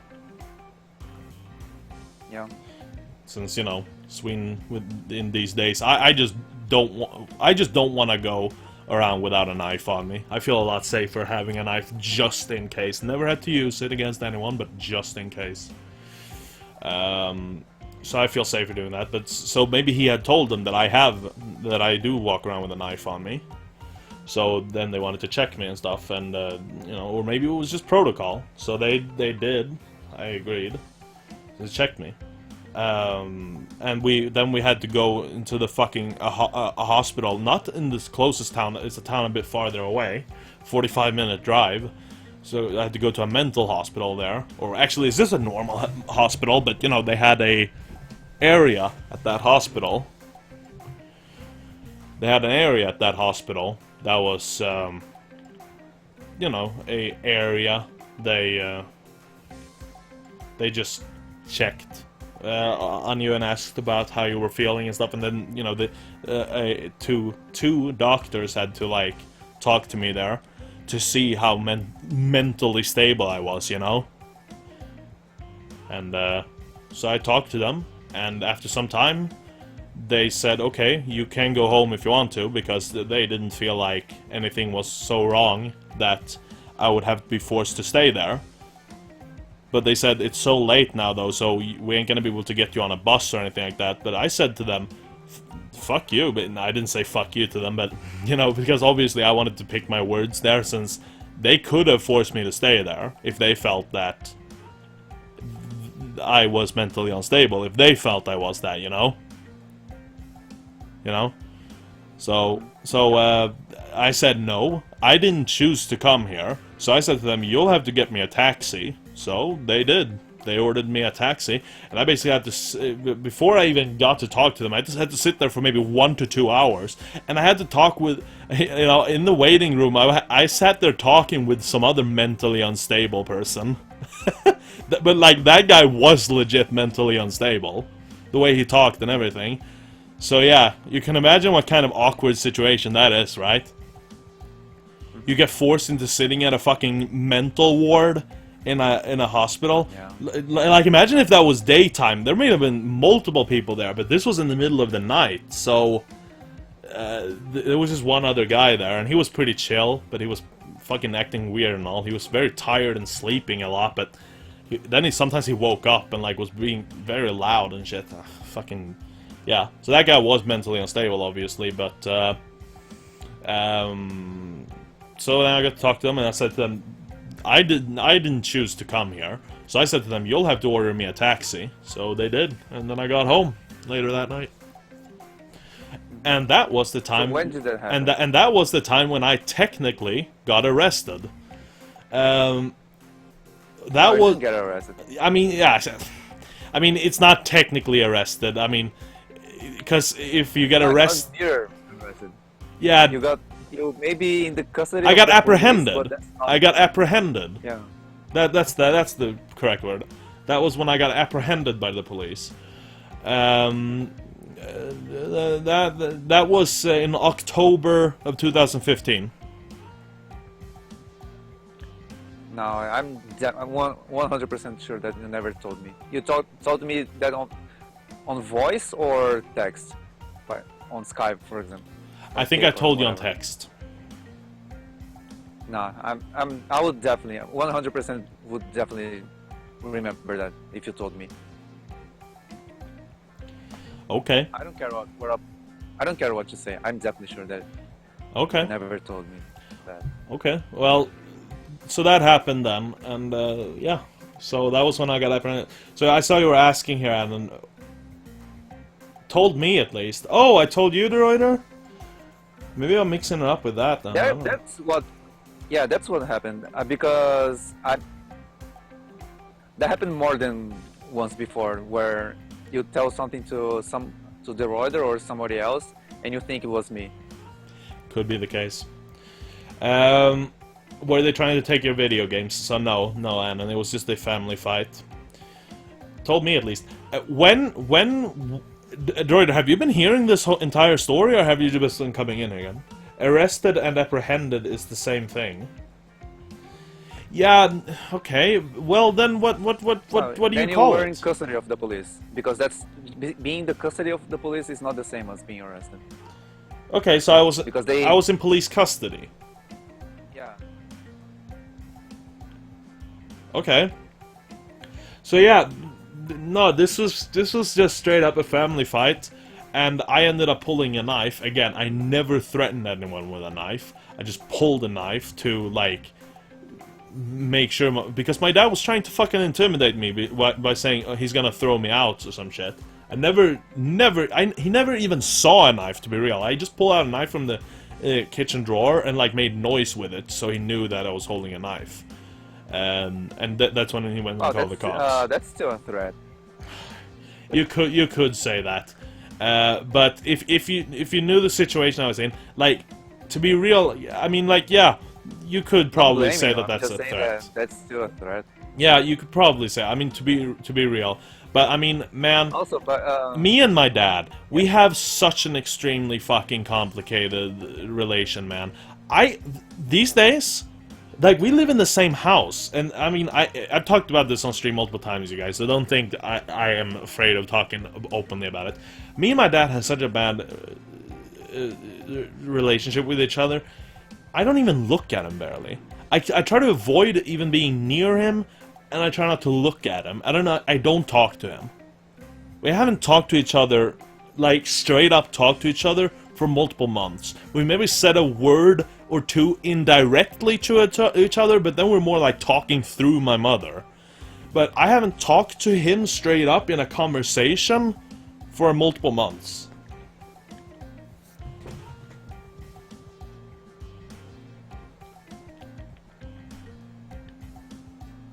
I've been here all the I don't time, know just how it listening. works in Sweden, but in Brazil, or I'm pretty sure the United States as well, because I've heard on podcasts, if the police feels threatened by someone, they have 100% the right of frisk someone. I think so, yes. If they feel threatened. I think Yeah. so, yeah. So you being with your hands in your pockets, they felt that you could be carrying some kind of weapon, maybe knife, or maybe a weapon or a gun or whatever. So they were 100% in the. Yeah, but I was never in threatening any police. No, you don't need to be threatening them. They just need to be threatened. If they feel like they're being threatened, then they have the right to Yeah, frisk well, anyone. there wasn't anything of that. I was very cooperative with the police. Yeah, but you knew that, but they didn't know that. They can't take the chances. Yeah, but it was fun. No, but what I'm saying is why they probably frisked me was because of the situation they knew with the knife situation, and maybe my dad or something told them that I carry a knife, you know? Just listening. It is the same, Victor. Google it. So Annan is saying that being in police custody is the same as arresting. Well, then I don't know. So can you say that you were arrested indeed? Can you being in a cop car, being brought to someone other than the police station, can that be considered arrest? I don't know, because I mean, like, here's the thing. I was never put in handcuffs, for example. I was never put in handcuffs, but obviously, I was forced by the police to come with them. I didn't have a choice. So this was them forcing me to come with them, but we never went to the police station. We went straight to the hospital. So Annan, you're saying yeah. What are you saying? Poor dad. Oh no, Annan. Don't feel bad for my dad. He is an asshole. Trust me. He has, like, and I've said this. I know I've said to you, Victor. My dad has beaten me on multiple occasions when I was younger. He hasn't beaten me for a long time, but that's because I have gotten bigger and I can fight back these days. But when I was young, he beat me multiple times.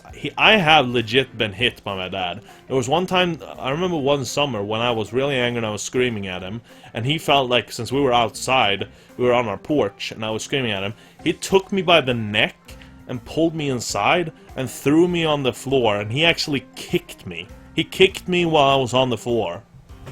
I'm not even kidding. Is he drunk? So yes, my dad would probably have gotten arrested back in those days. For example, if a police officer saw him do that. Why did he hit you? No, fighting. And he loses his temper. My dad has a shit temper. And there has been other occasions where he's been like... been very... like that one time when he was kicking me while on the ground. Until my mom came and stopped him. And there was this other time where he basically what made me have my knee injury in 9th grade, because he and I got into a fight again, and he like basically grabbed my clothes and was like throwing me around back and forth and stuff like that, and basically that made me, because I was trying to have my footing. Keep my footing, because he was like lunging me all over the place, and that made me get a bad footing, and that made my knee hop out like that, and made my blood vessel pop, so I had to go and empty it from blood at the hospital. And I don't care, that is him indirectly injuring my knee, so he injured me there, because if he didn't do that I wouldn't have gotten injured. So yes, you could say, Wait, when I was younger, my dad was an abusive father. Yes. I wasn't paying attention. Can you say again how you got the knee injury? He was basically, he and I got into a fight, and that was when I was in the 9th grade. And he basically, I was wearing clothes, obviously, so he grabbed my clothes and he was like swinging me around, very violently while holding in my clothes, I don't remember if he hit me in the face either. That I don't remember. But he basically held me in my clothes and swung me around everywhere, back and forth and right to the left. And since he was doing it so fast and so violently, I was trying to hold my footing to not fall, because he was doing it so violently. And that made me get a bad footing, and that made my knee hop out and popped my some blood vessel in the knee. That caused the knee to swell up like a motherfucker, which forced me to go into the hospital and empty it from blood. And that I don't care if he didn't do it directly. He indirectly made me hurt my knee. It wouldn't have happened if he didn't do that. Nah, I would say it was even directly. He was 100% in the. Yeah, he was 100% the one that caused it to happen. Yeah. So you could, I guess you even could say directly, I mean, he didn't hit the knee to make it like that, but due to him swinging me around like that, made that happen. So that's 2 occasions where he has, one time hit me on the ground, no real injury happened there, but one time he has really injured me.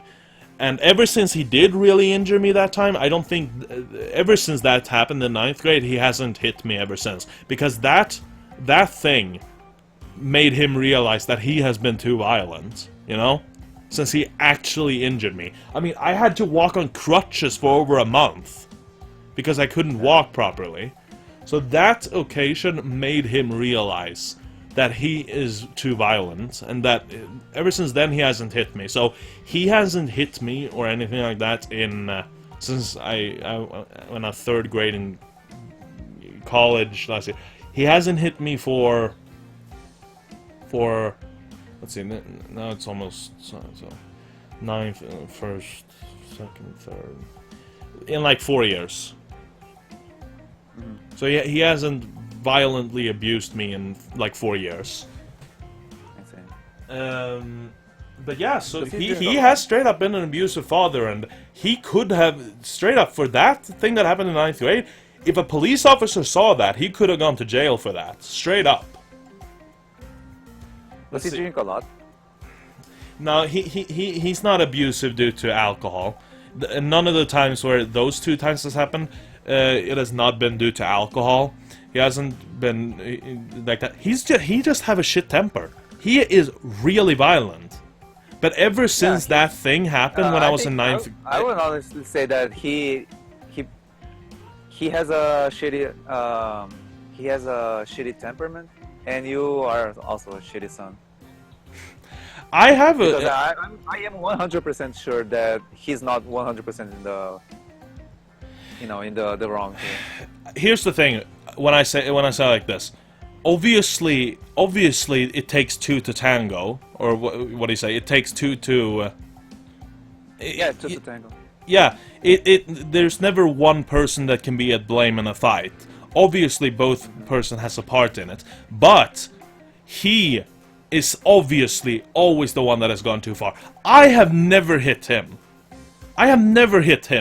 He has always been the one that has gone violence first. And if he is the one...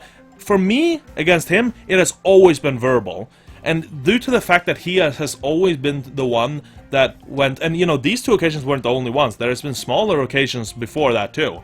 But, no, like, since he is always the one that has gone violent first, he obviously is the one that takes it too far. There's no excusing that.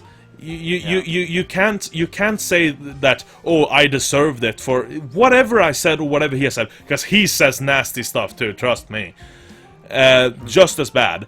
So the fact that he is the one that has always gone the button to go violence first, it's always him that has been in the most wrong, therefore. It just happens automatically. Let's see.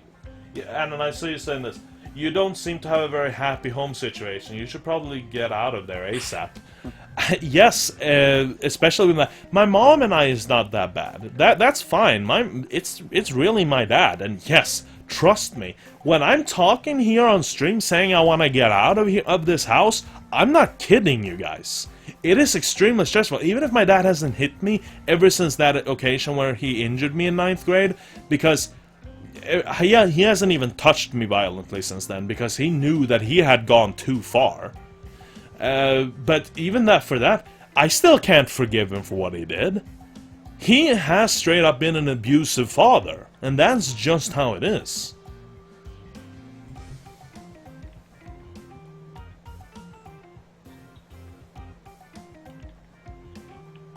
So yeah, when I say I want to get out of here, I'm not even kidding. I'm not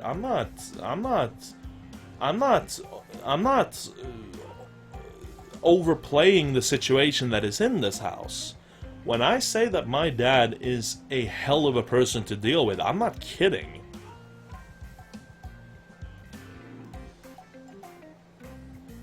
It's a difficult age, I know. I think my dad has some mental issues. I think so. And it's straight up, he has, like, there's people that has anger issues, and there's people that has anger issues. And he is one of those that has real anger issues. And I think you can obviously tell that when a person can go so far as to hitting their own children, at one point even injuring them. It's not right to lose your temper, but at least he wasn't a psycho that beat you for fun. Yeah. It's nothing like that. He has never beat me just to, like, get rid of stress or anything like that. He has just beat me when our fights have gone too far, our verbal fights have gone too far, and he takes it physical. But straight up, for him going so far as to taking it physical is really bad. Like, here's the thing. Victor, you know of this now, and Annan and Reuter, now you've all heard this. No one amongst our relatives know of this. Only me, my mother, and my dad. Not even my sister knows of this, alright? So few people know this. And my dad, he... Like... My mom has... When this happened, my mom has really tried to make me be silent about this. Because she doesn't... can you say again? Your audio is cutting off right now. Ever since this happened when I was in 9th grade, my mom has really tried to make me be silent about this. Okay. Because she doesn't want our relatives and other people to get a bad image of my dad. Mm-hmm. Okay. And like, my dad can be extremely verbally abusive to my mom too. Like, verbally. Not physically. As far as I know, my dad has never become my dad has never been physically aggressive to my mom, only to me. Not even my sister. Actually, there was one time with my sister, but it never really became anything. But that was partially because my sister raised her fist first towards him, and he basically grabbed her arms and he pushed her to the floor. So you could say she started it at that point, but he never hit her at that point. The only person, as far as I know, that he has hit is me. Mm-hmm. It's not right to list. Yeah. Were you a difficult... So, De Reuter. I don't know if you want to discuss it here, De Reuter. I'm not gonna say what it is or anything, De Reuter, but you know, De Reuter, I'm assuming you're listening. So you know the occasion you discussed with that childhood trauma that you went through, that we discussed one time. I'm not gonna bring up what it is now to Annan or Victor, because I'm assuming you want it to be a little private, since I was like one of the first people you ever told this to, you said, right? So I'm not gonna say what it is to the guys here, but you mentioned, since that childhood trauma you've gone through, that's one thing you've gone through when you were young, and you could say, this is something I've gone through when I was young. I have had an abusive father that has hit me on multiple occasions, at one point even hurting me, so I have gone through that, and it's an unfortunate reality, and that's how it is. Again, he hasn't hit me for over 4 years or anything like that, so hasn't been any of that since 9th grade, and that is because he hurt me, and that probably puts him more on a straight record, because he knows that he went too far with his violent behavior, and it's also because I'm bigger now, and I'm a lot bigger than I was back in 9th grade. You know, I was like 15 years old. Now I'm almost 20. You know, so now I'm a lot bigger and stronger. He could probably still beat me in a fight. Yeah. My dad has tons of, like... I'm not saying I could beat my dad in a fight. My dad could probably still beat me in a fight, totally, because my dad has tons of jiu-jitsu skills, MMA skills, and, like, he has done a bunch of kung fu and shit like that. Or I think it was karate, not kung fu. So my dad has a lot of martial arts skill ever since he was 18. He's 55 soon, but ever since he was 18, he's been training on stuff like that. So yes, my dad could probably beat the shit out of me if he wanted to, easily. But I'm just saying, me being a lot bigger now, I'm not close to as easily to handle physically than what I were back in when I was 15 years old, you know? Bro, everyone fights with their parents. And yeah, everyone fights with their parents, but few fight physically with their parents. Annan, have you even been listening to what I say? To what I've been saying? You say everyone fights with their parents. Yeah, but everyone's parents doesn't injure their knee, so they have to go to the hospital and empty it with blood because they popped their son's blood vessel, so that the person had to so their son had to walk on crutches for over a month. Most parents don't go that far in fighting with their parents, now do they?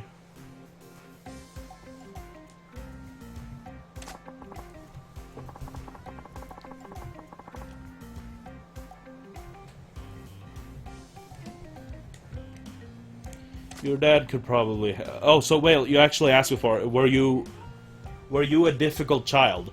I would say so, yes. But I wasn't difficult to the point where someone would have to use physical violence. Then I blame, again, my dad's temperament issues.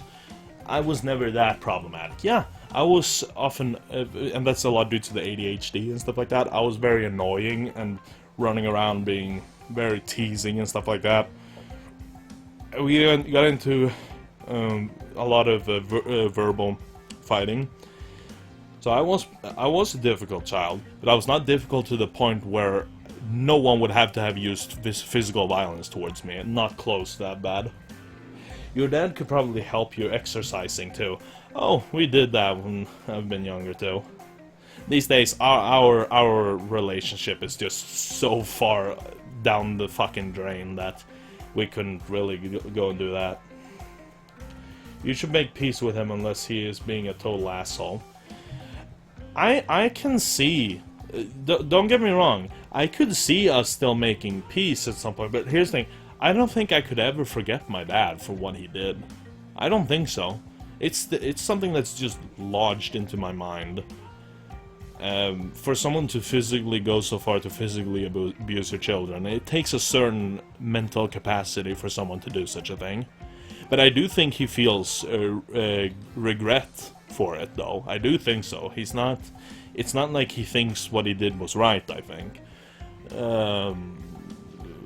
But he's gone too far, and there's always gonna be a memory in my mind for that. Because something that is traumatizing for you as a child, that sticks. That just sticks in you, and that's how it is. But I just said, like, I've had good times with him. Like, for example, Christmas of 2016. So just some months ago. I mean, I wouldn't say our relationship was good, but we had a break because it was Christmas times and we tried to be nicer to each other. But that just broke down in January again. Because then the Christmas times were over, and then he started. It just broke apart. It just didn't work. So, but I could totally see our relation changing when I maybe move out of here. I don't see much happening as I'm still here because it feels like it's just getting worse by the day. It's getting worse and worse as this. So maybe when I move out of here, stuff can start changing. But I don't see anything being able to change before then. But no one's perfect. Yes, no one is perfect. That's why I'm saying he probably does feel regret about it. Now that it only takes losing your temper. Everyone can lose their temper, yes? For example, me and my mom has actually come into physical violence with each other, but it's been to a much different scale. For example, but when me and my mom come into physical violence with each other, it's always my mom hitting first. And I'm not even kidding. It's always my mom hitting first. I have never hit her first. But things that she has this mentality that she's a woman. You know, women are inherently not as strong, so she often pulls the first punch. And she's not that strong, so she can't do much. She can't do what my father has done. She doesn't have the physical strength for it, so she lands the first punch, and then I may just punch her one time back. We never do like, well, she has hit me on the head, but if we do some punching, I may just hit her back in the arm or something. If she punches first, that is. I never punch her first. You could say I'm a little bit traditional in that sense. I don't usually hit first. I can hit a woman if she absolutely deserves it, but I've never hit my mom first. I've only hit her second. And at that point, I think it's fine because I see it as self-defense. If she hits first, then I hit her back. If she throws one punch at me, I may hit one or two. If she hits multiple punches, I may hit, again, a few. But again, I never hit her like in the face or anything. I hit her like in the arm or something, or in the leg, just to show her that no, you don't punch me. Because I see that, like, if you're a human, if someone tries to physically abuse you, just throw a punch or two back. It doesn't, again, I never punch her in the face or anything like that. But I can hit her back in the arm once or twice to show her that no, you don't hit me. You don't do that. So, yeah, that's just basically me holding my ground. That's what I see it. You could see it as self-defense, really, because I show her that I ain't taking it. And that's something that I sit and consider myself, because if it got physical with my dad, which it would have to go fucking far, because due to what happened when I was in 9th grade with my dad, I see it being very difficult to get into a physical fight with him again, but it's possible, obviously. And therefore I sit to myself and think, if I get into a fight with him these days, because if he tried to hit me, I could only see myself hitting back, and that could escalate into something really nasty. Because my mom is not as strong, so if I hit her back, and since I'm stronger, she understands that she can't physically overpower me, but my dad could. But if it would have to go into a physical fight, I would obviously have to defend myself.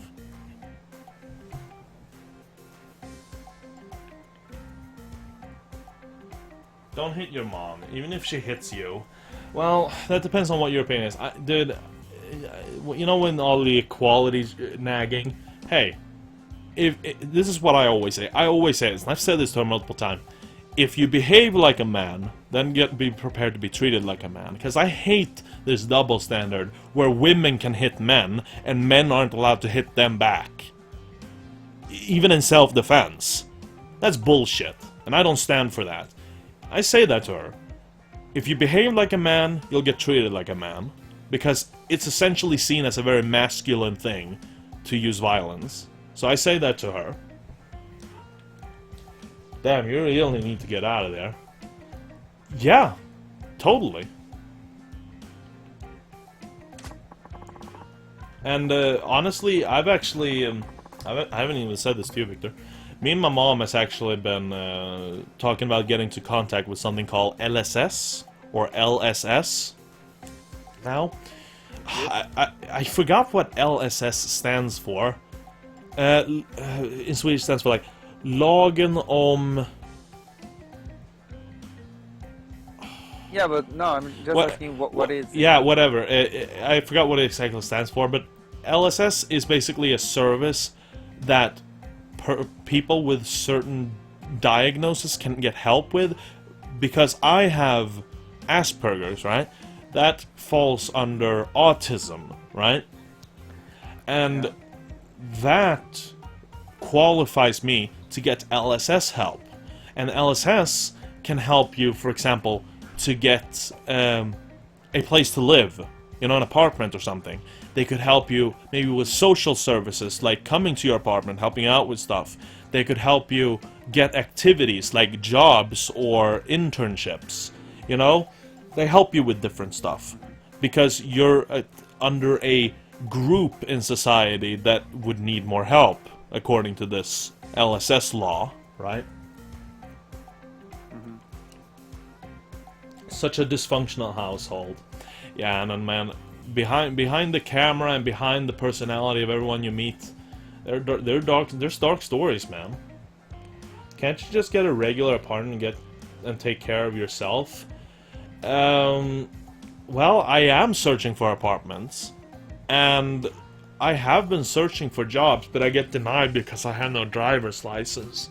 because I live in this place. So honestly, and I would really love if I could get an apartment in town, and in that case start working in town. But you see, I have a bunch of other plans too. I have my Japan plans, and I still gotta get in contact with the guys that are in cahoots, or what do you call, that are, you know, in contact with the schools. Talk more with them about that stuff. So that's plans too, and these are kind of like obviously I could probably start the LSS stuff, see what we can figure out, but then, you know, I could obviously start with these Japan plans whenever, or, you know, I obviously can't even go in, I can't even get accepted, I believe, to some of these schools before I turn 20, I believe. So I believe I can have talks with these guys to get in contact with the schools, but unless I'm 20 years old, I don't think I'll get accepted to any of the schools anyway. So as long as I'm not 20 years old, which I am turning 20 on June 25th. That's only a few months. That's, what is it now? It's March 21st? It's almost like, was it April, May, June. Like 3 months. A bit over 3 months, I turn 20. And at that point, I will be able to get accepted into those schools.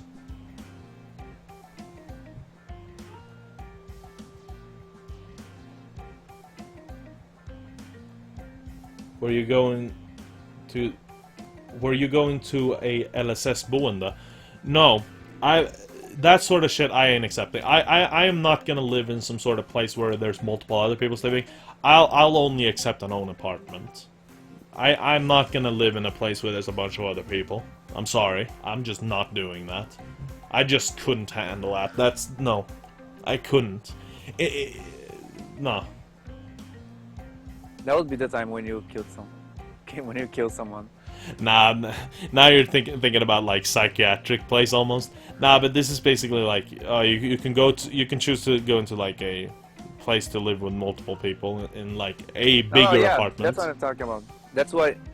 That's when you would, you know, what happens of you killing someone, because, you know, it's really annoying to live with other people. Yeah, I just hate that. I can't stand that shit. Especially if these people don't know, you know, don't care about others. Yeah, there's a lot of assholes out there too, you know, like, you can just have shit living situations with others and you're basically tied. So no, if you ask me, then I'd rather just sit out here and wait it out, honestly. Because, I mean, like, it's a bad living situation down over here with my dad, but my mom and I are still doing fine. We're doing fine with each other. We have our little fights, but overall we're doing fine. And I think it's working so far. I found out just fucking avoiding my dad. He's just a fucking asshole to deal with, so I'm just not dealing with him. And I feel like that's working out. So I'll just rather just wait it out. It has gotten better than what it was years ago. Well, actually, our relation has gotten even worse and worse between me and my dad, but, like, he's not as abusive as it could be back in the day, for example. So, in that sense, it has gotten better, even if our relationship with each other has gotten worse. Hitting each other equals doing fine. It's just sometimes, like, you'd have to see it to understand, really. It's not bad hitting, as I said. We may only hit each other in the arm or something, or, well, she hits me and then I hit her back in the arm or something. She may try to hit me in the head or somewhere else, but again, she's not that strong, so it's not like she can do any real damage. And I don't hit her with maximum force either. I just hit her so I'll put her in her place and tell you that I'm not accepting it. I'm not having it.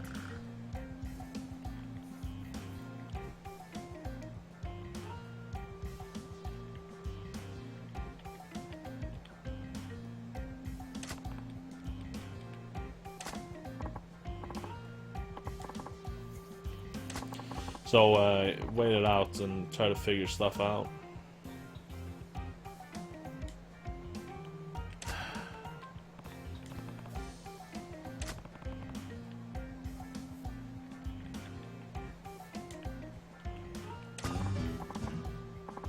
That was a side mission?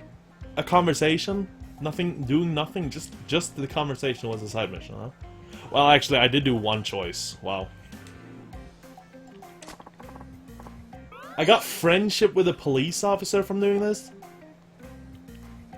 Officer stop and search Kikuchi. Friendship with officer stop and search Kikuchi. You got to know officer stop and search Kikuchi. Interacting with him will gradually fill the friendship gauge. You can check the status of this gauge at That's any... gay. Yeah. At any... It's weirder too, because this...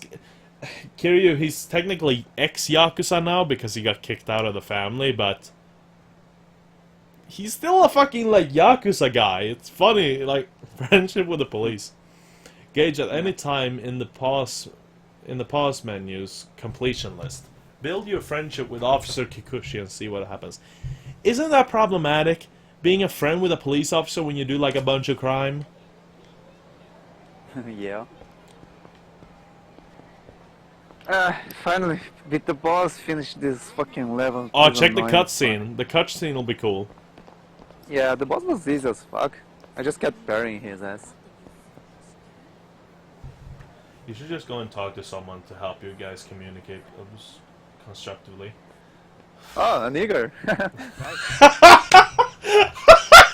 Oh, I like that. Oh, a nigger! Jeez. God damn, I was expecting. it. Yeah, no, right? That's a fucking big reveal. I got really surprised. Yeah. So this is a fucking slave guy. Yep. I think he got brought there by Europeans or something.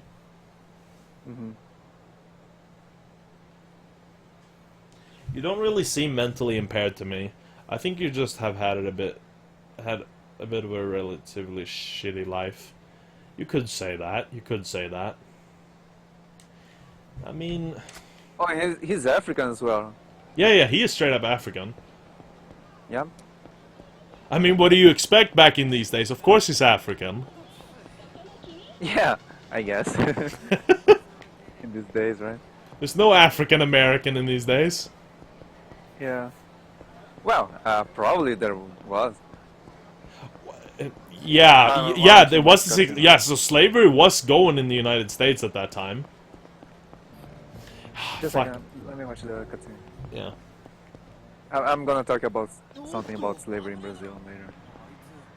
おいお前おお逃げるなよ止まれせちまえそこは適当に合わせといてさ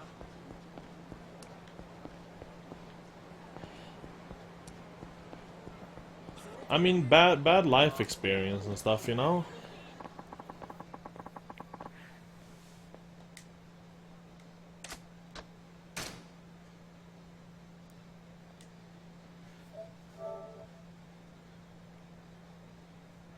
I would say I'm mentally strong, Annan. I got bullied a lot when I was in school, too. I think I've just grown up a strong mental... I've just built up a strong mentality, I guess. So in Brazil, back in the the slavery days, the feudal lords, they actually fucked the female slaves because the mixture of black and white babies were worth a lot of money. Yeah, I know. European slave owners did that, too. Yeah. Oh, really? Okay. Yeah. Oh God, I think this is another submission. It's a masochist an S&M club. So it would be a win-win, right? You'll get a free fuck and How to train your dominatrix. Yeah. should get a baby that's worth a lot of money. Victor, I have to correct something. I've been thinking about it for weeks. I remember when we started playing Neo, I did such a fucking mistake. When we started playing Neo, I was like, the game started out in 1598, and the main game takes place in 1600, 3 years later in Japan. But back in England, it was 1598. And I remember I said such a stupid thing. I said the Americas was not even found yet by the Columbus. Discovered. Yeah, I said it wasn't even discovered yet. And I'm looking back to it, Yeah. and I'm saying to myself, no, that's wrong. You know, and I even looked it up. Columbus discovered 1600s. what? It wasn't 1600s. The 1600. No, Columbus discovered America in 1493. It was 1493 or 1494. It was one of those 2 years. Yeah. He discovered it. So I was about 103 years wrong. Okay. All right, in my calculations there. I don't remember. I so- don't care about history. So yeah, I was about 3 years wrong there because I believe it was 1494, or 1493 instead. When they're in England, it was 1593 or 1597. So that's 103 years later, or 104. So I fucked up there. So the U.S. or well, it was the British had control. So when Neo takes place, the British do have full control of America there and are doing slavery and bullshit there. Okay. And I guess maybe this black guy story here is that I do believe that Europeans brought some slaves over to Japan because, you know, they had a relationship with Japan and stuff. Because as far as I know, Japan never went and took slaves by themselves anywhere. I have never heard of anything like that.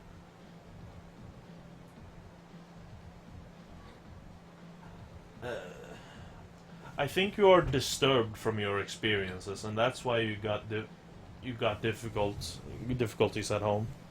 Yeah, you got some shit to work out, buddy. Yeah. So here we're doing S&M stuff. This is what things I like in this game. It's real nice. Fucking DOMs, man. Man, what people do in the privacy of their own homes is one thing, but is this really necessary out on the street?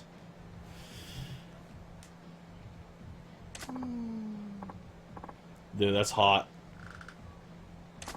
You middle-aged man! Yes! Go on! You lusty guy! More! Put your soul into it! Please visit again, Is that the you guy from- customer! Is that the guy that? No.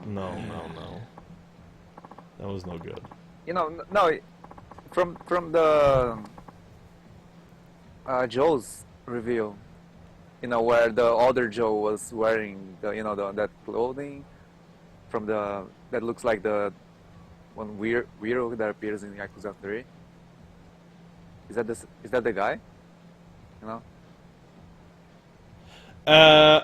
I believe Joe, the normal Joe, was dressed up in that white suit. He was dressed up as Kiryu, while the other Joe with the eye was wearing the eye patch, which was dressed up as the other playable character in this game. Fuck, I forgot what his name was. Doesn't in the middle of the reveal, the other Joe wears like weird clothing I don't remember what kind of clothing, but he wears a weird kind of clothing, making fun of one of the weird characters that are in Yakuza 3. The diaper, right? Yeah. I guess. Yeah, because in Yakuza 2, at one point Kiryu goes to a club in Japan, there in Tokyo, somewhere where men dress up as babies and women take care of them. So it's like a sex play, mother and baby sex play. You would love to go there. I would love it. I would totally do that. Honestly, man, dude, go in there and like wear a diaper, suck on some Japanese girl's tits, like being nurtured. I'd fucking find that so sexy, man. And then they do a little like reach into your diaper and like masturbate you until you come, Wait, is that a thing? You actually searched on that? Yeah, it's totally on the internet. I love that. Huh. Dude, if they... Oh, dude, I would love to go to a thing like that in Japan. I'm sure you would.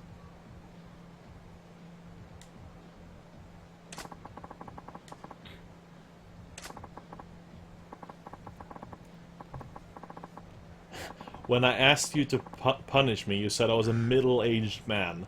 That's the truth, not a put-down. I suppose that's true.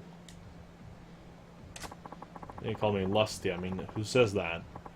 If I'm coming here, lust is pretty obvious. I think what's the joining being told what you already know. Also true.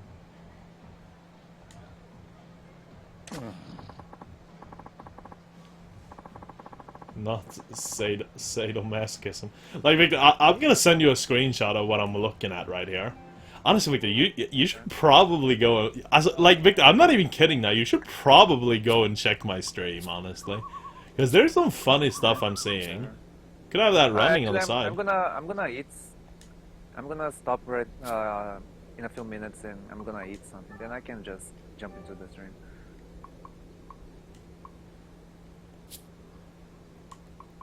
Yeah, I'll give you the screenshot.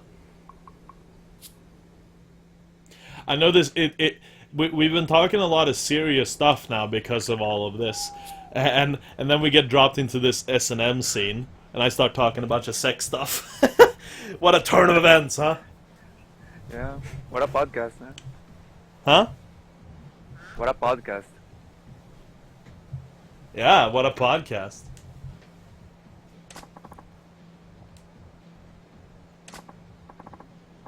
You're an S&M queen, a dominatrix. You should never ever apologize. Some ugly character. some ugly modeling, texturing, and Other than your the game is terrible, ugly, to be honest. other than your terrible humiliation skills, you're the girl of my dreams. But I don't know if I can keep this up.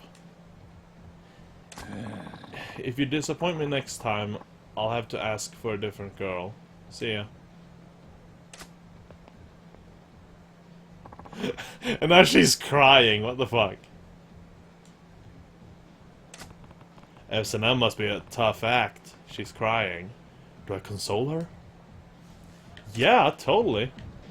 I'm up. This is my type of side mission, man. Oi. What do you guys think? Droider, you've been quiet for a long time. Hey, are you okay? I feel like reading this now because this is an interesting scene.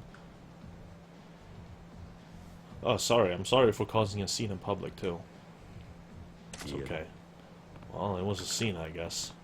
But this S&M thing, it sure has some unique challenges, doesn't it? Yes, very much so. What do you think after watching that? I'm not cut out for this line of work, am I? Honestly, you do seem to be too caring and gentle to も the しか devil. してあんたってばその汚い腹を地面にこすりつけて私の足元にたどり着くシチュエーションに興奮してたってわけ I believe if I read that right, it was Eggman 132. Is that correct? Are you there? It was a follow. My eyesight not the best, so I was looking at the screen over there where your name was being displayed. I believe it said Eggman 132, but I could be a little wrong. My distance sight is not that good. It's not that good. I find it very hard to berate someone, especially a client. It just feels like I'm being rude. I would think your customers pay you because they want to be abused by you. If you're so hung up about berating someone, why are you even working as a dominatrix? Yeah, that's the first thought I get. Like, Kiryu asked something I almost didn't think would be asked. Why the fuck are you working as a dominatrix if you can't be mean? Since I was a child, I could never rebuke anyone. Even when my friends betrayed me, I laughed it off and forgave them. I'm still like that today. What a pussy. But those relationships I built on swallowing my feelings were false. For some reason, I thought she was gonna. I mean, like, I'm sure it's telling you other things. yeah. I was thinking swallowing cum. Yeah. But, you know, but those relationships I built on swallowing cum. My feelings were false. They were shallow. I realized I had no real friends, but one person with whom I could share my honest feelings. Not one person. I took this job to... I took this job to transform myself into someone who can tell people exactly what's on her mind. But now I see that I'm not cut out for it. Victor. Victor.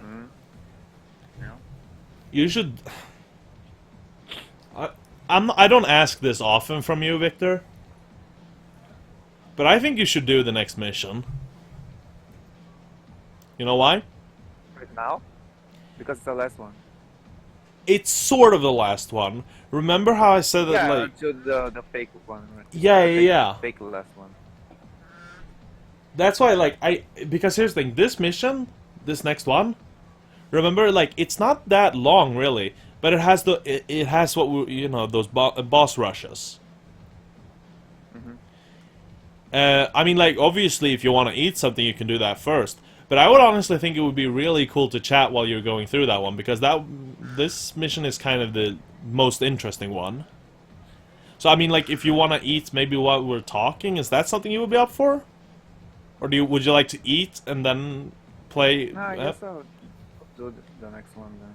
I mean, how hungry are you feeling? I mean, Victor, I'm not forcing you to No, it's anything. not about being hungry. It's about being. It's because it's late already.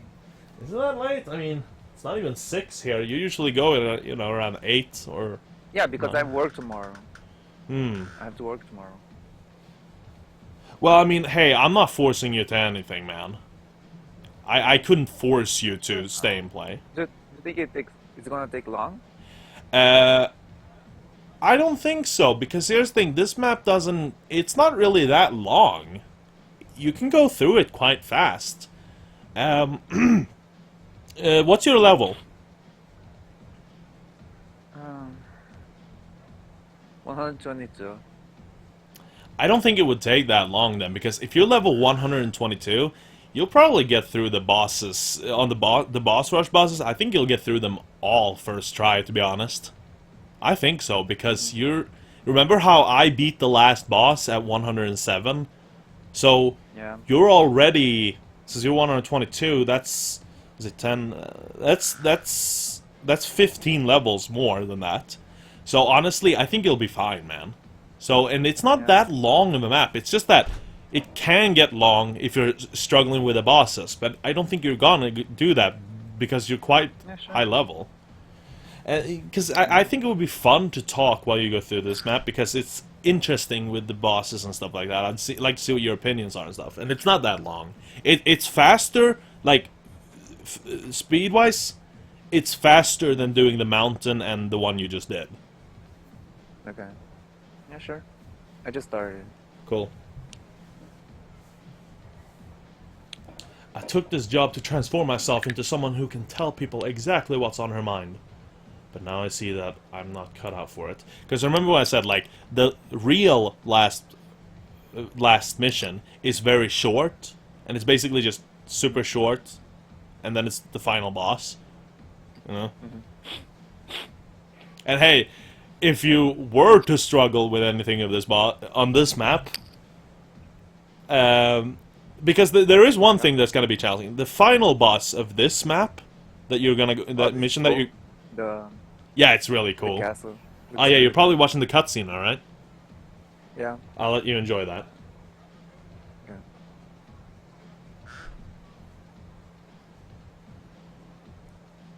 Okay. She's wearing. Hmm?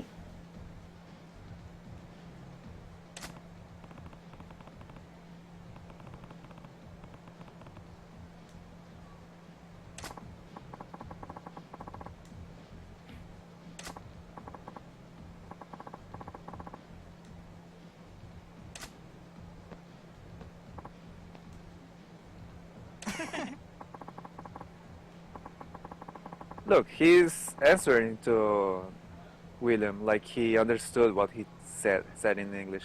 Oh no, well, never mind. Hanzo actually talks in English. Yeah. Hanzo does understand English. Yeah, but Hanzo is talking Japanese to William, so Yeah. I don't know. But how does William understand Japanese? He doesn't have the cat anymore. Yeah.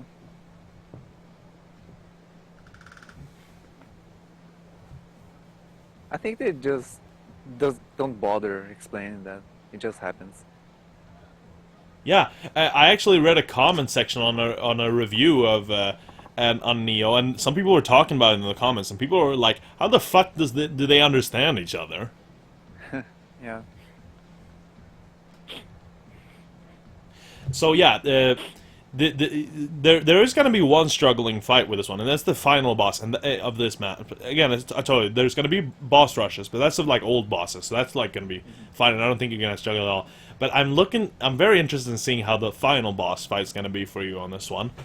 I think with your level, you're probably not going to have that hard of a time, but you know, Yeah, hopefully.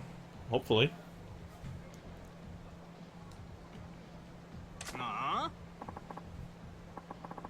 There's like a special thing that's gonna happen that I'm really like nothing you've seen before in terms of how like the boss fights is gonna be structured. You know what I'm saying? Okay. So that's something that's gonna be a little interesting.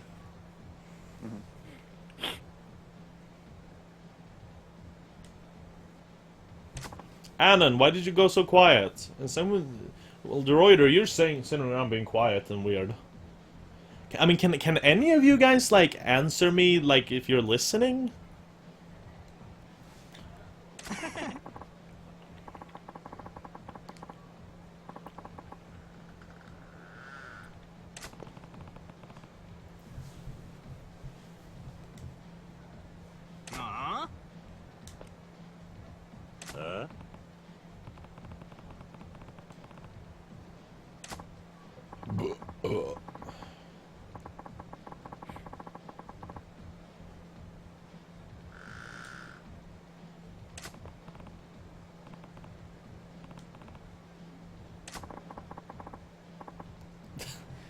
Don't order. I just got insulted. The guy said, "Don't order me around, bacon boy." That's offensive. But they're basically calling me a pig. Yeah. Would be a good name, slur for Americans. Americans. Bacon boy. Bacon Bacon boy. Yeah. Or to me, really, just fat people in general. Bacon boy. Yeah, no, especially Americans because they love bacon. So Yeah, much. Americans love bacon though. I mean, like I really like bacon too, but yeah, Americans and bacon go hand in hand. Yeah. Listening? They are. Cool droider. Are you playing something at the moment while listening, droider?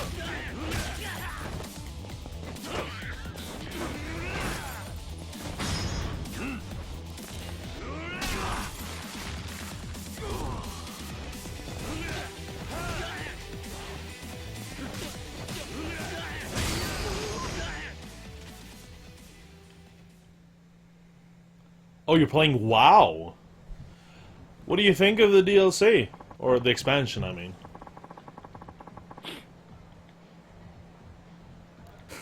Oh, damn. This masochist is tough. You're supposed to like getting your ass spanked.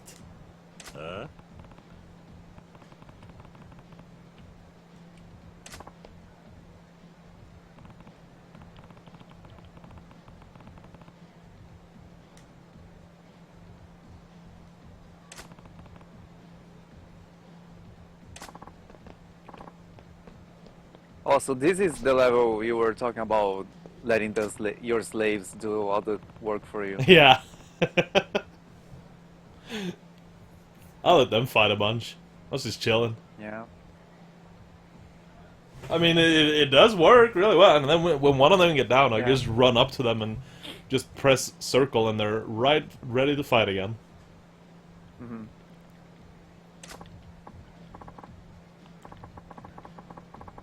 Are they gonna help fighting the boss? Nope.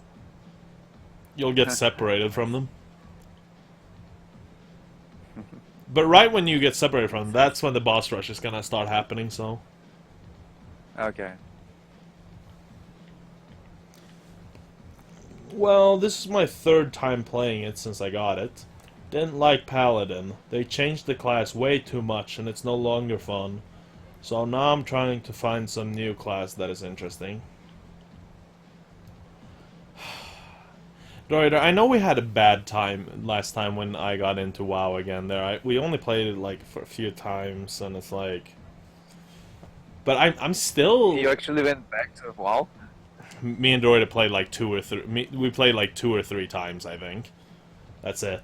Damn. Droider got me some WoW time, but I didn't feel very motivated, and I was doing a bunch of stuff. I was laying on the floor a lot. What's that supposed to mean? I mean exactly what it says. Literally, or Yeah, literally. I often got off my chair and laid on the floor making noises and saying my stomach is big and stuff. okay. But honestly, I mean, still, Droider, I honestly feel a sense that I still want to get back into it, but I guess that time just wasn't good. I guess so. But at some point again, I'd feel up for getting into some WoW again, because I believe it or not, I still want to go through the expansions. You know what I really would like Blizzard to allow it to do? To just move all 3 of my characters to that server. I believe we did the character we made, that Worgen. The Worgen on and stuff was on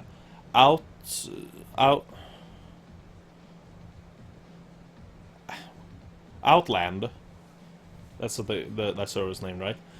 We made it on Outland, and I just wish they'd allow me to move all 3 of my high-level characters over to that server for free. I hate the fact that I legit have to pay, what is it, 10 or 15 euros to move one character to a new server. So, I'm basically gonna be forced to pay maybe like 45 euros. Around maybe like, you know, again, 45 to 50 dollars, you know, to just move my 3 characters over to that more populated server, just because the executive server is fucking dead.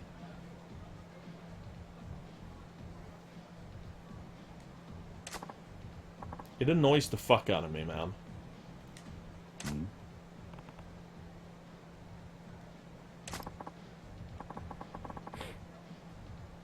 Ooh. The server doesn't really matter.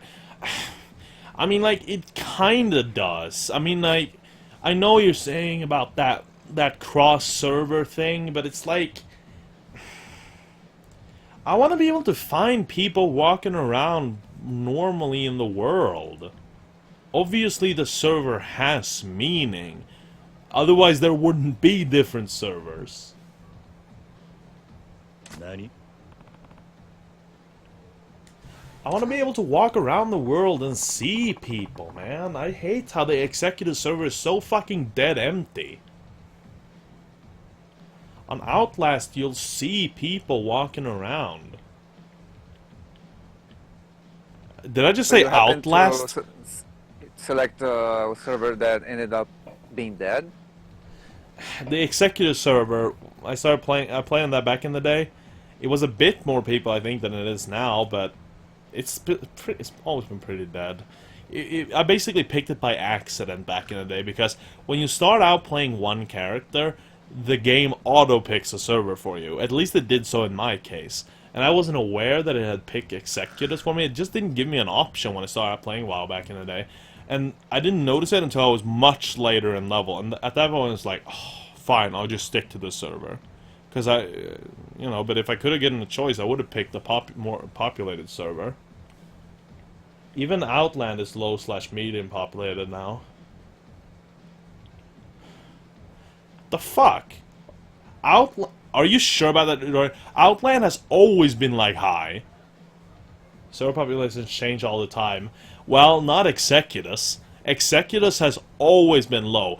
The only times it has gone up to like medium is when expansions have been released. And then it's like on medium population maybe for a few days. Then it goes down to low again.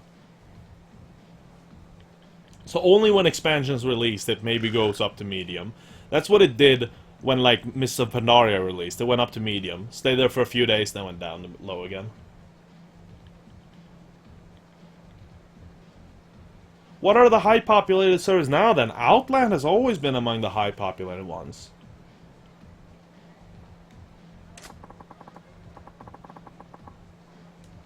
Yeah.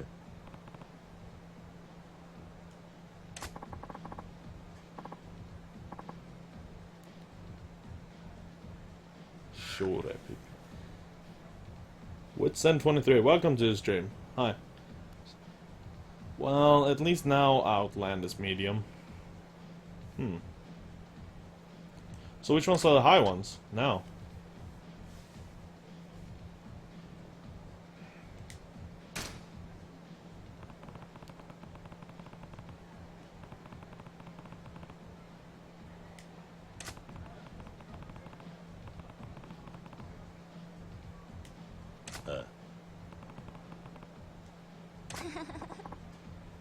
Nice. Hi. Hello, streamer. Hi. Draenor, Kazakh, Silvermoon. Ah, yeah, Silvermoon is always... that. Well, always, I don't know about always, but Silvermoon is obviously another populated one. Draenor and Kazakh. So which one are you playing on right now, Droider?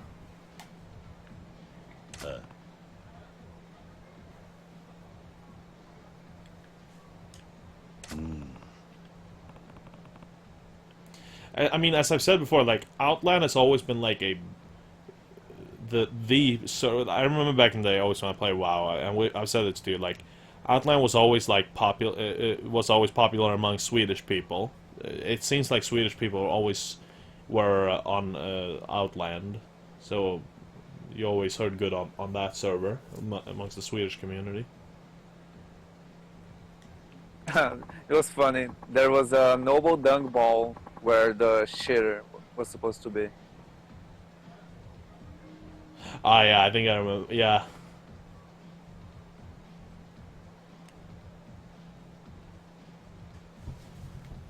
Medium/low nowadays. Oh, Burning Legion. Burning/low nowadays.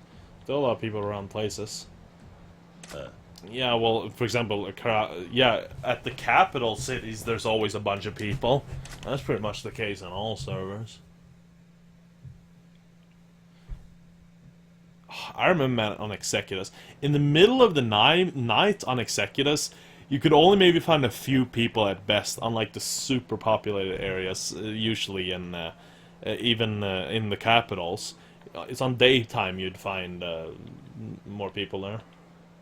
But like, even at nighttime, to see so few people on the most populated regions of servers is sad. Even on low populated servers.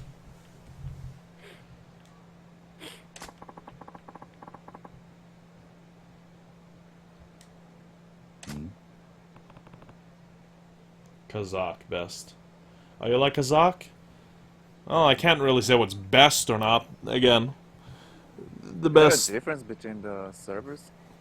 Well, it depends on what people are there. So, like, different you know, some servers are more populated than others and stuff like that. And Yeah. some servers have like, for example, some servers there may be a lot of Germans on. There may be like tons of Germans in a server, or there may be a bunch of French people, and But it's you pretty much the same game, right? yeah, yeah, no, it's the exact same It's- game. But for example, like, say if you're in Europe, right? And since we have so many languages and all, but you know, like, if you're in Europe, right? You don't want to go to a server and level there where it's a shit ton of French people, because French people suck at English, so you're gonna have a bad time. And same thing is like go to German servers. You're not gonna want that either. So if you're like in Swedish, for example, you'd go to Outlast because there's a lot of Swedish people, or you could go to like servers where there's a lot of people from the United Kingdom, maybe a lot of English speakers. It's good. So it's good to learn servers and where there are. Like it's the same thing in North America. There are like servers where there's tons of Mexicans, I think. So there's a lot of Spanish speakers. And then like I believe even in Asia. I think WoW in Asia has like servers that are very like Japanese or Chinese or something, or Korean. It doesn't say it on them, but that's something you have to check around on forums and ask the communities. Where does a lot of people go out to? And that's how you often get pinpointed to servers where a lot of people hang out. And Outlast was a server where a lot of Swedish people were at.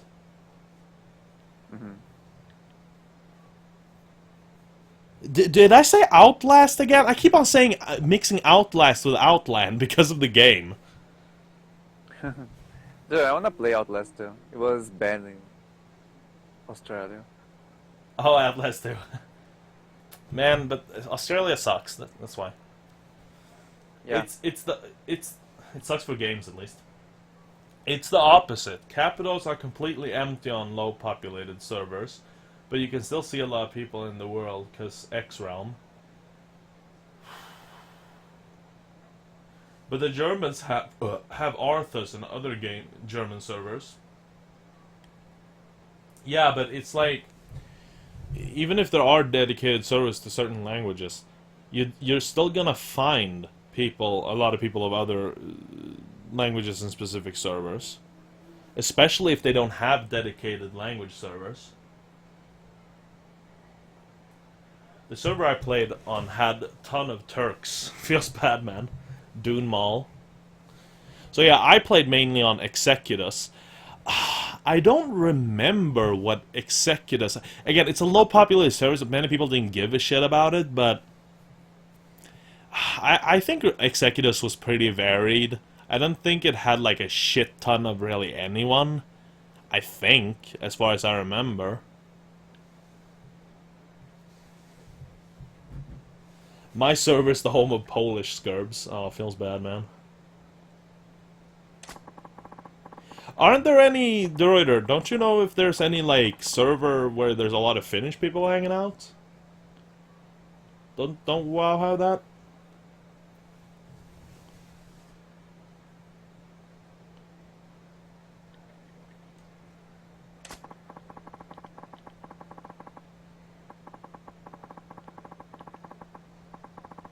Dude, this is gonna be so awesome. I'm basically gonna teach this girl, Ayu, on S&M play, and she says here that she wants to try out a session with me, and she says she wants to be the dominant role, and I'm gonna be the submissive one, Oh. so she can practice. What class did you play, Ray Rabbits? My first ever was a dwarf paladin, but I didn't find paladin that fun, to be honest. My second one was an orc hunter. I found hunter really fun, but I think it sucked a little bit how they didn't have much to heal themselves or anything like that, so that kind of was unfortunate. But they had the pets, which helped out a bunch on stuff to distract and stuff like that.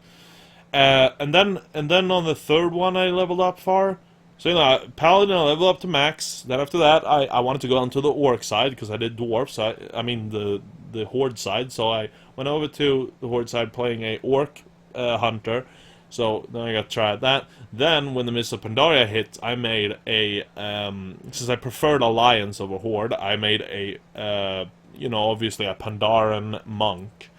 And I really liked the monk class because the monk class had a lot of evasive abilities and a lot of stun abilities and also self-heal abilities, which I thought helped out a lot. and also with AoE stuff. So it helped out for group fighting, and it helped out if you wanted to, you know, put some enemies to sleep or to put them out of action while you were fighting other ones and stuff. It really helped out a lot. They were very varied all around. Could do a lot. There used to be a Finnish one, but nobody's there anymore. Vanilla? What?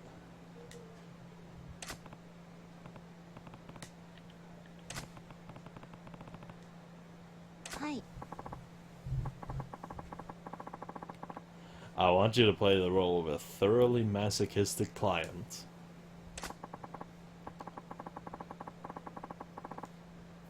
Yeah. Dude, I hope she'll I can beat tell me. already that's your favorite mission so far. Dude, it's awesome. I hope she'll beat me. Dude, I want to get beat up by a Japanese girl, man. It'd be so hot. Like, she'll stomp me while I'm on the ground. Oh, it'd be so hot.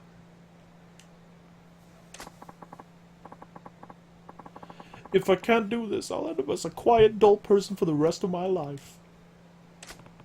She's laying the guilt on thick.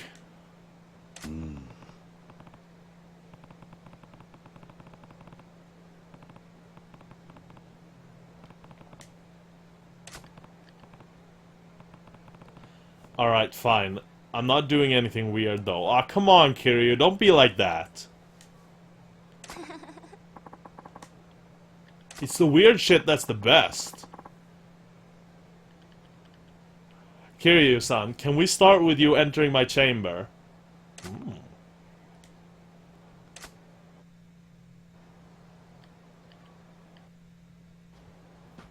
Mistress, may I serve you today?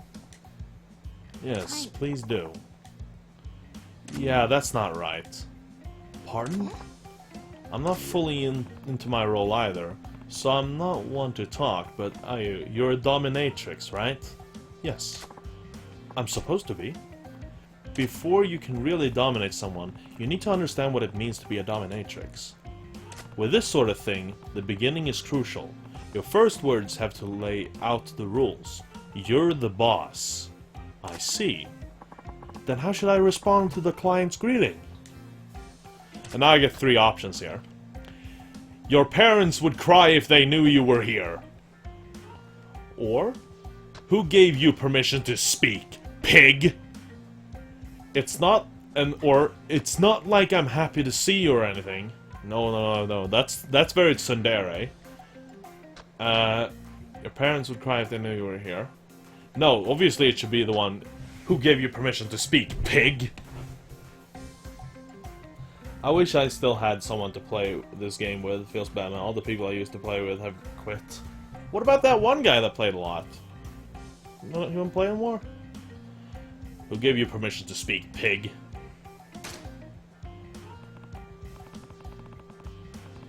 Wow, the protagonist is S&M expert. Who knew? Alright. I see. You don't even treat them as a person. That does sound like a dominatrix. Yeah. I wouldn't know how a masochist thinks, but it's probably a turn-on for them. Kiryu, it's okay, man. You're in safe hands. I'm the one holding the controller. So you're in safe hands, man. Okay. Can we do this from the top again? Well, yeah. There's a bunch of children standing in the background. What the Victor? Like, we're in a playground right now, doing S&M practice, and there's 4 little children standing like 5 meters away from us, while she's wearing full fucking dominatrix gear. Who gave you permission to speak, pig? Sorry. I know I told her to do this, but what am I doing? So? How are you going to serve me today? Huh? Well, he has kind of fucked up life situation at the moment, so he doesn't even have a PC or a home. What the fuck is up with you Finnish people? Droider, is that just because I'm on... Yeah, it's like, you, your brother, dad's, and it's like, your friend here? Why does every Finnish people I get in contact with have a fucked up life? Blazer, too! Blazer has a... well... Sorry if you're listening, Blazer, but... I mean, like, Blazer gives off a vibe that he has fucked up things, too, in his life. Why does every Finnish person I know have a fucked up life? That's what happens when you play too much WoW, Droider. Lol. Please tell me what you'd like me to do. S&M comes in many flavors. I have to get the client to tell me about their particular kink. Got it. But I don't really have anything in particular. Well, he's addicted to drugs, and he beat up his mom super bad and got kicked out. Now he's living on the streets. What the fuck? He's in Finland! Droider, I don't care how much you're trying to tell me this. There is social services in Finland that could help him out. I know this. Don't even try to tell me that there isn't social services in Finland that could help him. I know there is. Maybe he just doesn't want to go and seek help with them. Then just in general, what do you want women to do to you, Kiryu-san? Tell me. What do I want done to me? Nothing really comes to mind. So let's just play the masochist here. Okay, let's see. 3 options here. I want to be whipped, I want to be humiliated, or I want to be stepped on with heels. I mean, here's the thing. This one is hard. I'm the masochist here, okay? I mean, here's the thing. I want to be whipped. I'm not big on the whipping thing. I could go with whipping, but I would rather be humiliated or stepped on with heels, but it depends, because if the humiliation is great, I'd really like it. I really like the verbal stuff. I'll go with I want to be humiliated, because that's not a precise thing. So we'll see what she does. I want to be humiliated. Hello, new burgers. I believe that's a welcome back. He got help.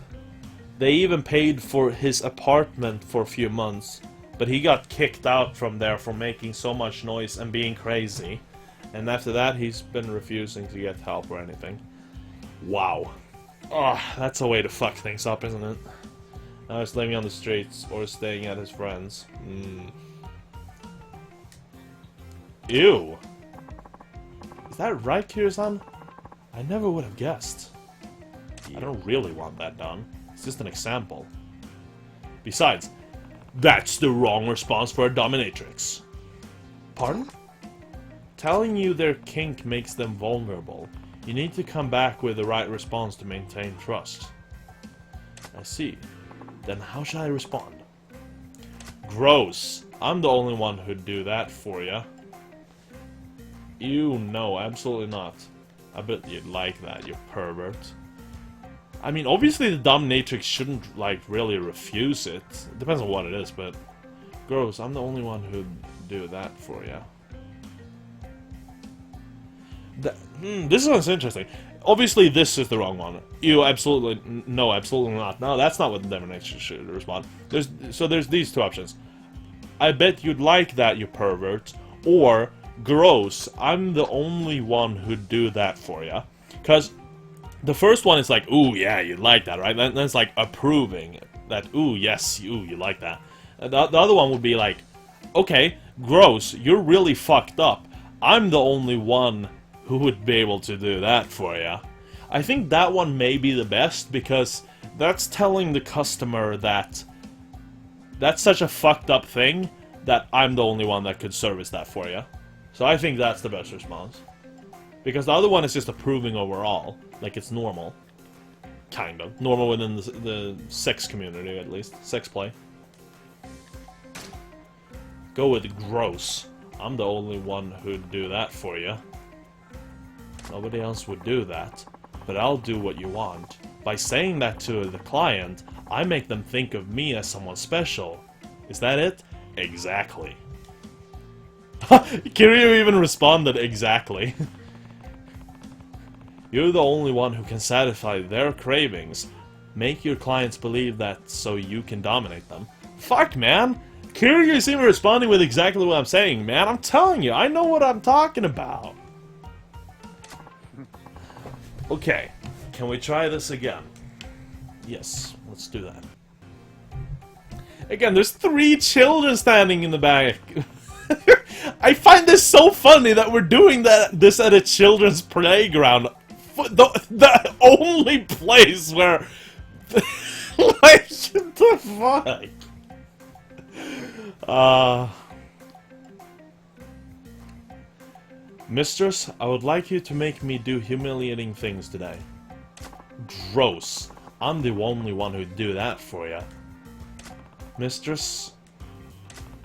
What am I doing with my life? Kiryu saying that to himself in an internal monologue.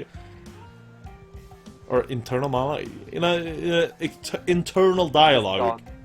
Internal dialogue, exactly. Yeah, his thoughts. He's even saying to himself, what am I doing with my life? And he's looking up to the sky. Very well. We shall begin. Hi. Oh my god, the 3 children is approaching us now. They're even talking to us.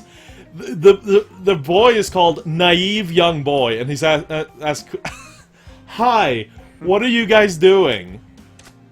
Oh god.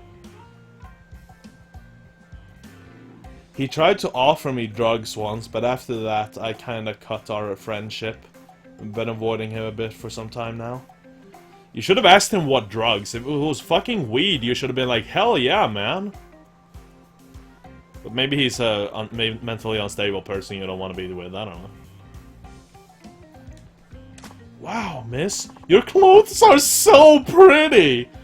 Oh my god, and it's pure-hearted girl. There's a little girl, and she's saying to the dominatrix, your clothes are so pretty. Jesus Christ. Dude, Victor! I'm actually... How has this not been an outcry in Western media? Yeah, that's what I've been thinking all the time since you... We are legit doing domination. No one, you know... We're legit doing a dominatrix... Yeah, we're legit doing a dominatrix practicing in a kid's playing field. And now there's 3 little kids around like the age of 10 approaching us. And the girl amongst them say to the prostitute, you can say prostitute I guess, but dominatrix, wow, your girls are so pretty! I wanna be like you when I grow up! Methamphetamine or whatever that English is, or whatever. Oh yeah. Droider, that shit you wanna stay away from. Methamphetamine fucking fucks up your life. Are you having fun? Can we play too? Innocent kid asks. Guys, this isn't... We're not playing. You see, Wait, Ayu. Calm down. How could you expect me to stay calm now? Please, can we leave? Hey, Ayu, it was your fucking idea to go to a playground. Yeah. No, think about it. Wouldn't a true dominatrix take advantage of any unexpected situation to enhance the session? Pedo game? I've noticed it fucks you up, yeah. Oh, I see. That does make sense. Yes, make the kids get in on the humiliation. Well then. What do you propose I say? Answer me. Oh my god, am I gonna bow out? Good. Ayu's back in control. In this situation with kids watching, what would a dominatrix say to a masochistic client? Oh my god. 3 options here again. They're what? I mean, Victor, I'm just gonna send you another screenshot here. This is just see the situation. This is so amazing. I'm actually even surprised Sega got away with this and not had to remove this scene or something, you know? Yeah. Holy shit. Like, this game is 100% uncensored. This game has everything the Japanese version has, and I'm so glad for that. Look at this! Look at this picture I'm sending you.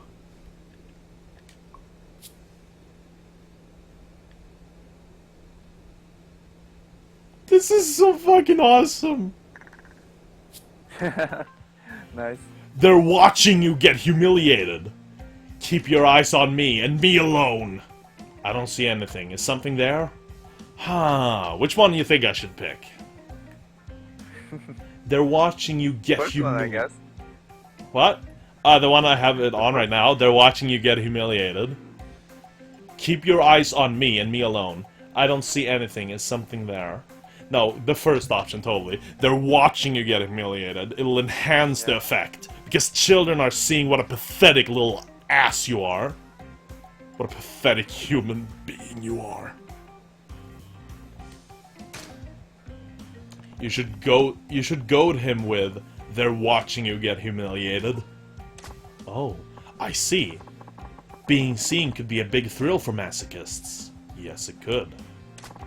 Pointing that out will make it even more thrilling and titillating for them, right? Good. Now you're getting it. I understand now.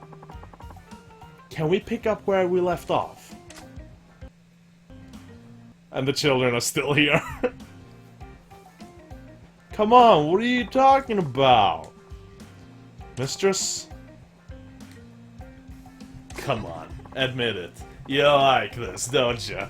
Ooh, that smirk! They're watching you being humiliated.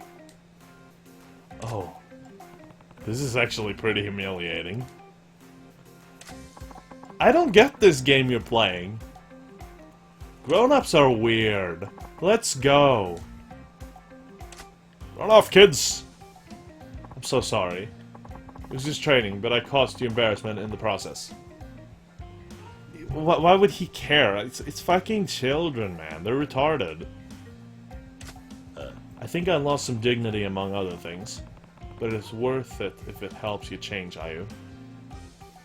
Thank you, Kiryu-san. Can you come with me to the dungeon? Oh! I want to give you something else. No! We gotta practice in the dungeon, though! Sure. Okay, you guys, let's go to the Dominatrix dungeon. I think I left my bag somewhere around here.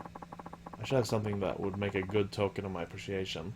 Oh, give me a slave toy. Wouldn't it be funny if she gave me, like, a dildo bat from, from Saints Row 3? Yeah. Beat enemies with it. Use a weapon.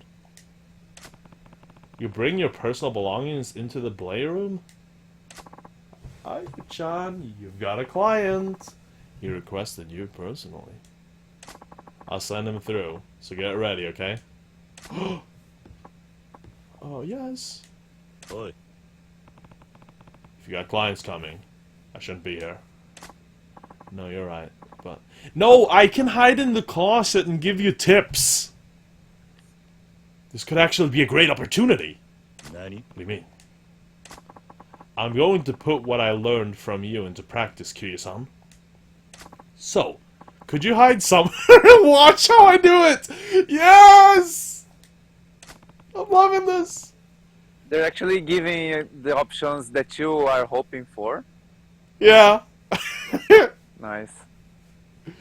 You've got lots more guts than I thought.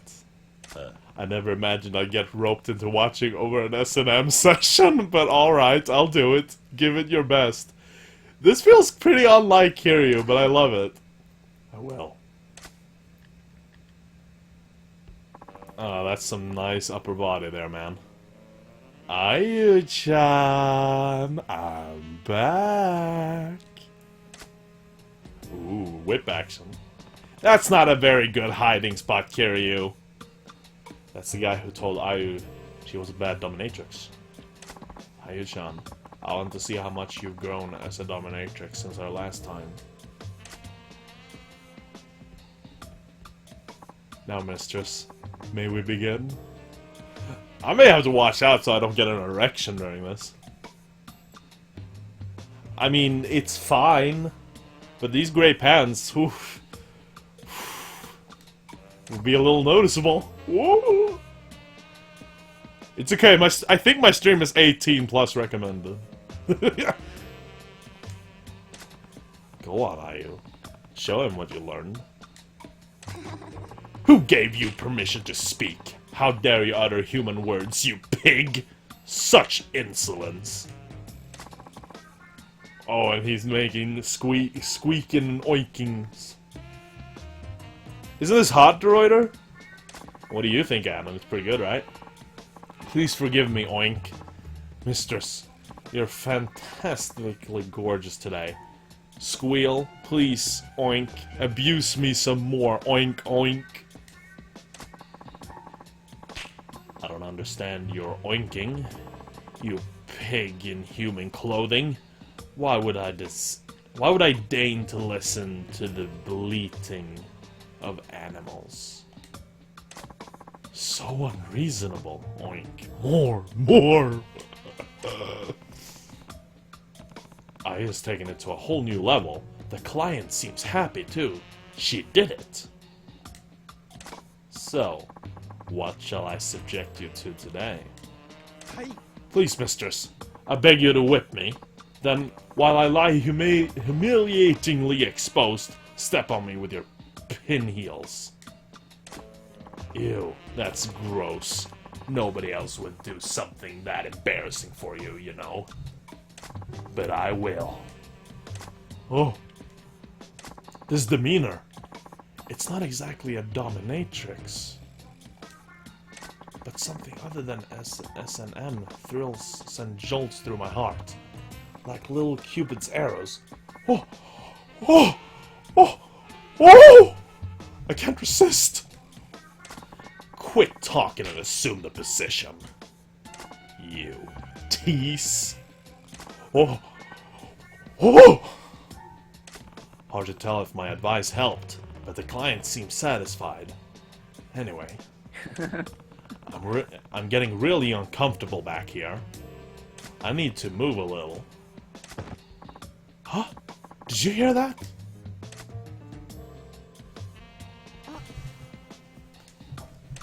Damn it. They heard me. He's looking right at me! Is someone there? I'm busted now. Take control! No. Why'd you step out, you ass? She should have just assumed more control. You don't work here, do ya? Ayu-chan. Who's this guy?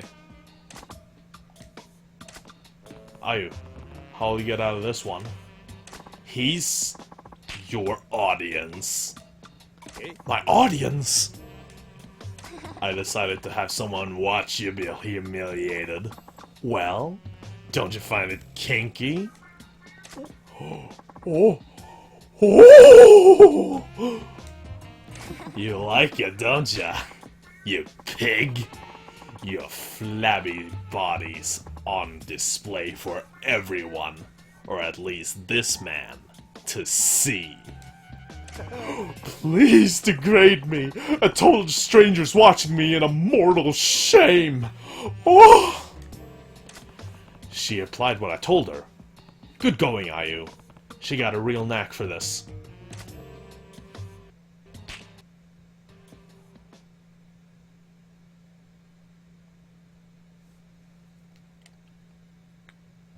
Is that it? Was he satisfied? Thanks for the play session, Ayu-chan. Ayu-chan, no! Your Majesty Queen Ayu-sama, your demeanor was truly regal, and your behavior the height of haughty scornfulness. You were utterly magnificent. Oh, really? You have grown immeasurably since our last meeting, mistress. I feel truly humbled in your presence. Please allow me the honor of loyalty requesting you. The honor of loyalty requesting you. My apologies. How dare you even consider straying? I'm allowing you to keep requesting me, you pathetic swine. You're enjoying it. Yes! Yes! Oh! I love this, man! Ayu, you nailed it. Thank you. It's all thanks to your advice, Kiryu-chan. Kiryu-san, I mean, not chan. Fuck. I just hope I never have to do anything that awkward again. Well... Should I mix up the voices now? Well, here's a little something to make it all better. Please accept it. You got a fur... I got a fur belly warmer. What the fuck? Thanks to you, Kiryu-chan, I was able to change a little. I think I've gained enough confidence to make it as a dominatrix now. Good for you, Ayu. Thank you, Kiryu-chan. I demand you visit again as a client. Next time, Ayu-sama will pleasure you with her whip. Please tell me I can! Oh my fucking god! I died from the part where you get separated. What? I died. You know the part where you get separated from the... Yeah? Oh, you didn't run fast enough? No, I looked behind to see what was happening, and I died. I knew that the thing was falling, but I didn't think it was just kept falling, you know. I just thought it was like a chunk of it. I don't see I didn't myself. know you had to keep running. Yeah. I don't see myself Now I'm coming going back for the a. boss rush. What? Now I guess I'm going for the boss rush. Yep. I don't see myself coming back for a whipping, but I'm glad I could help all the same. No, please, Kiryu, please! Don't do this to me, man! You're getting such an opportunity! You're 20 years old, even though you look like you're like 35 or 40. But you're 20 years old, you're young! You're basically, like, it's actually fucked up. Kiryu is kind of my age. Like, Victor, he's 20 years old in this game. He's almost my age in this game, even though he totally looks like he's like 35, 40. You're young, Kiryu!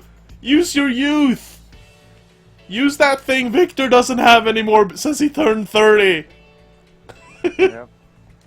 Use it! How to train your dominatrix. Man, that was an awesome side quest. Best one so far. Holy shit. That was fun.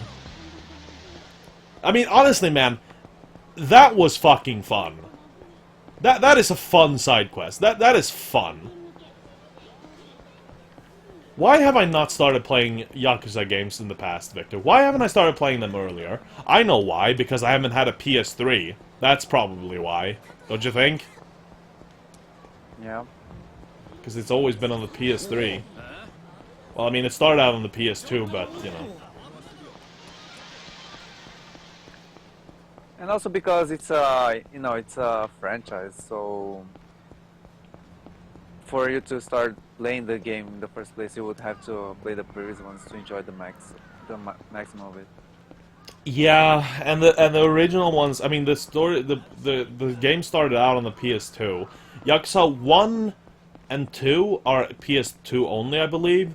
Yakuza 3, 4, and then the other ones, some of that is on the PS3. Yakuza 0 here is on the PS4. And Yakuza 6 that's coming out is gonna also be PS4. So, I mean, the whole series has always been a PlayStation exclusive series. And, I mean, think about it. Think about it like this. Like, Sega's last console was the Sega Dreamcast, right? The Sega Dreamcast came out 1998 in Japan, but 1999 everywhere else, right? They stopped production of the Dreamcast just 1.5 years into its production. So somewhere in 2000, I think it was somewhere by the end of 2000, they start. I think it was somewhere in November, December 2000. They stopped production already of it because it was going that bad. So they were getting their ass kicked by the PlayStation 2. So they stopped that, and imagine then that at that point, Sega needed to restructure their company. You know, fuck.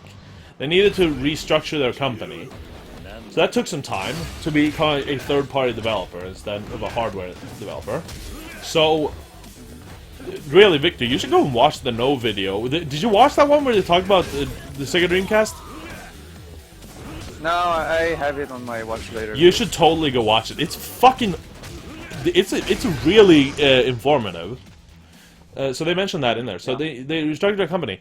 The first Yakuza game, if I'm correct here, released 2003. So imagine that. Basically in 2001, they started restructuring their company, end of 2000, right? So the Yakuza game was, I think, their first big franchise they started to, like, pull out there when they had become a third-party developer. And they started out on the PlayStation as when they first started out with the third-party developer stuff. So they went out on the PlayStation, and Yakuza's always been there. And me having the PlayStation 2 back in the day, sure, but you know, back when early Yakuza days was very much more like just a Japan thing. They did start bringing it to the West, but you know, it wasn't that well known. But then the PS3 never had it, you know. So until now, obviously, back in last year when I got it, but otherwise, you know, never had it. So I think that's part of the reason also why I never got to try out the games. Yeah. They should launch a big as full HD collection Totally. for the PlayStation 4. Actually, they're actually working on a Yakuza 1 remaster. For what? PS3? I don't know what platform it's going to release on, but it's probably going to be PS4, obviously. But I don't know if they'll maybe release on PS3. You're talking about there is going to be. Yes, Sega is working on a Yakuza 1 remaster. So maybe they'll go out and make HD remaster. It's a is it going to be a remake or just a HD remaster? I think it's an HD remaster, not a remake like in Resident Evil. yeah. I mean HD remaster.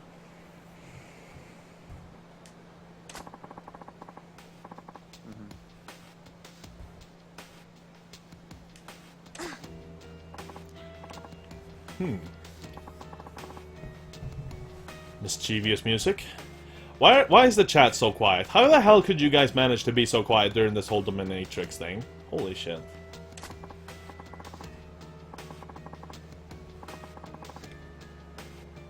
Oh.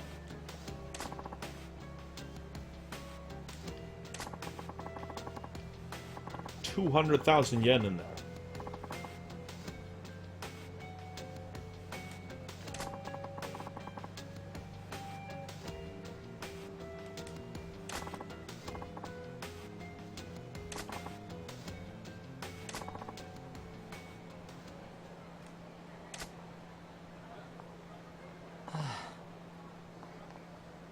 Fucking hell, male school uniforms in Japan look so stupid. At least this guy's male school uniform. I don't know, man. They look so weird, don't you think so? Like girls' school uniforms look fucking amazing, but guys' school uniforms? No, I actually likes the high school male uniform. I don't know what you're looking at, but I usually like. I guess it depends on which one. Like, for example, in Persona 4, the male uniform actually looks quite good in Persona 4, the male school uniform in that game. But this guy I'm looking at right... Yeah, I'll send you a screenshot. This guy I'm looking at here, not digging it. Not digging it. This looks just too bland. Check that out.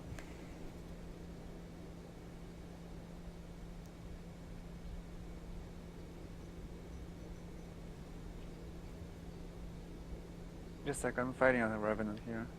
Oh, it was Eggman 132. You still haven't typed anything, Eggman.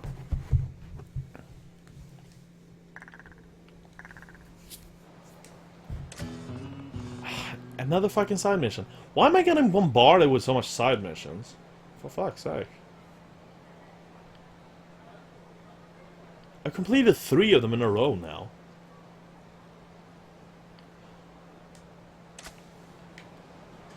What is it you want? Should I talk to this guy right now? Or could I just choose to do it later?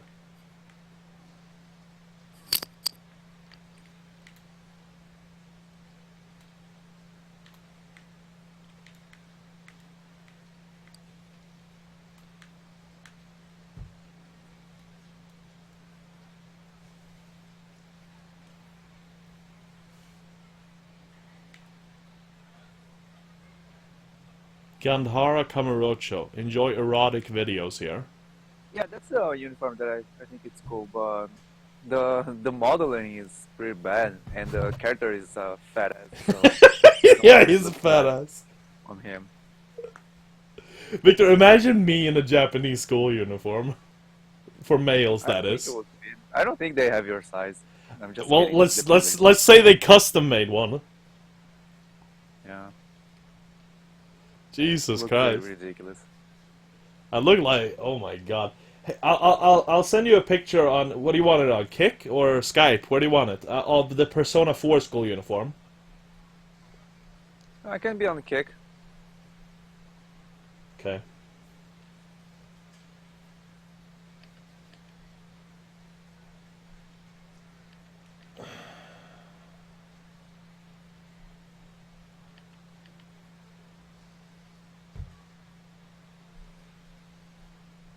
This one's pretty good. This is a good picture. I'll send this one. It shows all the main characters of the game and their school uniform, what they always wear, like to the school and stuff. Mm-hmm.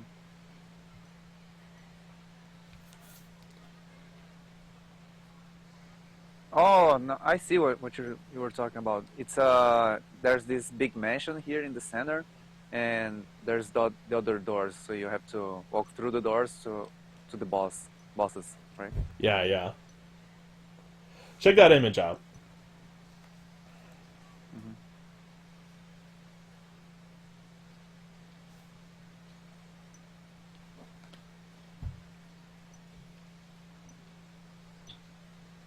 Did you send already? Yeah, I sent it on Kick. Did I get it? Yeah, I got it. I got it.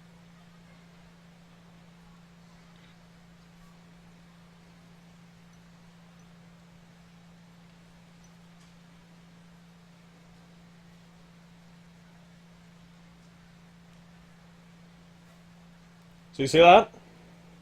Yeah. I think both the male and the females ones look great. So as you can see, like, the girl in red and the girl in green there, you know, they're wearing kind of like their own clothes kind of style on top of it. Mm-hmm. But they have the skirt. But you can see that the girl in red hair, for example, that looks nice. I like that. And then you can see, well, actually, all those 3 aren't guys. The guy, quote unquote, it's actually a girl in the blue hat. That's actually a girl, but you know, she's one of those characters that dresses like a boy and wants to be treated as a boy, but it is a girl. So I like both the male and the female uniforms. What do you think? I think those look really nice. Yeah, looks cool, but I don't think it's like that's something like that here in Japan, in real life. You should totally start doing that though. I like the black, the more black focus on it. It looks pretty nice. Pretty cool, that one.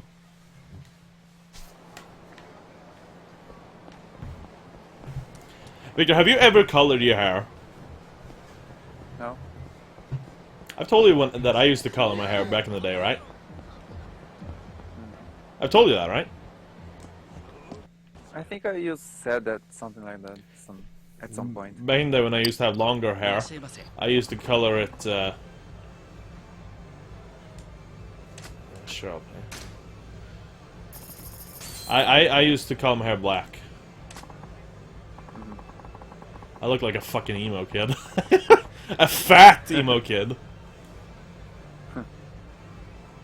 It didn't look that bad as you'd think, but it didn't look that great.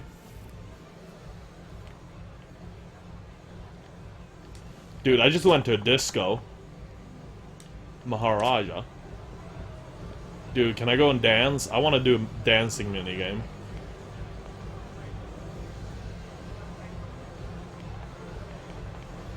Oh, there's a DJ I can talk to. Let's go talk to the DJ. Dude, parrying in this game is satisfying as fuck. What? Parrying in Neo is satisfying as fuck. Oh yeah, hold on. Oh shit, oh my god, oh my fucking Wouldn't be god. surprised if you didn't even know that parrying was in this game. Hmm? I wouldn't be surprised if you told me that you didn't know that parrying was a thing in Neo. It depends on which pairing you're talking about. I'm talking about like Dark Souls style parrying.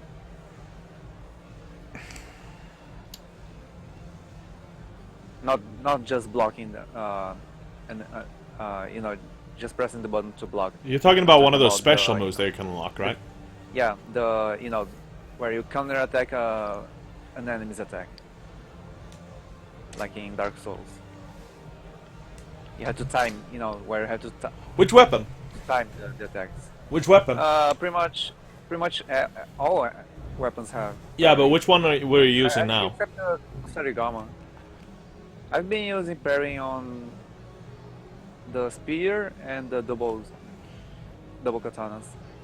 Huh. I think I've used the parrying for that video that I sent you, where I do the no healing challenge. The spear no healing challenge on the dojo mission. I think it's on the video I sent you. Yeah, it could be. You know?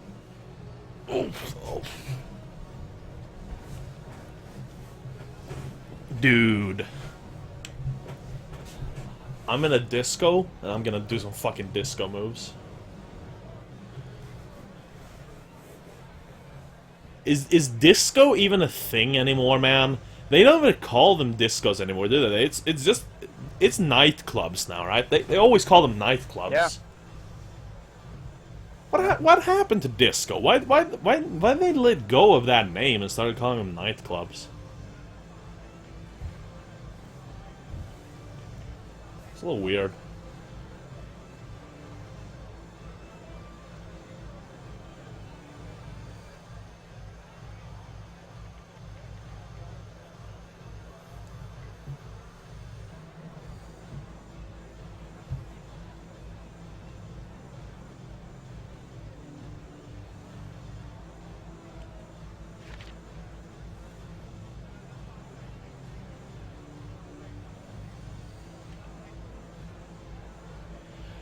Deroider and Anon, are you guys still alive?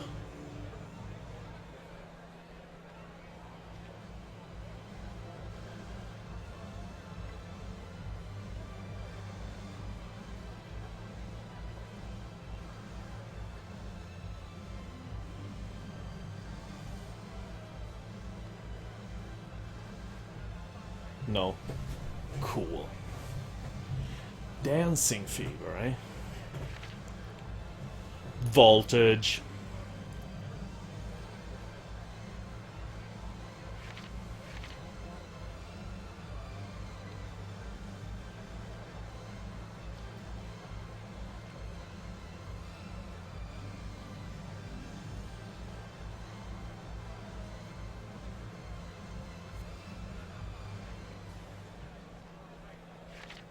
Competitive dancing.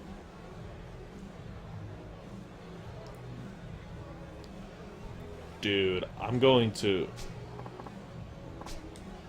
gonna fucking perform so awesome. I'm gonna dance the whole fucking... I'm gonna explode this room with my dance skills. That's the rhythm game, right? Where I have to press the buttons when prompt, right? Yeah. Which song do you want me to put on for you? Ooh, I can pick multiple songs.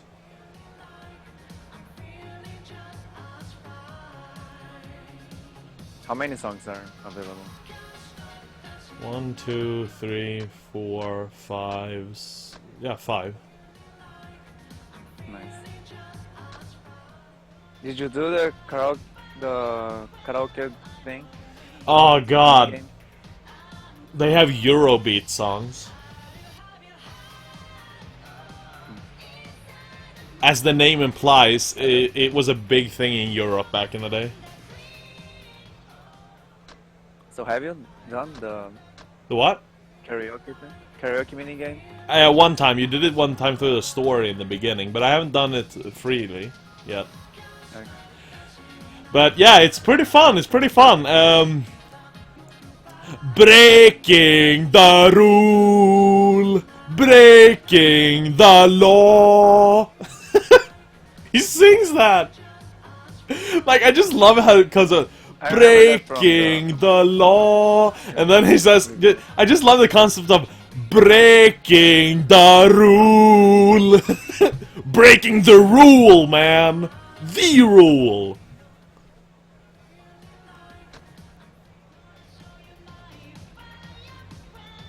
I'm gonna fight a boss now. One Alright. boss. Oh, it's on Ryoki. The first one. It's gonna be a piece of cake.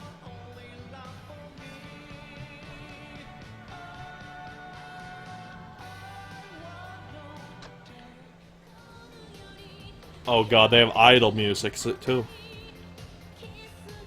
Let's do the fucking Eurobeat because I'm your Putin. And Yes. I died.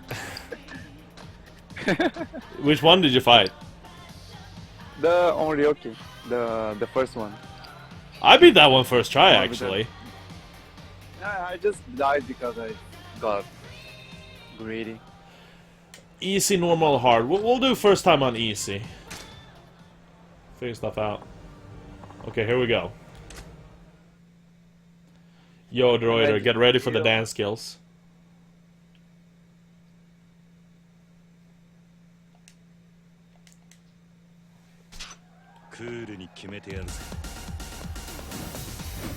Oh, yeah.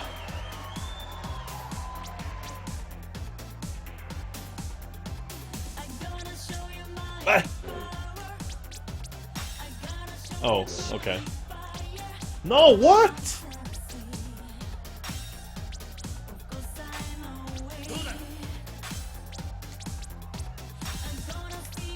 Fucking hell, I'm trying to search for the boss arena, but can't find it. There.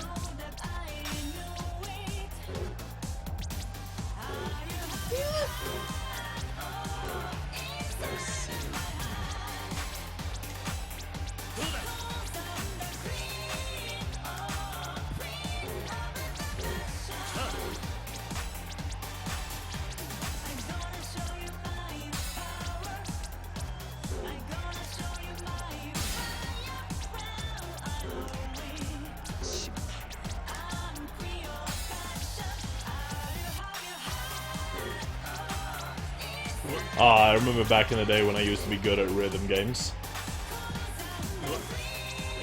I suck so bad right now. Fuck!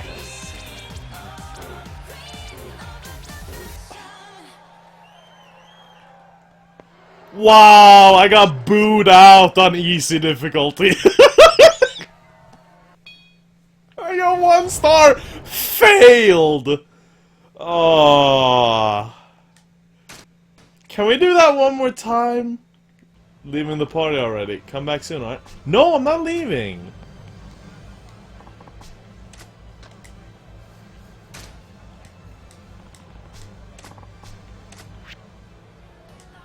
I have to nail at least 1 song on easy difficulty. I mean, come on.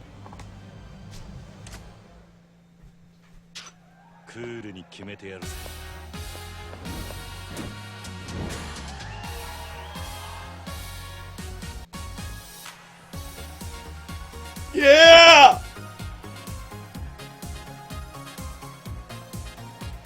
Yeah, Kiryu, you do it!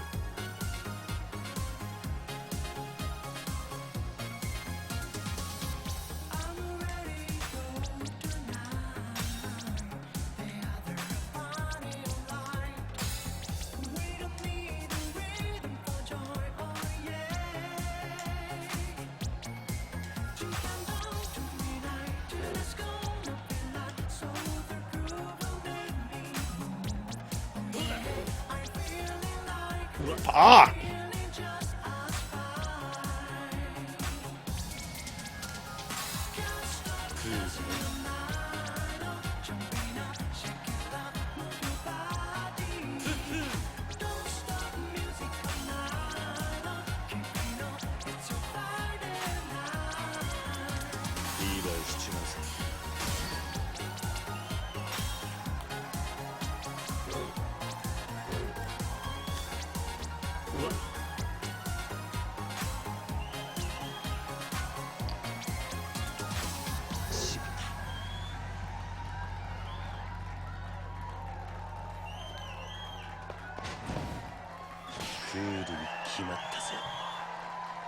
Fuck yeah, Kiryu!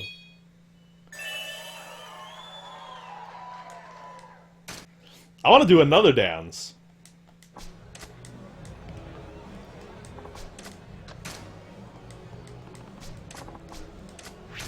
Wow.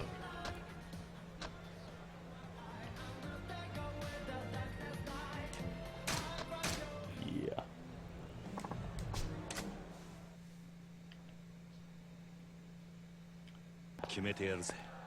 Whoa!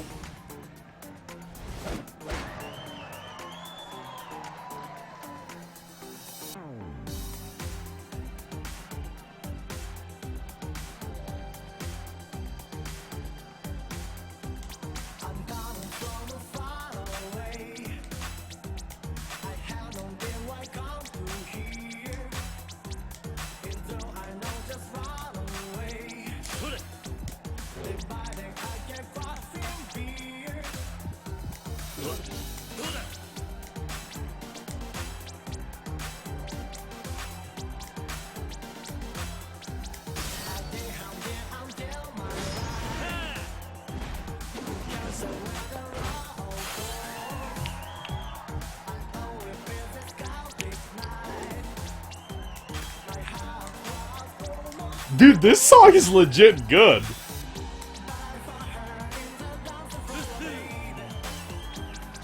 Hey, Victor, I don't know if I've ever told you, but my parents met at a disco. Yeah, you told me that.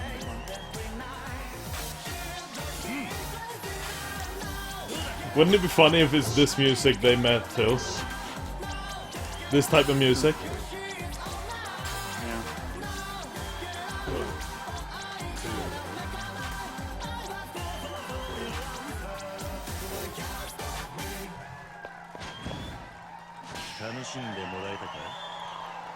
Fuck, here you got some skills.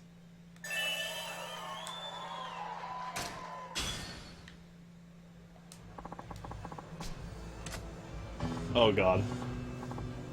Oh god. Cheesy, flashy guy. Hmm?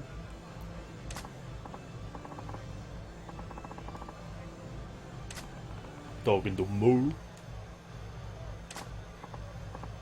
Don't get long enough notice.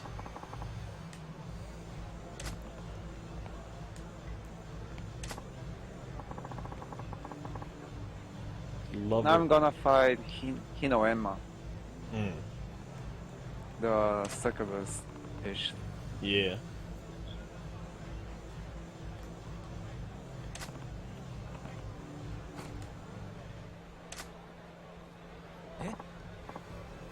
Hold on. What do you want from me?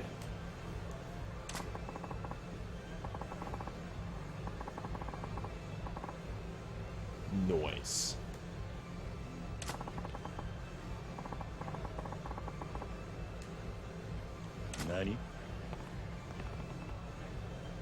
Droider, I don't know if you were listening to the song that I just danced to, but that song was good. Yeah. That's legit a song I would listen to on my off time.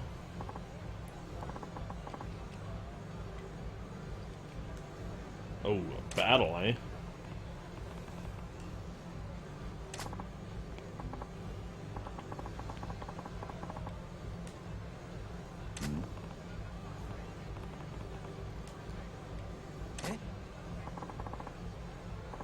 A tragedy.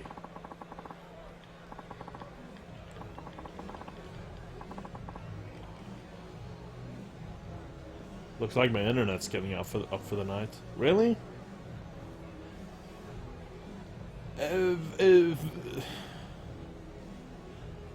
Victor, Kamurocho, since that's a district in Tokyo, correct? What? Kamurocho, that's a district in Tokyo, correct? I don't know. Never heard of it. Because that's where Maybe this... the pronunciation is bad. It's like Kamurocho. I don't Kamurocho? I don't know. I don't know. That's where the Yakuza games takes place in, anyway. Apparently it's a district, or, you know, an area in Tokyo. Maybe it's fictional. I think it is real, but I can't say for sure, but I'm pretty sure it's real.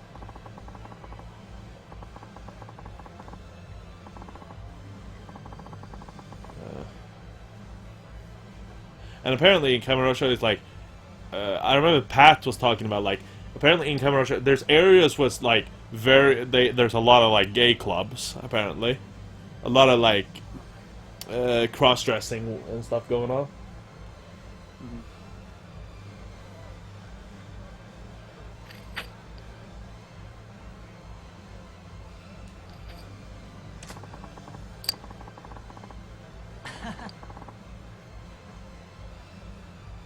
Neanderthal. Twit. Gee. I'm seeing women dancing wild in high heels in the background. How the fuck do they manage to do that, man? I mean, imagine, like, women can learn to walk well in high heels, right? But imagine, like, they're dancing like crazy, man. Yeah. Dancing in high heels like that. They're like jumping around and shit.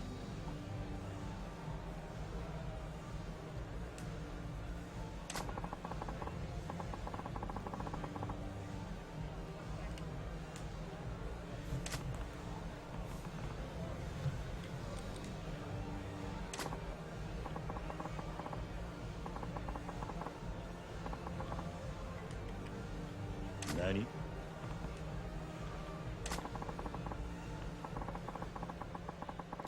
Boogie with it.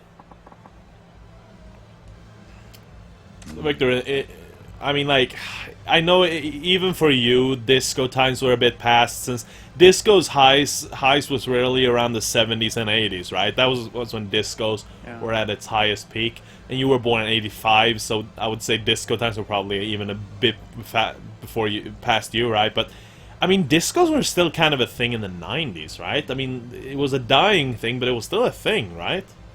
Yeah. You know, did you know of any disco back in Sao Paulo? Yeah, I don't know if they were discos or nightclubs. I guess they were kind of transitioning. Yeah, I mean, like, as you say there, it's interesting how you say that transition. It's like discos back in the were heavy focused on playing their music, a lot of blinking lights, and a lot of like big dance floor. And I mean, there are still nightclubs that put a focus on it, but nightclubs, it feels more like they've transitioned into a lot of tables, more on the bar feel, and you listen to music and shit. But it's like, it may have a little dance floor, but not big. But it goes a lot on like tables, and it's like you just sit and drink a bunch and have fun. Well, like a party place, really.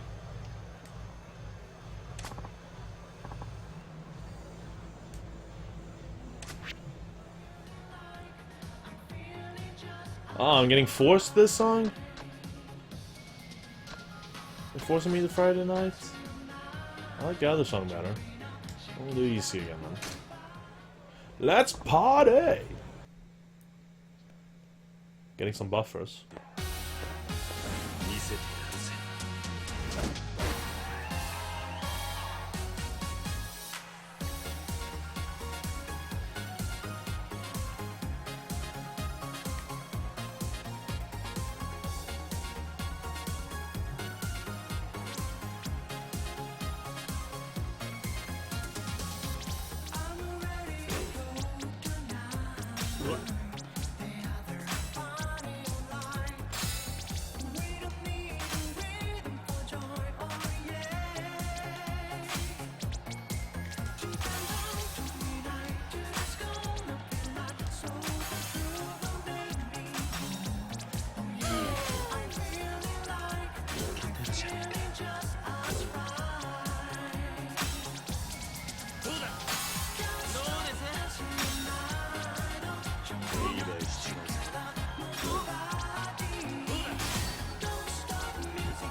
俺に惚れると怪我するぜ。 Fuck!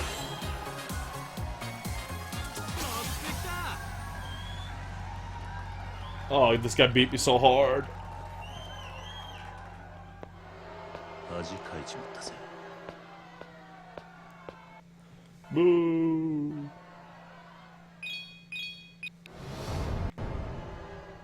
Fook!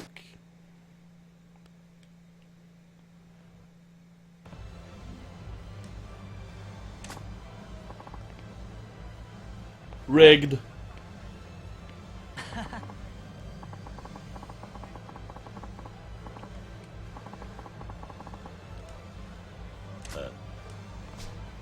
Fuck, so I need to beat this guy to win?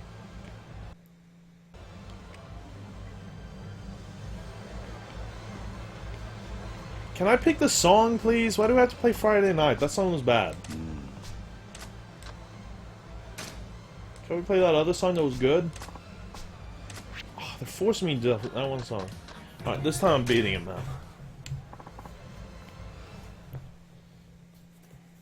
クールに決めてやるぜ。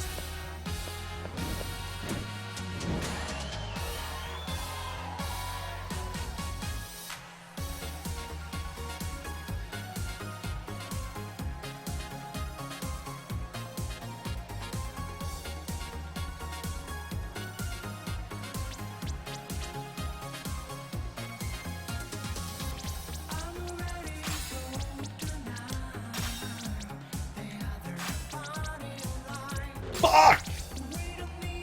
No!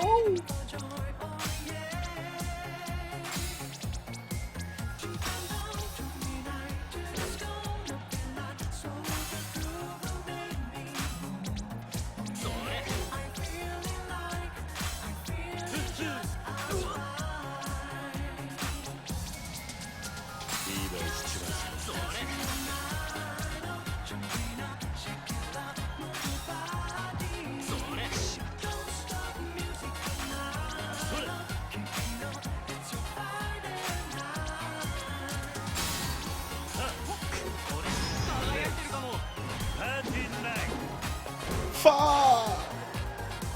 If I can't nail that, I'm lost. Why do I suck so hard, Narrator? I did even worse this time.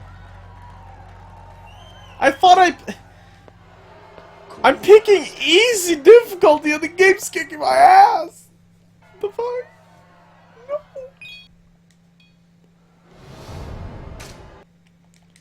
Yeah.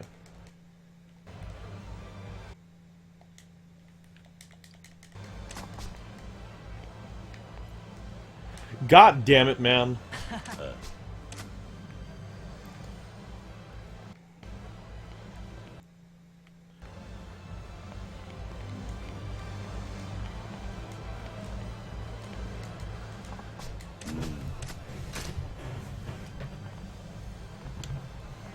I gotta beat them. No, no, no. What the fuck? I accidentally picked normal difficulty. It can't be fucking normal. 本物のダンス Can't be easy. I could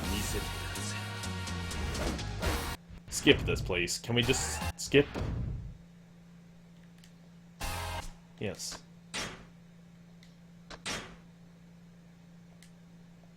Can't beat him up fucking easy. A normal? Fucking hell. Okay. Okay. Concentration mode, man. It's on!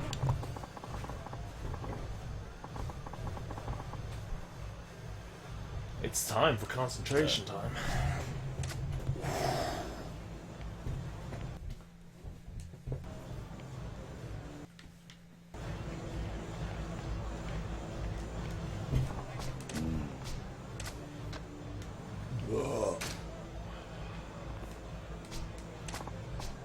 Easy.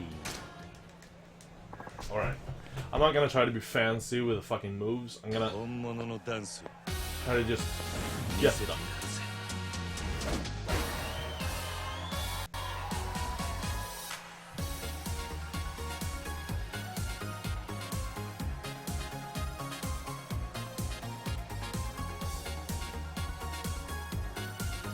We'll bet you this time, mate.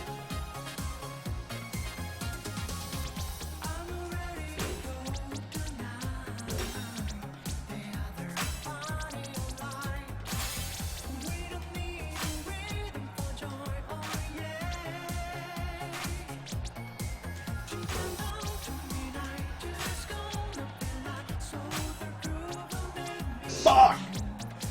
Fuck!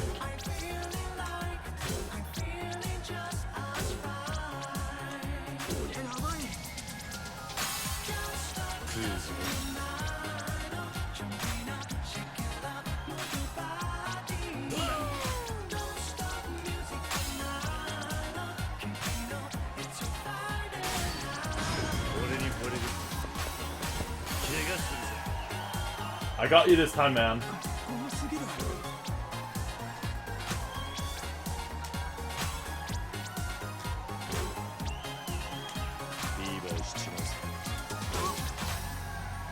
Oh yeah, this time I got you, man. I beat you. I beat you.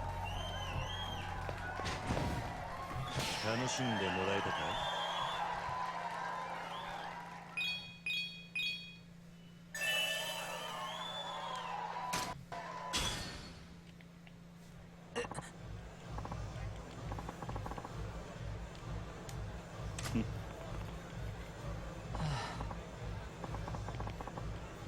I'll wipe the floor with you, boy.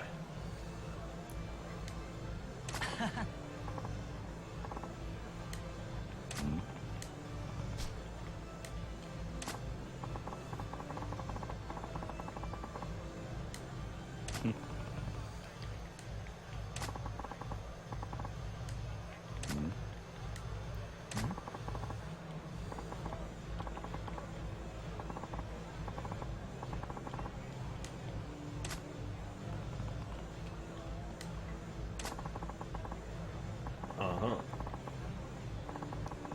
How's it going with the boss rush over there? I beat Hinoema, now I'm fighting the spider bitch. Right.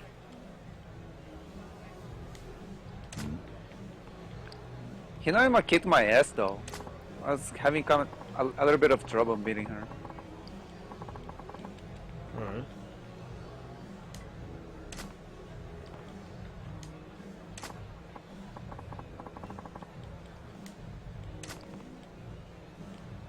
Ah, damn it.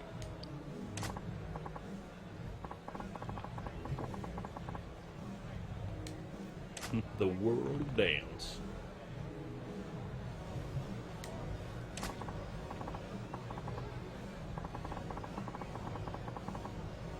I didn't die. I killed her, but she actually. I lost all my health at the last second and activated my Suzaku. Didn't want that, but But did you beat him? better than dying. Yeah, I beat her, but I had to beat her while, with the living weapon. Mm. Kinda sucks.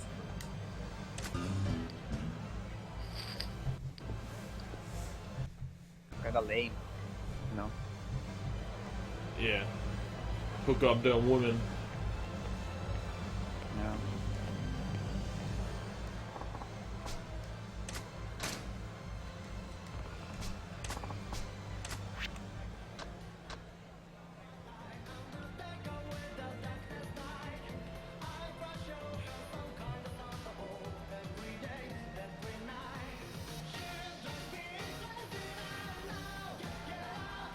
Dude, 5 small. So you know what is called the spirit stones. 5 small spirit stones. You know, the most common one. 5 of them are enough to fill up your bar. Huh. And I have 99 of them, and I'm pretty sure I have more in the storage house. Wait, which one was it again, you said? The most common one, you know, the smallest. Oh, That give you only 100 Amrita. right. 5 of them are enough to fill up the bar. Huh. That's good. Yeah. I wonder if that's gonna vary depending on what level the Guardian Spirit is. Yeah, later on. it will. It will. Because depending on the spirit, it takes more or less Amrita to fill up. But I'm pretty sure the Suzaku was one of the ones that took the most Amrita to fill up. Well, I don't think you listened to what I said. I said depending on what level it is. When you level it up later in the new game. Oh, the level? I don't know. I doubt it.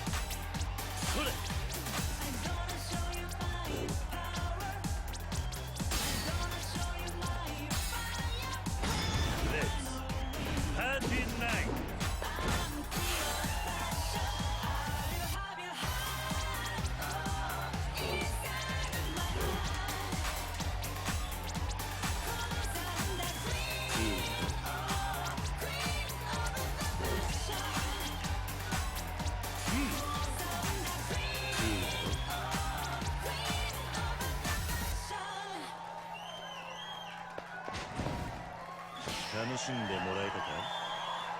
Oh yeah.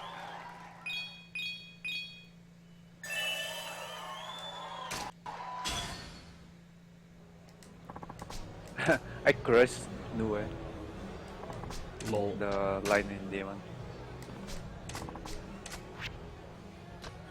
Yeah, I've beaten him a few times now, and I got the hang of how to beat him.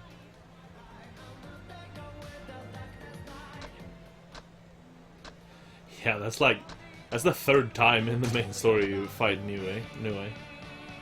Yeah, but I've fought him other times because I've done submissions, and there's also that one level where you fight the cat, and Nue was like a side enemy. Yeah, that's the one I'm talking about. Yeah. It's the first time on the third mission, then it's that when he's aside, and now on this one. So throughout the main missions, you get to fight him 3 times.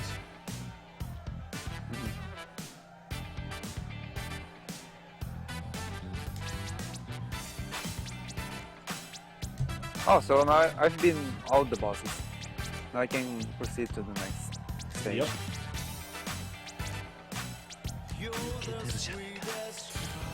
I thought there were going to be more. Well, that is the boss rushes, those 4. What you're gonna Yeah, now run into there's now one is the real boss. Yeah.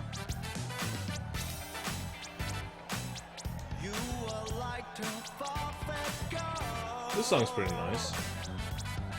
I thought it was going to be a real boss rush, you know, where you fight one boss after another without having time to breathe, you know, replenishing your stuff.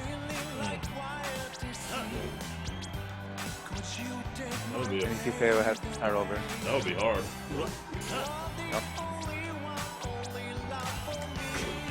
Yep. Mostly because of Hino Emma, she kicked my ass. Yeah.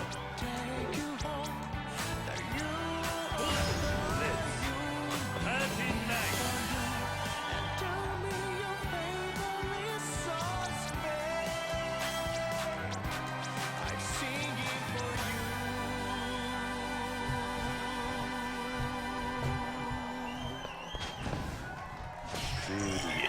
One more boy.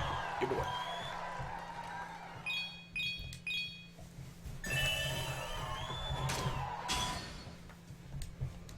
One more boy. Oh, dear.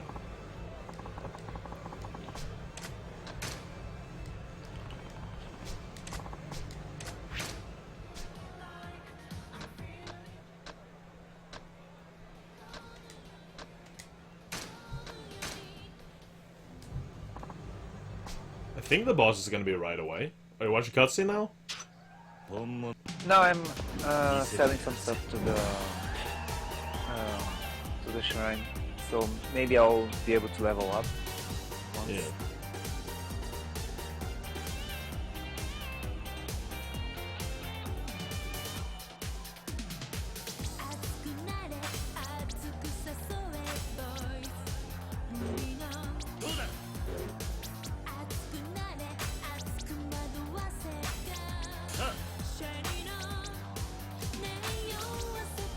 When I started playing this game, I was like, yeah, let's continue in the main story.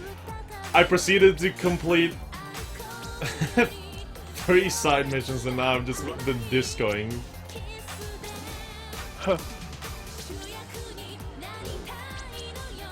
Completing the 5th song right now in the disco, and did 1 battle mode.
I got a trophy for that. Complete every disco song on any difficulty.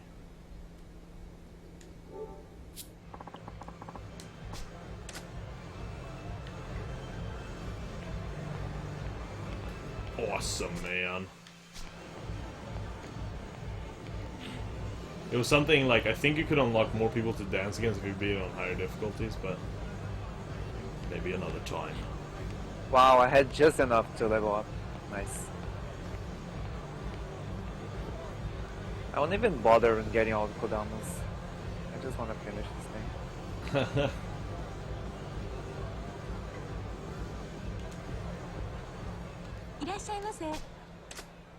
Get drinks.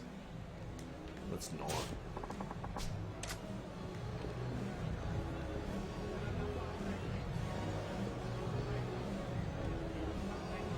Victor, did you say that you went to a hostess club one time? You did, right? Yeah. Twice. But it was so expensive, you were like, fuck that. Yeah. Fucking waste of money.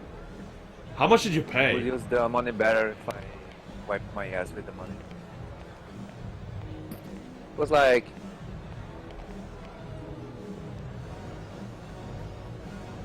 It was like $60 For how? like 2 hours. Fucking hell. Yeah. Yeah, no. Yeah, as I said, like, yeah, I don't see much point in hostess clubs. Like, I don't see much use in spending time. Like, just sit there and talk. Like, bitch, give me sex. That's what I say. Better just go to like the red light district in the Netherlands. Just pay $50, get to have sex for 30 minutes or an hour. Boom, you're set. I wonder if I can parry this guy.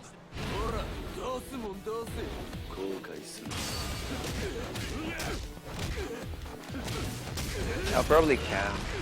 Let me try.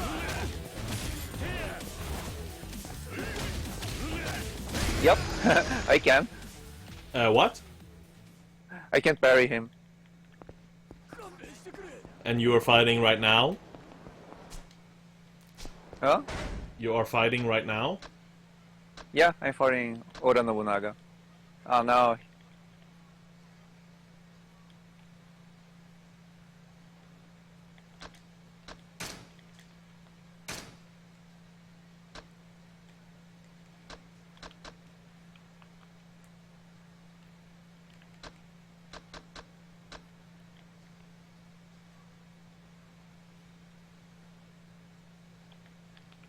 Holy shit, he has all the elements.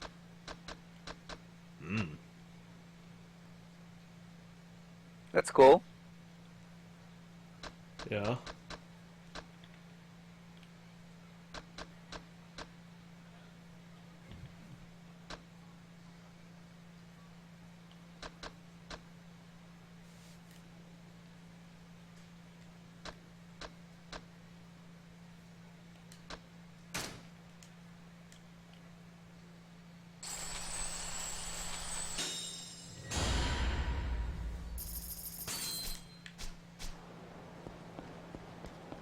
Oh shit.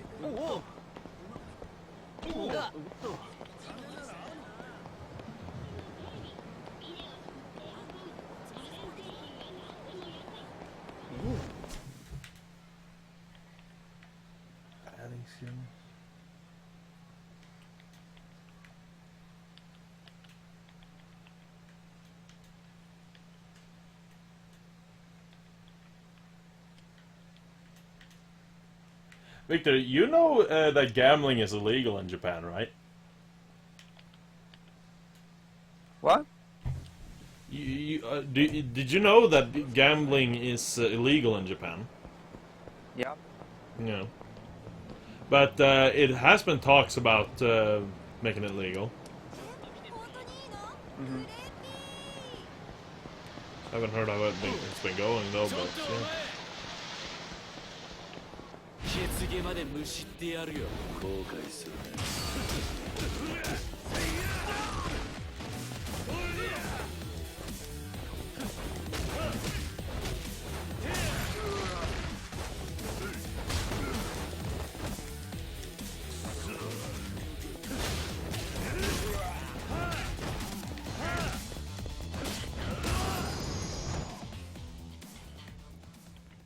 Is it still buffering for you, Deroider? Cutscene.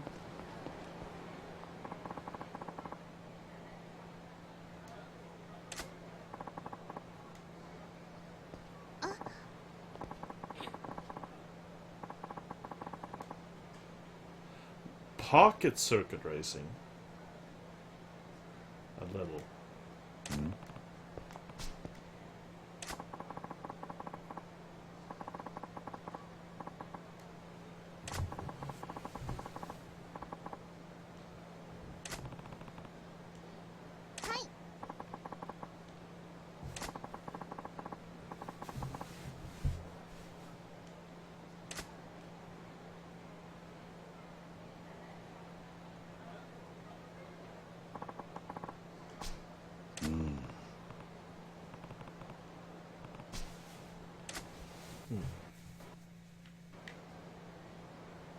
That's bullshit. I totally beat him.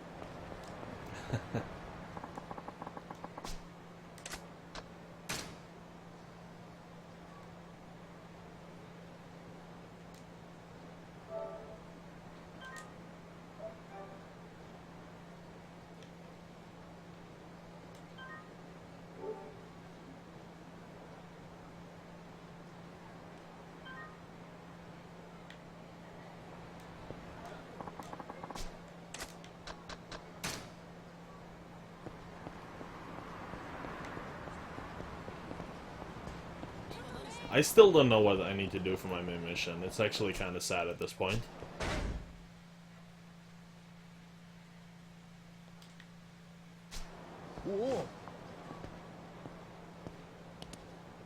A second coming, like your Western gods, would be interesting. That's Oh. funny.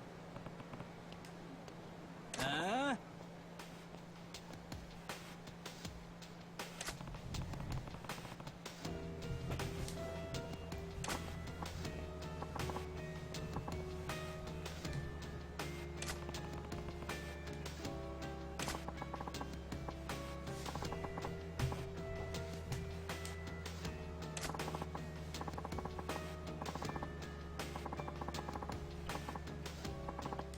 Oh, so there's another battle, I guess. 何 Mm-hmm. The real one. No, not the real one, but いや because we're going to back to the main map before the true mission, right? The true last boss mission. Yeah. Yeah, We're yeah, going yeah. back to the main map, right? Yeah, don't worry. Uh-huh. This is not the final mission. The last mission, you will go back to the map at one point before.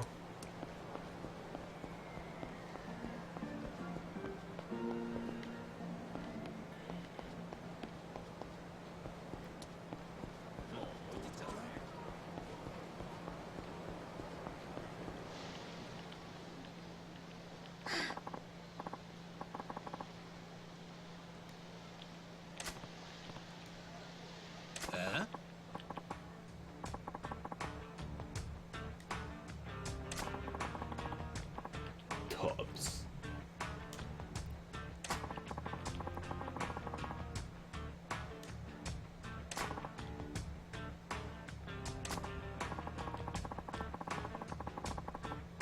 Ah, died. Fucking command grab. You're fighting Kelly now. Yeah.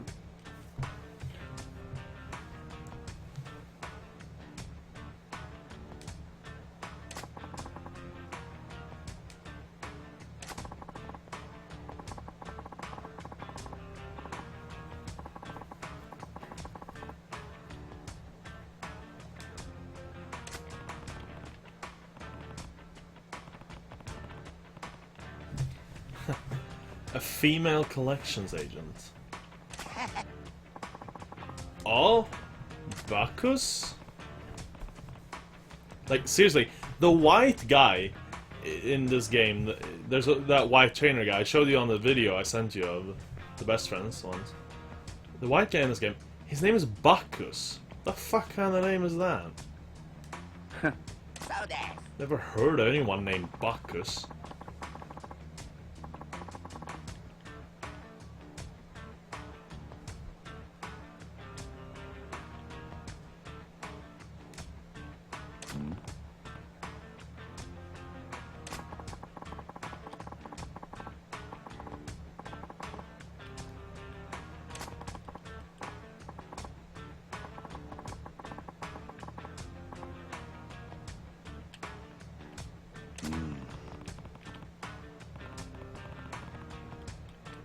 Ah.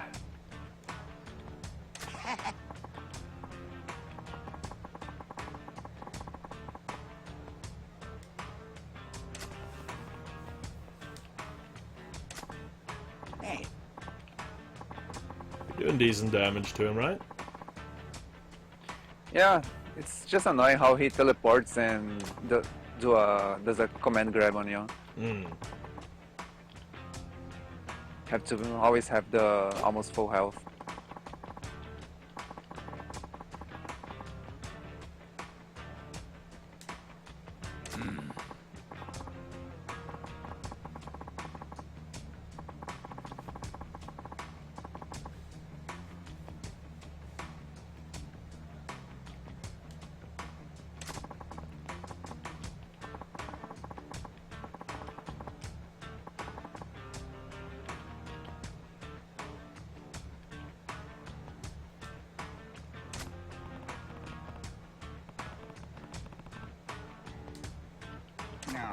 There you go. But you killed him?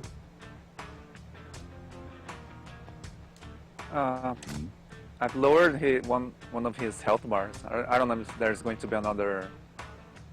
Well, you're quick. That goes quick for you.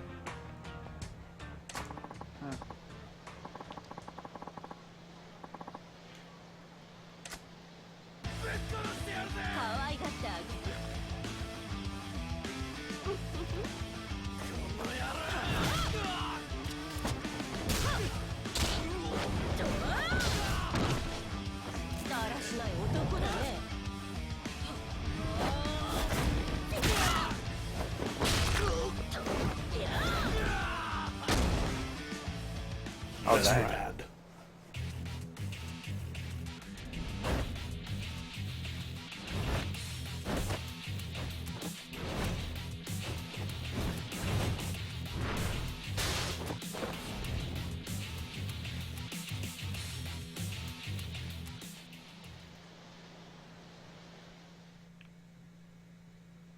Yamata no Orochi. What you fighting now? The serpent. Yeah. Now that's a spectacle fight, isn't it? What? That's a spectacle fight now, isn't it? Yeah.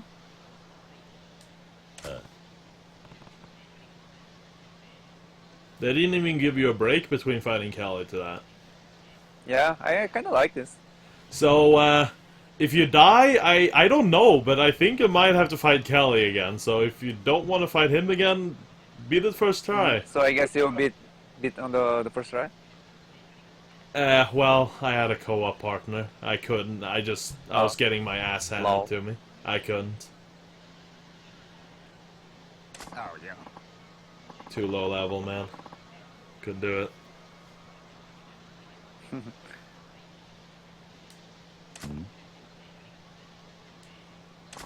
How the hell do I? Oh, I have to destroy these things. What the fuck? Oh, it's back. What the hell?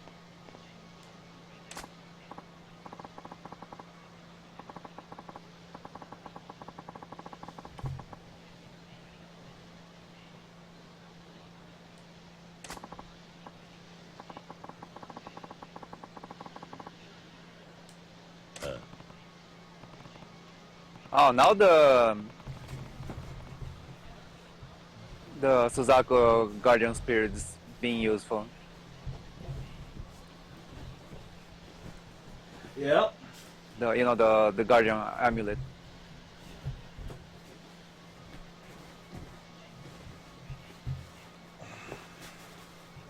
Good you had that.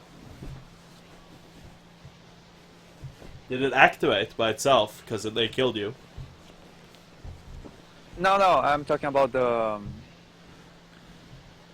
the summon where you can the thing where you can summon the Guardian Spirit to one attack. Yeah. Holy shit! How many heads are there? I'm just running around here the castle and I see heads all over the place. That's fun.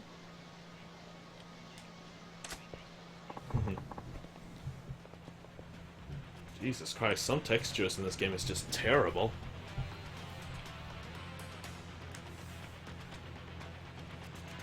Boy. Well, this is fun.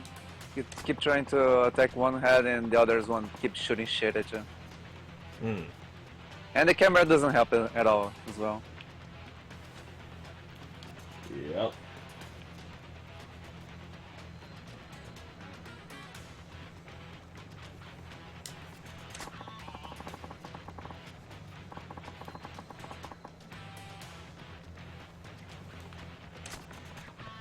Well, can you fall off the stage?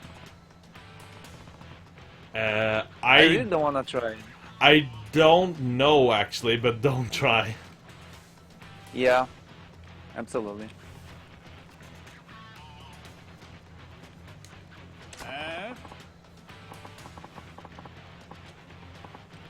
Fucking cunt. You die?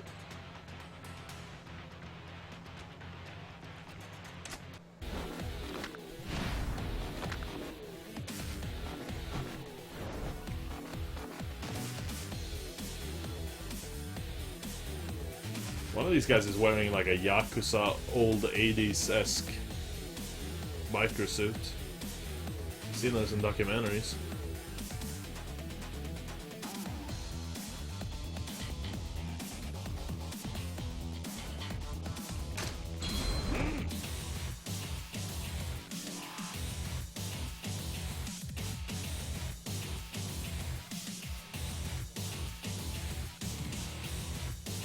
Oh, good thing that they do shit damage, so I can survive a lot of their attacks.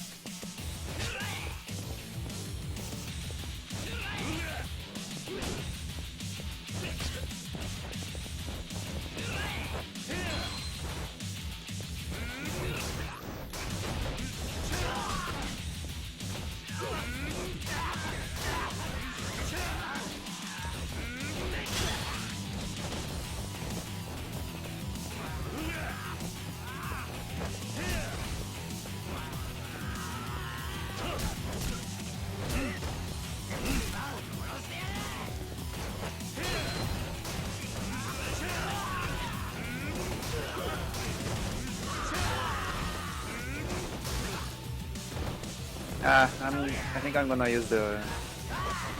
No, never mind, doesn't matter. Did you die? No.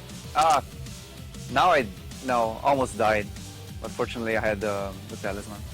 Not the fucking Suzaku. Suzaku.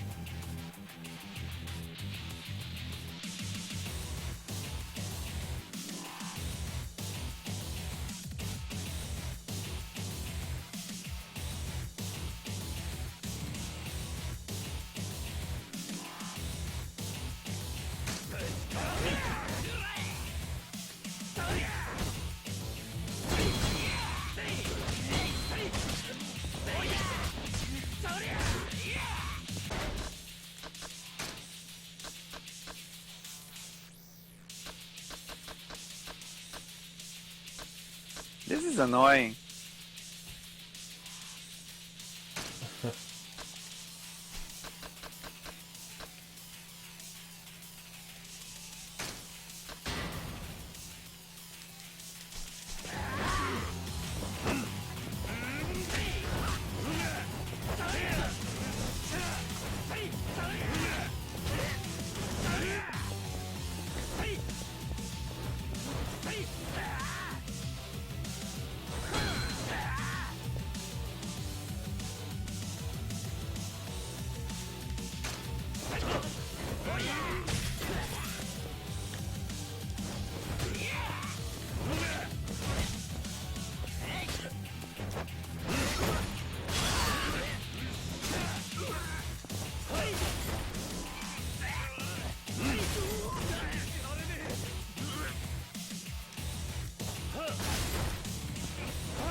Brutal.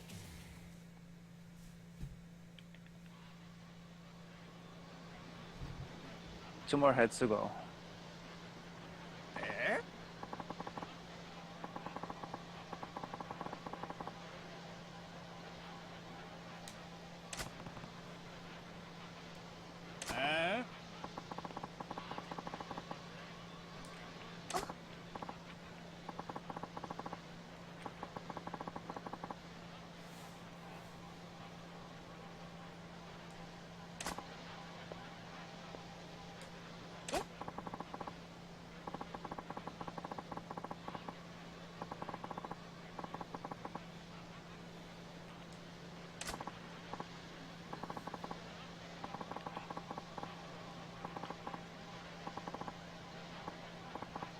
Only one more.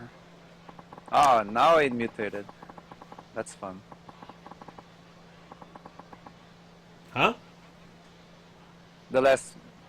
There was only one last head to kill, and it mutated. You know, it became a stronger one. Mm. It grew horns.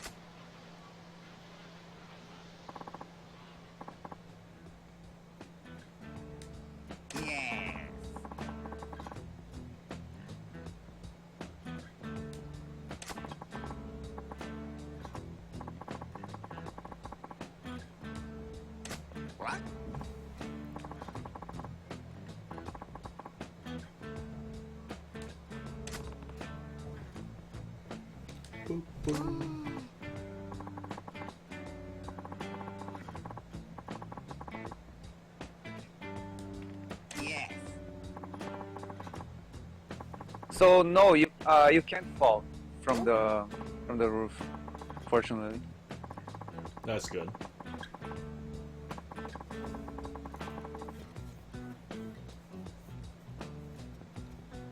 I was almost gonna say, I don't think you can, because I'm pretty sure during the boss fight I ran to the edges. Just ran straight into them, and but I wasn't sure. And I didn't want to say I think so, because then I was worried that you were gonna try it and blame me for dying. Nah, not you.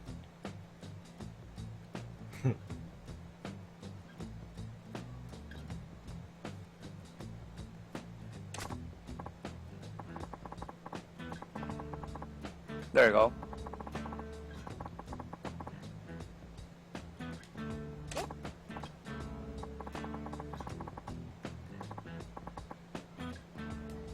Now.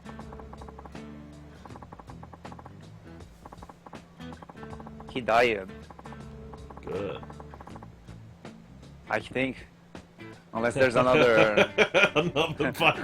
there's another stage for this boss.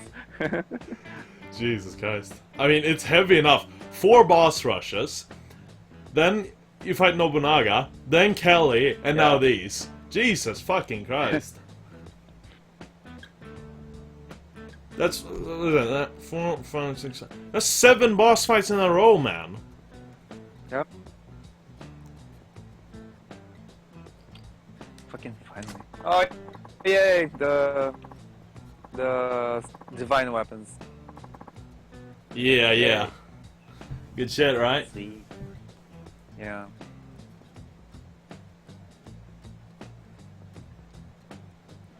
Oi. I'll make you calm down. Don't worry. There's no more fights. You're done. Don't worry. Yeah. Also, you get one of each. Yeah.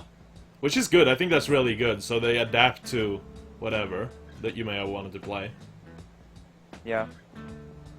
What is this? Yes. Oh damn! The katana is really good. When you do a purification, you know, you do the key pulse on a thing.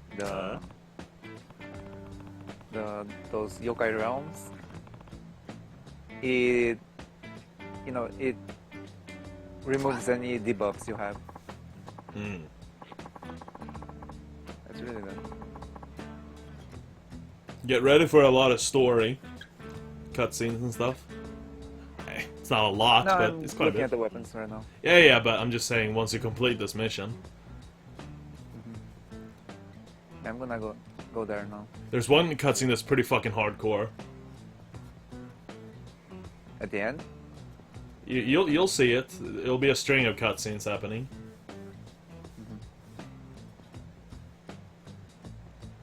By the way, Oh, there's explore one. the beach. There's an item. Yep. I just found it. Like soulstone. Yeah.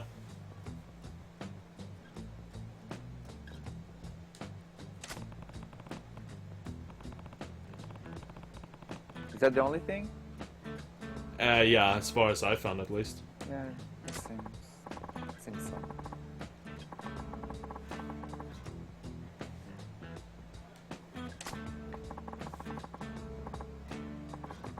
So did you find that by yourself, or did the I co-op guy help found you? it by myself. Okay. The co-op partner doesn't come with you to the beach. Okay. Look at Kelly, that little bitch. Give me my own hole back. Yeah. Go get your own. It's pretty disgusting of him to use the owner holes. Yeah.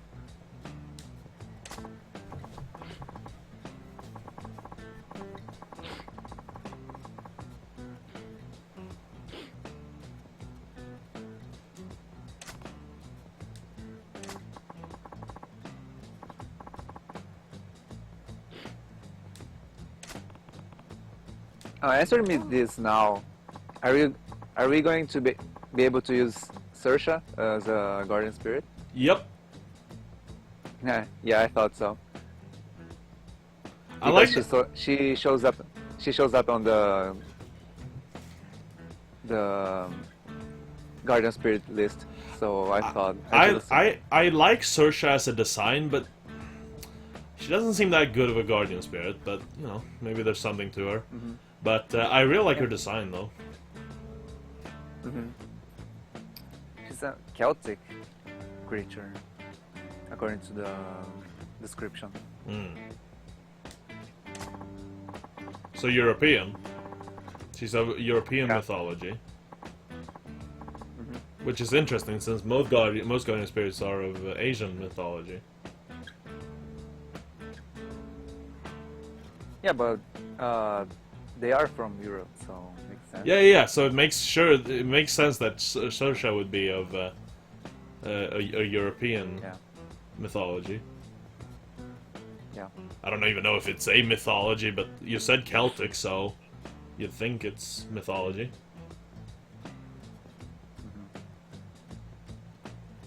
She has a lower.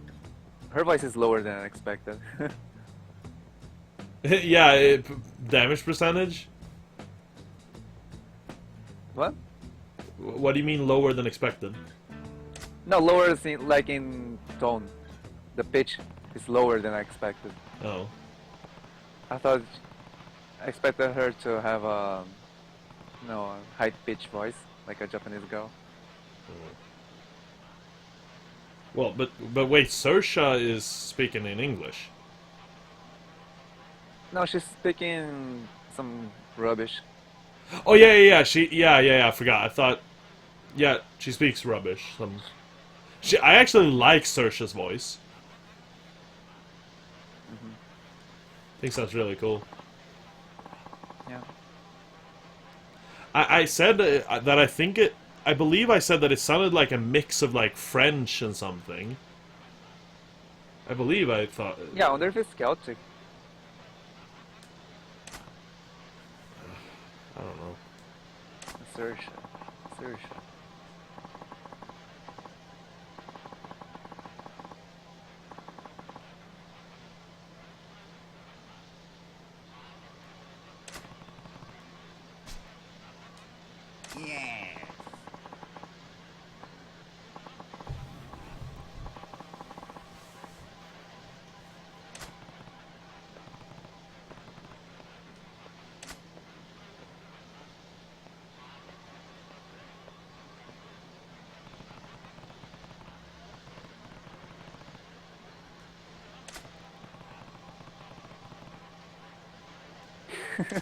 The English though.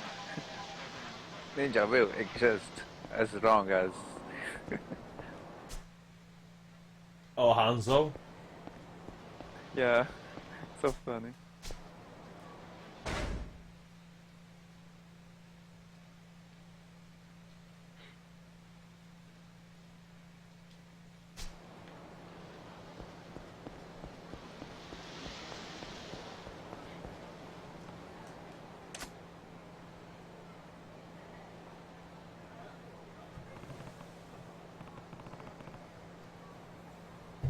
Still hanging in there, Deroider?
え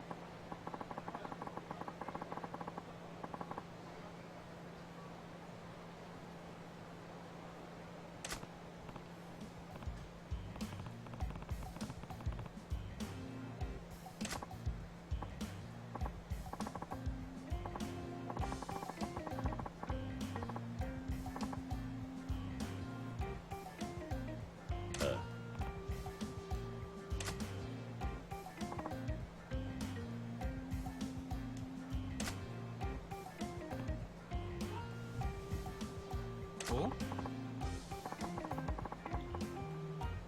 Yeah.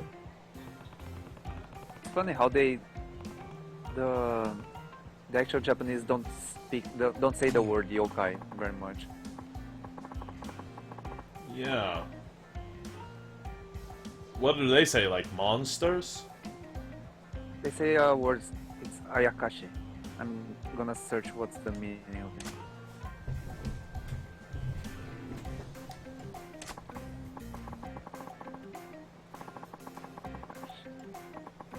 Hey, what's up? PT! Hi, man. Man, PT, why did it take so long for you to show up? Where you been? We've been playing this game for many hours now. Ha, hi, what's up, PT? Sorry I missed that first time there. How you doing?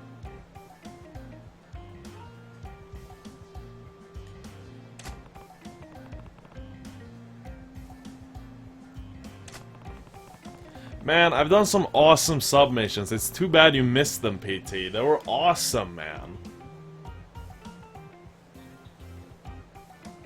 Fucking S&M shit. Kinky stuff.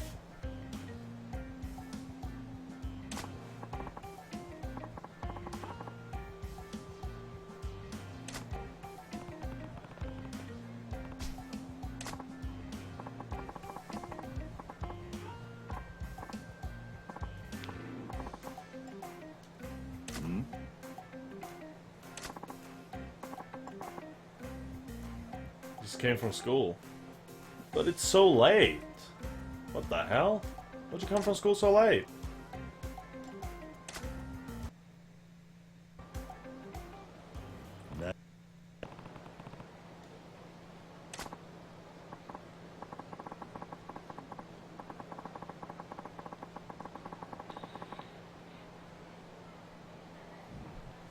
You seen the hardcore cutscene yet? No, it's credits. Oh, well then you saw it. The cat? No, the cutscene that just happened a bit before the credits. Yeah, yeah, what about it? Just so I'm not making a mistake here, describe the cutscene. From where? The guy who you defeated before got decapitated. Yeah, that's it. Okay, so I just wanted to confirm so that wasn't like some shit that happened after the credits or something. I forgot. No, that was before. That was pretty hardcore. I kind of like, but you know, you remember that he was looking up, and you see the guy he looked at in the crowd. Remember who he was? No, I don't remember. That was when you got to the second continent and you walked up those long ass stairs with Hanzo, and there's that other guy that with that big hat that goes down the stairs, and he describes who he is.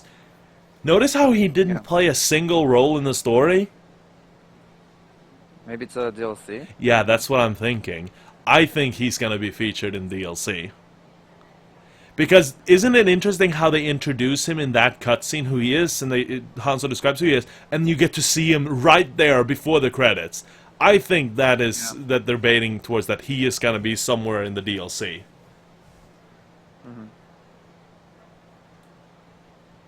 Well, school ends at 17:15. Catch the train at 17:50. Arrive around 18:30. What the fuck? What the fuck is that? I've never heard of a country that has schools that last that long. Is that how it is every day?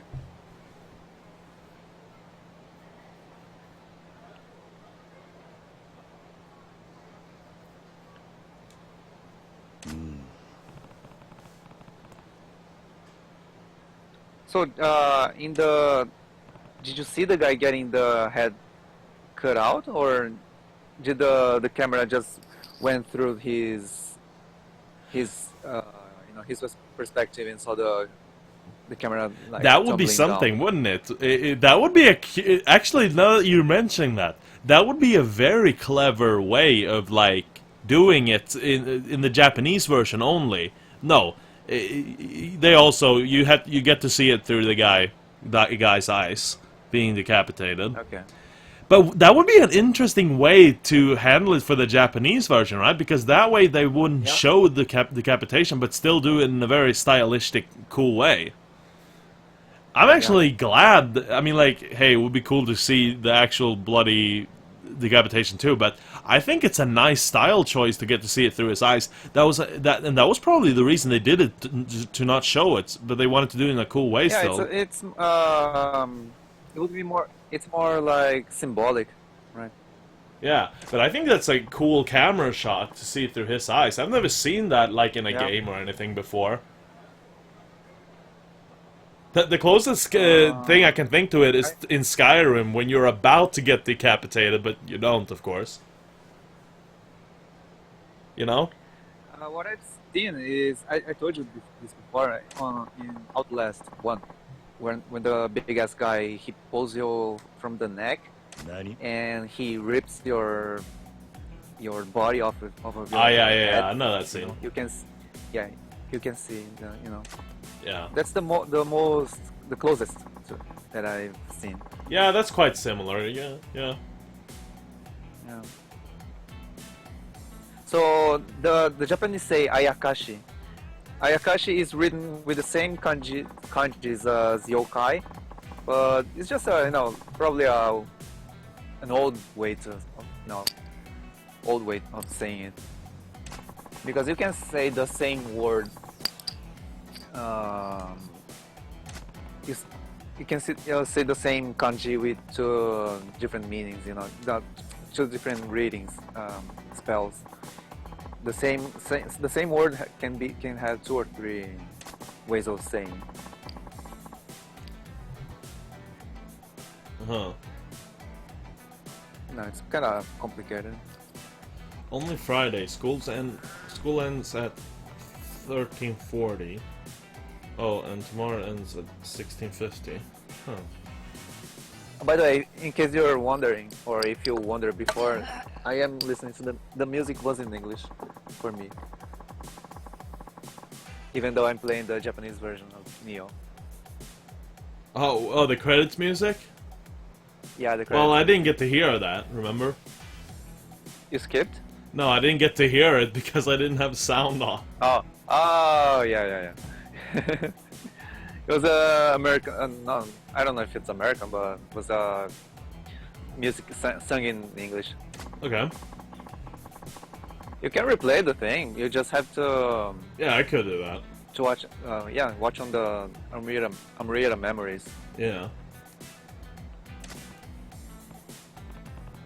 Yeah, I didn't think I would finish the game today. Yeah, I mean, you kind of finished that. I would say that, like, okay, I'm gonna straight up say this right now. The technically final mission you can do, where you go and kill the technically final boss, that ending is not close to as, like, big time this ending is. This is, like, the real ending. What you should treat the last final mission as, that's the epilogue. That's what you should treat that as. It's an epilogue. Yeah. Actually, you'll get to see what that's about. I'm sure are you still watching the credits? I just got the message that I got Saoirse. Now I'm jumping to the next thing, whatever it is. You'll see.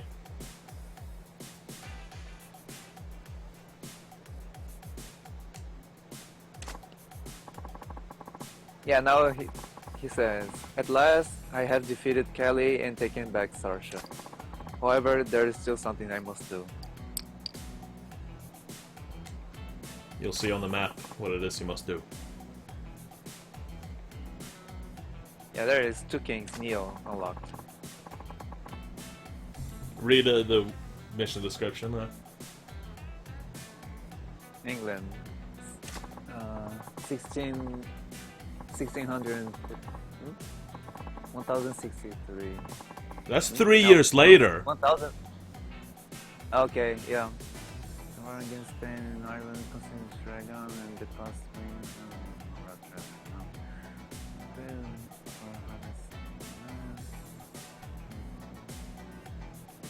Okay, so we're going back to England. Going back to England? Yeah, is that long? It's not long. It's, as I said, it's a short mission.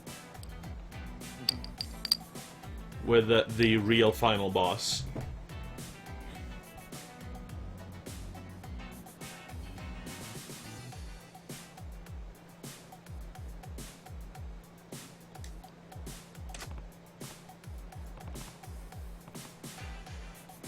And I'll tell you, this final boss, it's actually, I will tell you right now, what you just fought is harder than the final boss.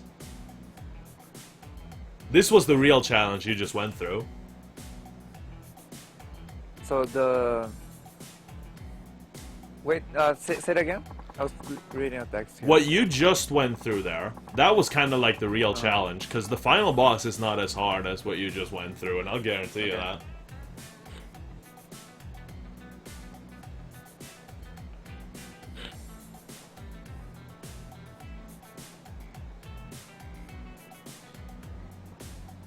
Yeah, COD Infinite Warfare had a free trial, or they played a bit and it was fun. I actually saw that you had played that and I was like, shit, has he bought that game? By the way, have you heard of all of the alt night? Look it up when you have the chance. I have not heard of Funny that. how he changes the way he prays. Oh yeah, you went into the mission? Yeah, I went. Oh, you're gonna go for it? Yeah, if you're saying it's quick. Yeah, it's... Oh, yeah, the final boss. I'm telling you, the final boss right now is easier than what you just went through. I'll put $100 on it. Like I would bet $100 on it. I bet there are no Kodamas and that shit to collect. There is not a single Kodama, so you don't have to worry about that. There's one little interesting character you'll find, though. I don't know what the meaning is behind him, though, in that mission. But you'll go through it. It's not long. It's it's basically the entire same mission. As the first mission is, basically. There is one extra area, though, that you'll find. Very small. Okay. Yeah,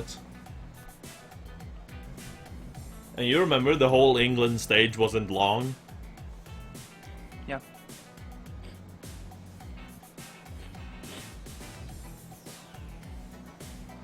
Touch paper musket.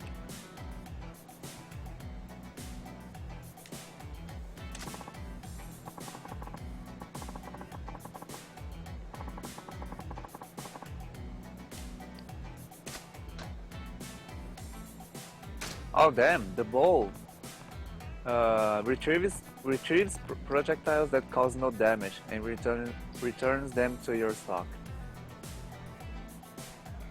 That is good. Oh, the green bow? Yeah, the green bow. Say that And, again. all ranged weapons. The ball, the rifle, and the cannon.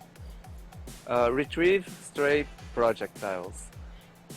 Retrieve projectiles that cause no damage and returns them to your stock. That's fucking awesome. Yeah? Are you saying that every missed shot doesn't count? Yeah, you get... Let's see. Oh shit, that's not the ball.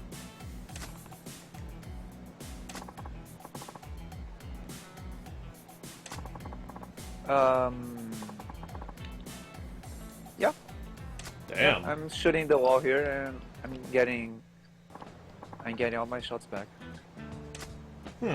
Awesome. Yep.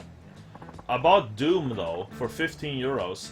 Actually, I have considered buying Doom 2016. Even Victor has. Both me and Victor has it on our wish list on Steam, actually. Yeah, We I don't- will. We don't want to bet... When it's like... Yeah. wins 75%. Yeah, I wouldn't want to purchase it for 50, that full. Yeah, 50% I could consider getting that. Nah, 75. Maybe summer sales. Yep. Good, there a good spring price. Good price since the game with no discount is 70. Yeah, that's good. On PS4, you have to pay only 15. I had €5 on PSN. I considered buying it since it was really cheap. Huh. Yeah, interesting how even you consider that, Rainer. What'd you So say? isn't there a spring sale? I think it may be a small spring sale.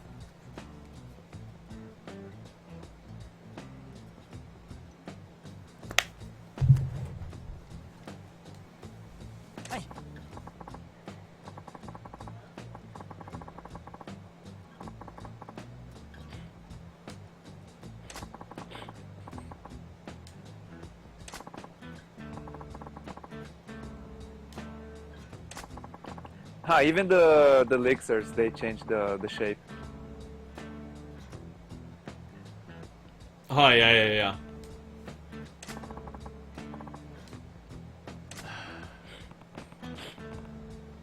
It's a cool detail.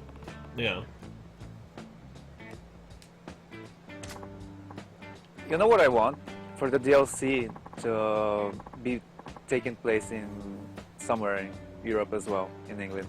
So you have a bunch of new Western armor and weapons. Yeah, that could be neat. Go to the Caribbean. Nah, it can be England. I don't mind. Maybe you'll become a That's slave pretty trader. shitty voice acting. You can become a slave trader and get slaves to the Americas. Yeah, trade some niggas. It'll be a mini game. Nigga trading. Yep.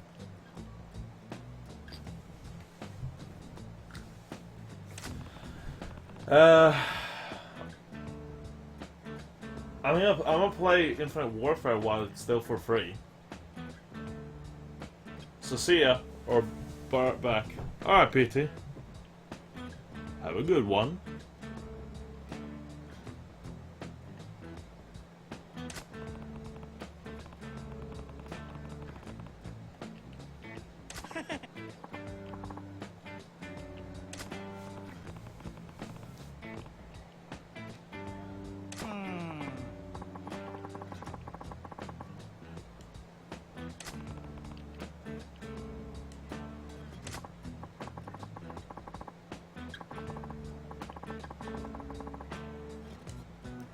Is this part of the main mission? Main story? I don't even know what this is. I think this is part of the main story.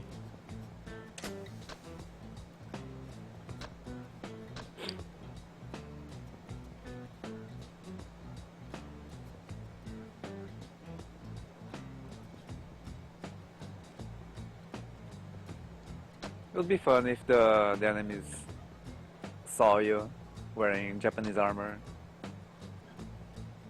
and start screaming, "The fuck you're wearing, you fucking weeaboo!"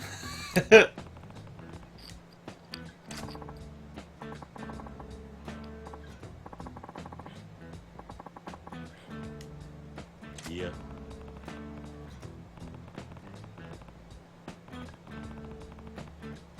Yeah.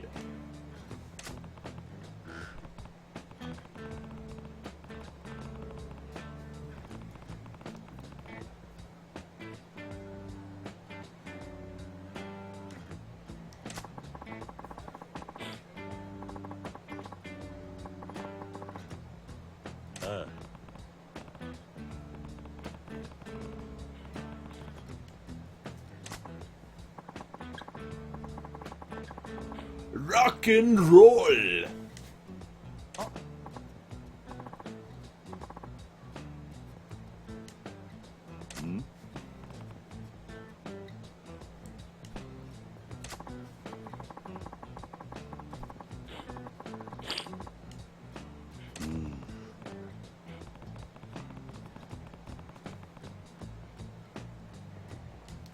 Rock and roll.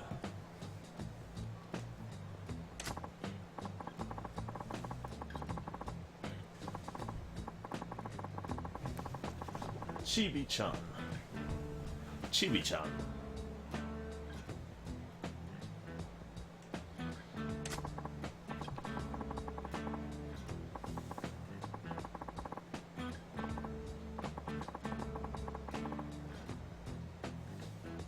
Jesus Christ.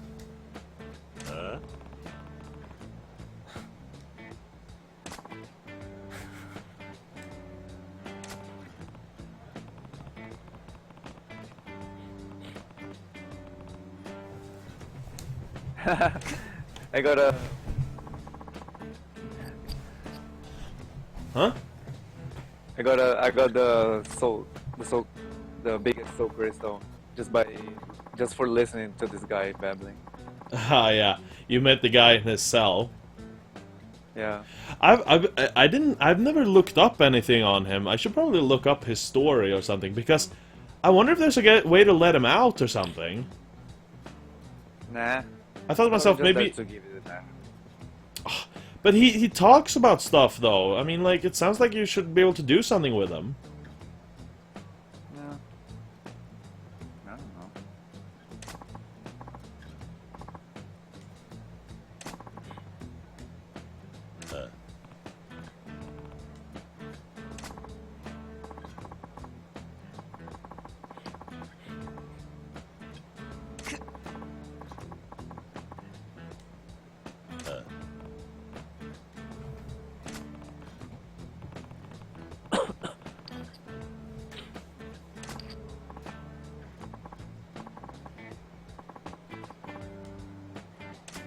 Fighting all day.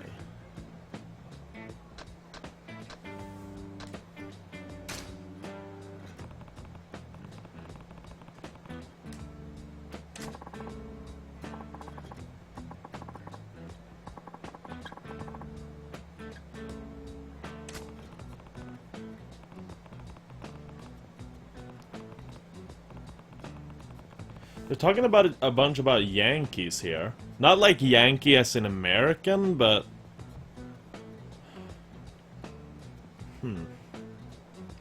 Yeah, Yankee. It's they translate as Yankees in English, but Yankee here in Japan means delinquent. Ah, okay. I don't know if it's derived from English, but yeah. Yeah, because I'm trying to teach people how to behave like a Yankee, basically, and you know they're like pretend hooligans, kind of.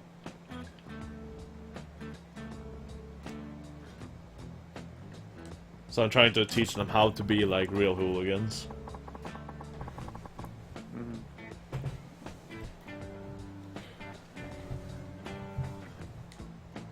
Yeah.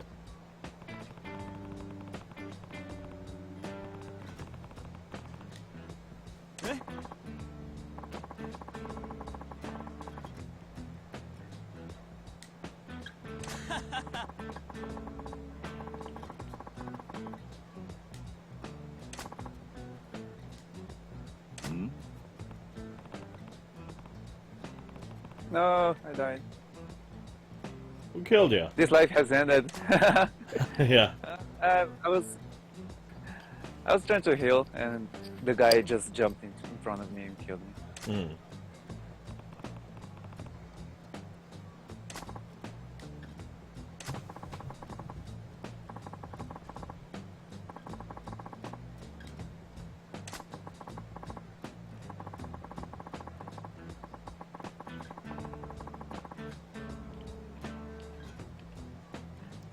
So what classes are you playing as right now, Droid, on your characters there?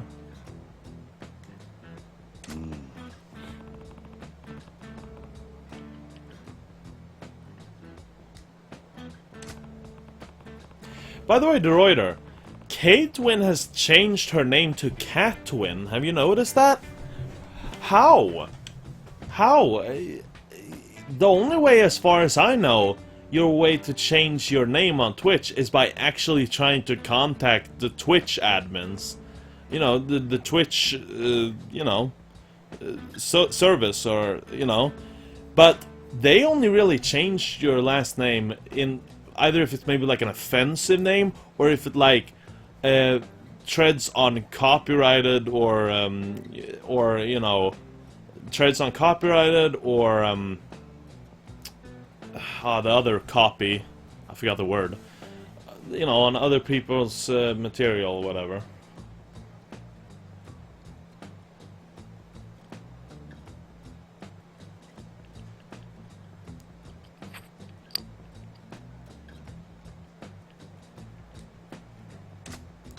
Well, I've been ganking scores for the past 1 hour.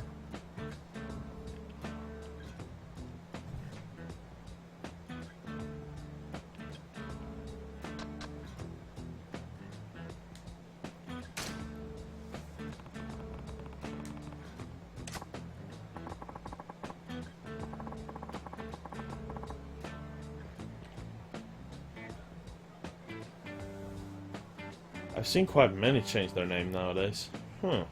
Maybe it's a new feature they've added.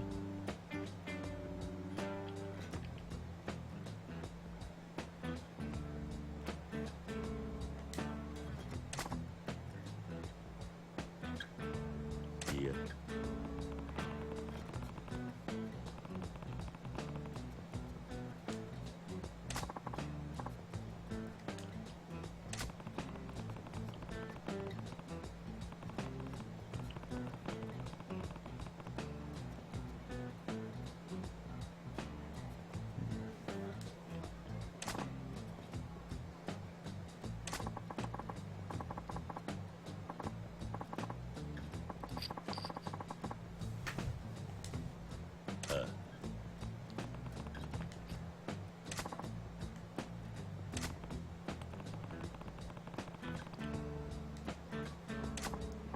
Nice.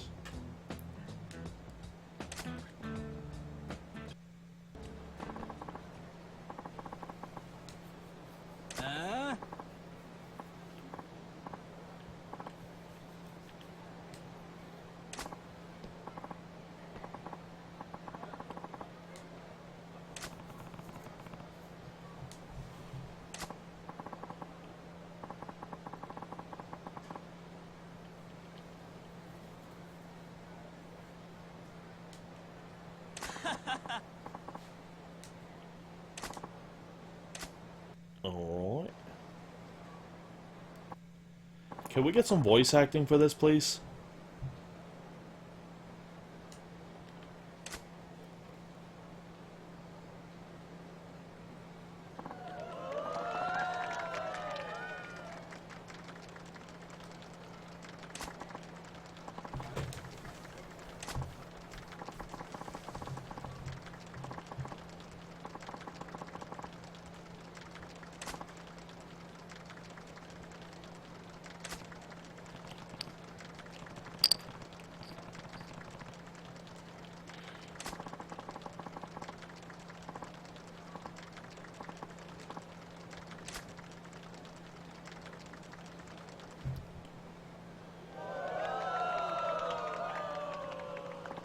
Aw.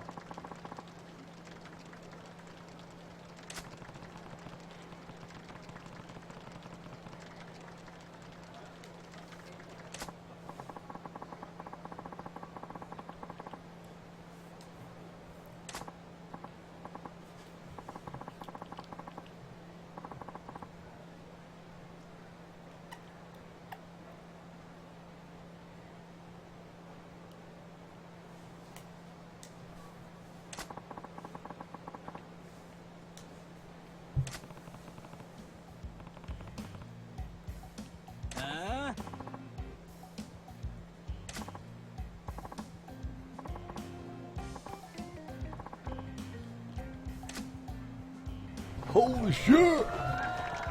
Yeah.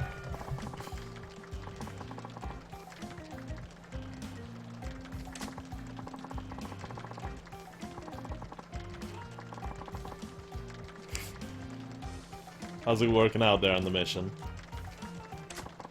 Yeah, Just exploring.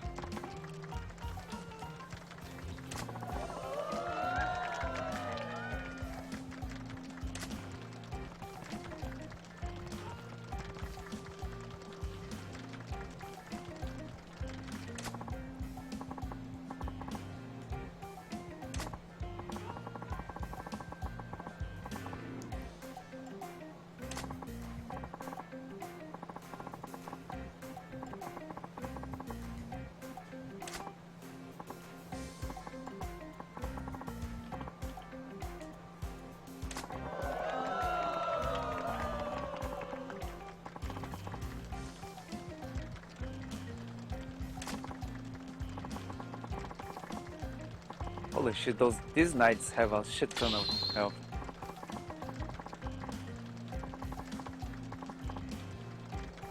Which ones? The armored knights. Yeah.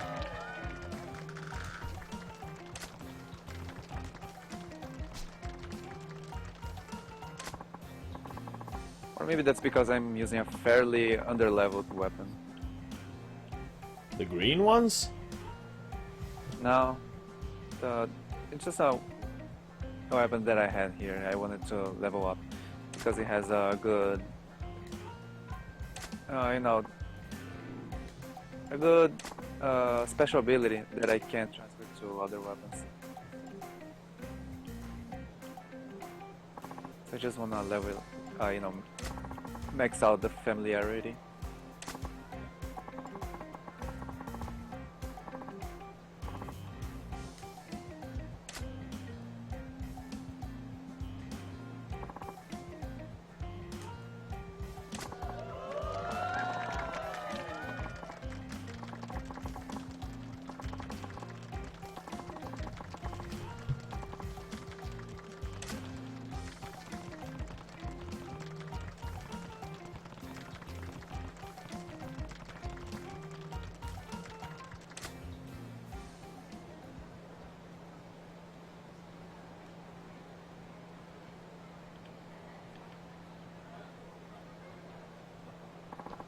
Trademarked. What's the word? When other people's names, they allow them to change them on Twitch when they contact them. Either if it's copyrighted, trading on copyrighted, or trademarked. That's the word. That's when they can get allowed to change names. Or if it's offensive. I wonder if Caitlin actually went through the trouble of contacting Twitch for that. Which I think is odd why she would be allowed to change it though, because I don't see how her name treads on something.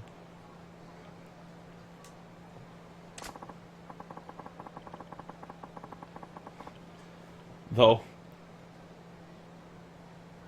if you're listening, Caitlin, you can answer this. I think she changed her name to Catwin because she had gotten a cat with that one guy, the boyfriend. Because she wrote in her stream description that she had gotten a cat. And now she's changed her name to Catwin because she got a cat.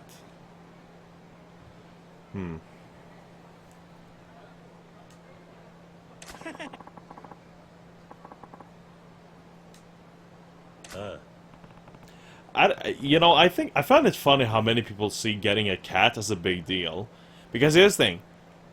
Like, you can get a cat for free these days. You can get a cat for free. You can go to a home and just go and take a cat because cats need owners. There's so many cats.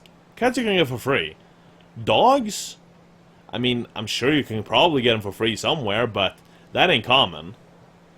You have to pay for dogs. You have to pay good money. For our dog, we had to pay like $700 or $750 for our dog. Well, if you want a good cat, then you have to pay some money. If you want Yeah, obviously it depends on that, but I'm not saying like, oh, depending on race or anything. No, I'm just saying in general. For dogs, you need to pay for in general. Cats, in general, you don't. You can get them easily for free. Yeah, try to get a Persian cat. For I free. said in general, so I'm not specifying specific race of cat or specific race of dog. I'm just saying a dog in general you have to pay for, and a cat in general you can get for free, easily.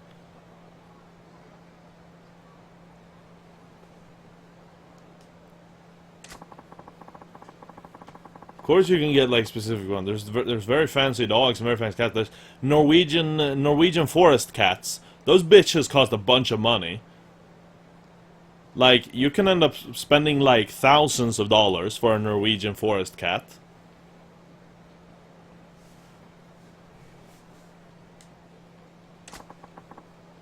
Bitch, if I paid that much for a cat, I would never let it go outside. Risking that bitch getting driven over, you know? Yeah, or stolen. Yeah, or stolen. I'd never let that thing go outside. I'd have to keep it home all the time if I pay that much money for it.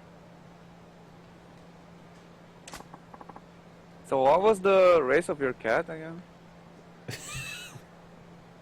Because it's a pussy? No, I'm asking what's the race of your cat? We don't have a cat. Oh, you don't have a cat? No. Wait, you have a dog? We only have a dog. One dog? Oh, okay. I don't know why. I thought you said you had a cat. No.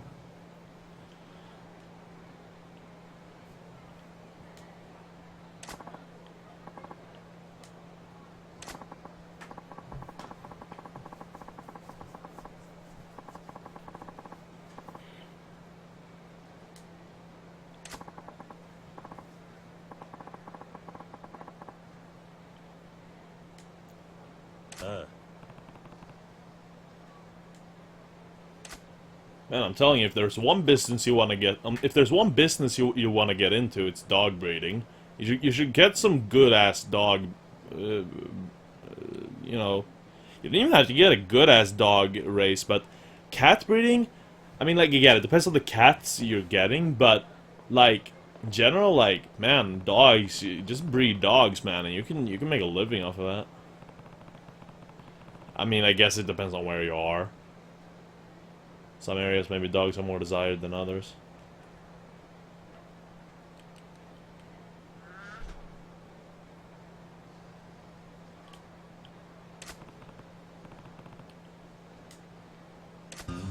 Wait, that was a sub-story? Are you kidding me? That was a sub-story. Oh my fucking god, are you fucking kidding me?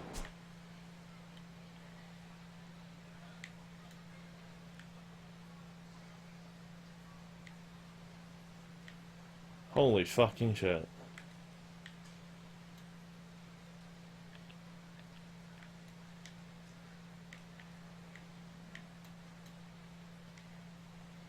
Oh my god.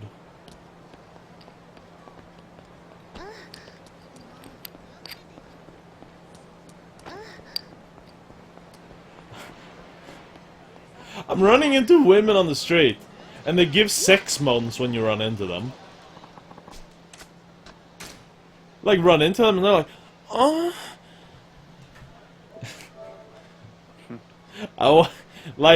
I wonder if they were straight up instructed to make a very sexy moan, you know? Or if they just did it on their own. They're probably instructed to it, right? Yeah. Could just imagine that in the recording. I mean, probably they don't say, give him a sex moan. They probably say, make a cute moan. You know, that's probably what they'd say, tell them. Make a very cute moan.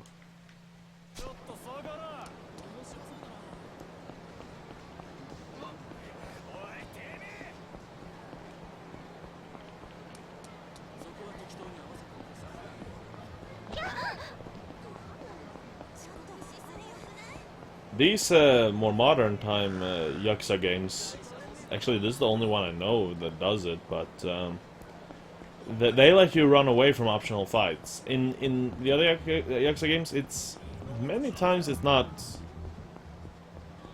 optional. Holy shit! I just noticed that they give us 22 elixirs. Hmm. Well, for me, because they doubled the amount that you usually get.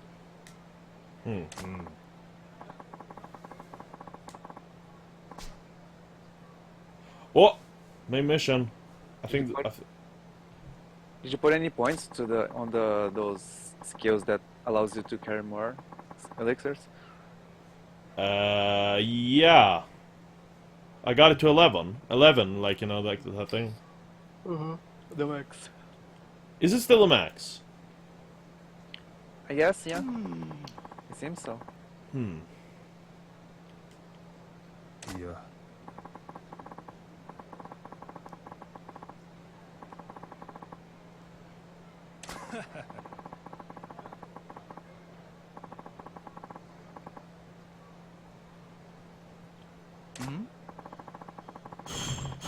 Theater Square.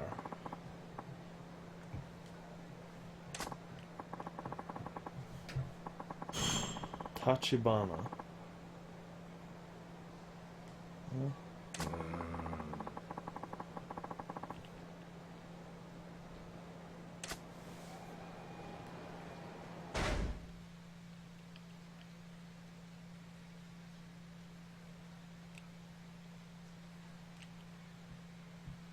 Theater Alley.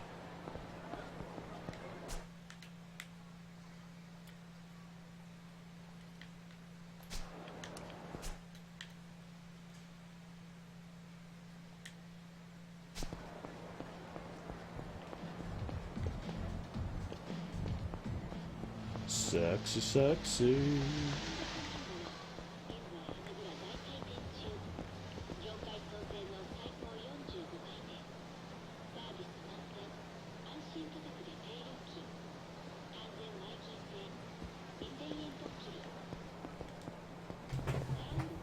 Ooh. Nanasa Otoha. Who you gonna call? Pick up a telephone card.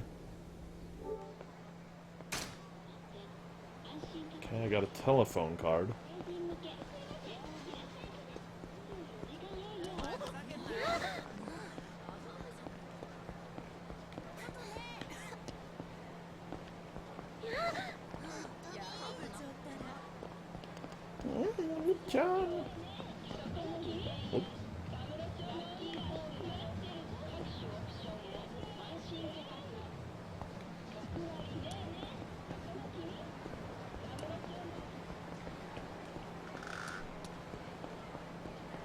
What you want, boy? Oi. Yeah.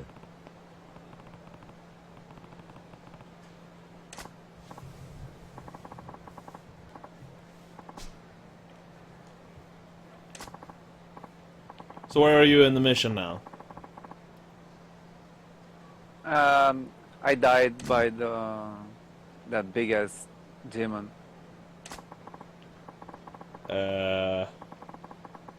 Which biggest demon? That you find it in this level.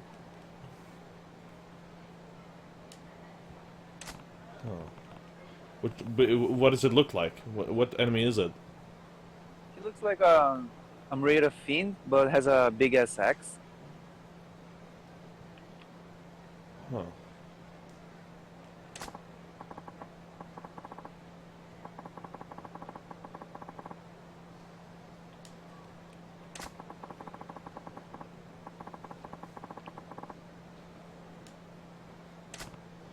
He's there's the second shrine, and you take the stairs below, and you find him. Oh, okay, yeah, I know where we are. Okay, down in the torture chamber kind of place. Yeah, ish. Those torture chairs.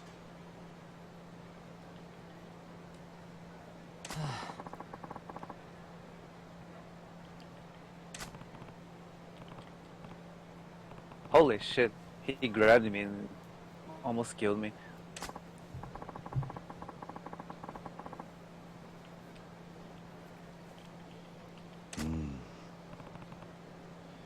I think I'm dealing with a submission here that's revolving around a Mine, you know, an underage girl that is selling herself. She's a prostitute. Nice. Nice. Reminds me of the South Park This scene with motherfucker where just dealt me. This motherfucker just dealt me 2,341 damage for one grab attack. you survived it. Survived the first one, not the second one. Hmm. It reminds me of Because this. if I'm not full, completely full health, I die. Yeah. It reminds me of the South Park scene I was talking about before, of when women try to report like, "This is very serious," and then the police officers are like, "Nice." You know that scene? No. 何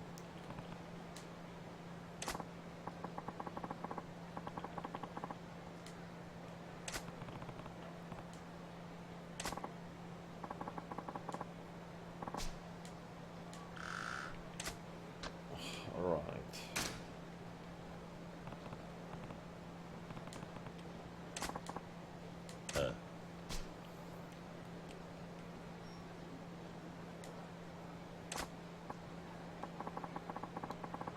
This guy's annoying.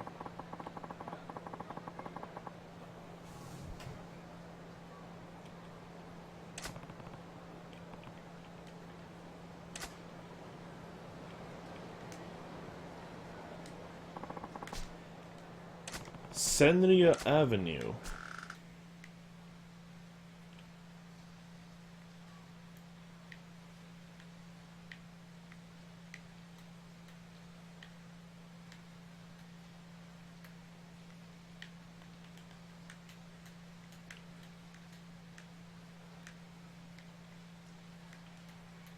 Senria Avenue. Oh, there it is.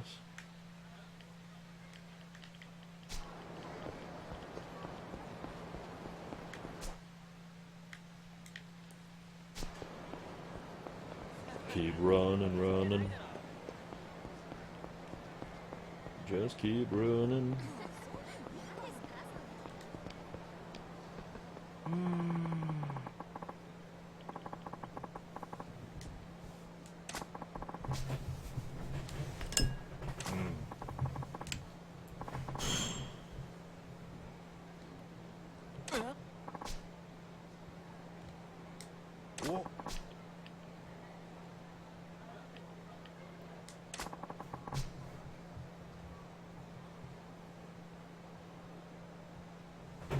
I got a trophy for killing him.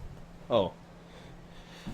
I wish I had a cat. Could feed me for a few days. Oh, defeated Derek the... Oh, it's Derek the Executioner. The first boss of the game. That you just killed? Yeah. Huh. Did you kill him? Yeah, I think so. There's no huge health bar on him, right? No. This one. No, yeah, no. Then I kill him. He's down there in the basement, right? Yeah. Yeah, I kill him.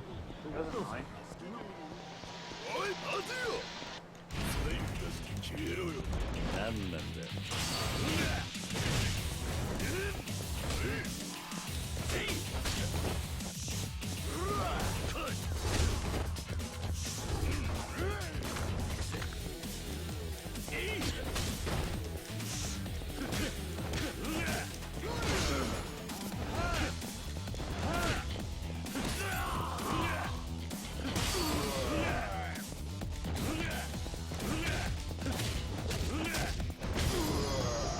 Only took 10 minutes to read chat. How can you blame me for missing stuff in chat when stuff is being typed so few times? How can you blame me? I look at the chat, but like 95% of the times when I look at the chat, it ain't shit.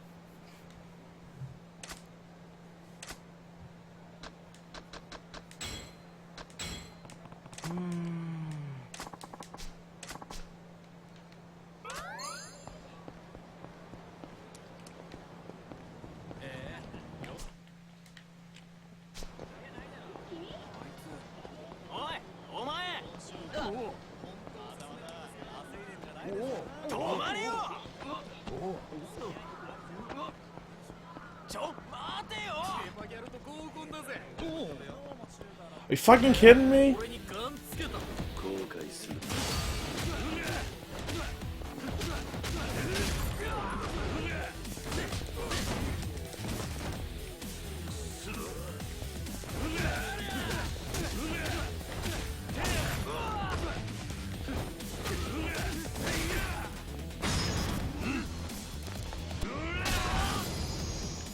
Hey, Faildray. There you at? How you doing? Doing good.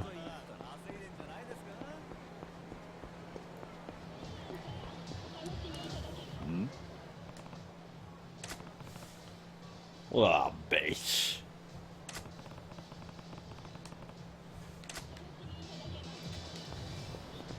おい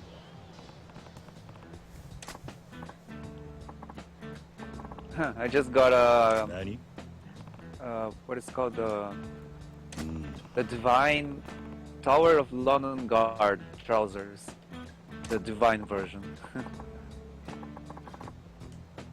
Hmm.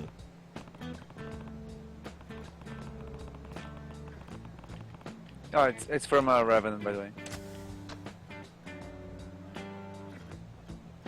Alright.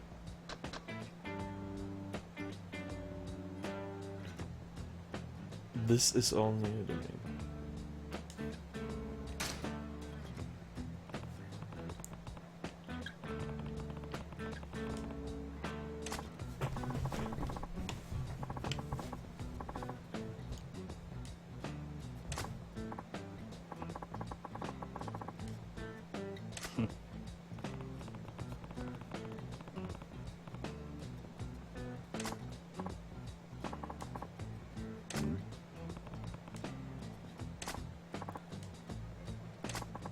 Top or bottom?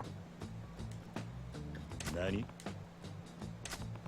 I'd prefer to be bottom. You can do the work.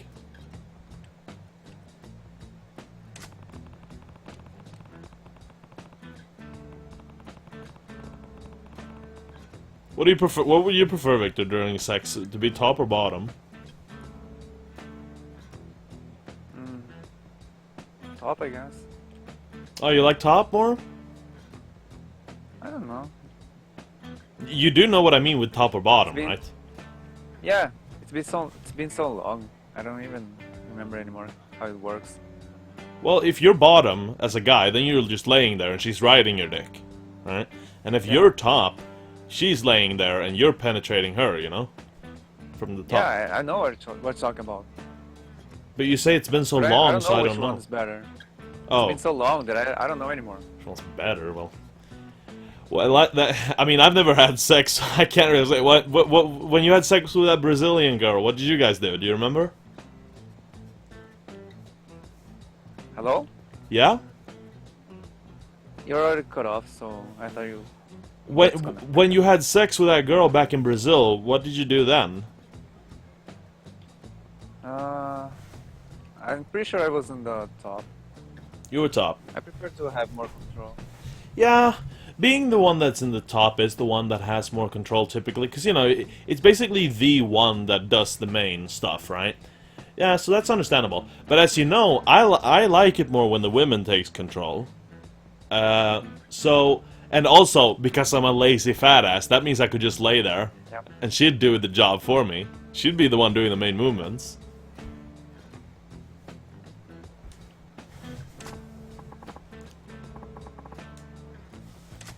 Middle. I'm gonna say bottom. Okay. Yeah, no, she asks me that. It's a girl here. My panties then, just a moment. Oh, she's selling her bras or panties.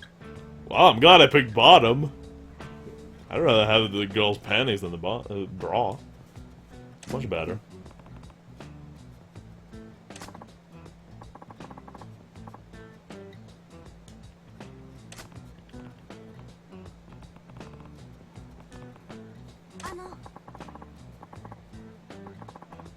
Burusera girl? I've never heard that word. Burusera girl? You heard of that before? Nope. I'm gonna fucking Google that. That means someone that sells their underwear? I want to know exactly what Burusera stands for. Damn it, Vic. What do you mean, damn it, Vic? He's had sex with a girl back in Brazil. What's wrong with that? Let's see. They expected me to be virgin or something. Yeah, because only losers are virgins.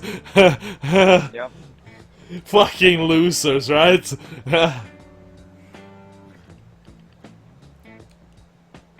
Oh, Burusera.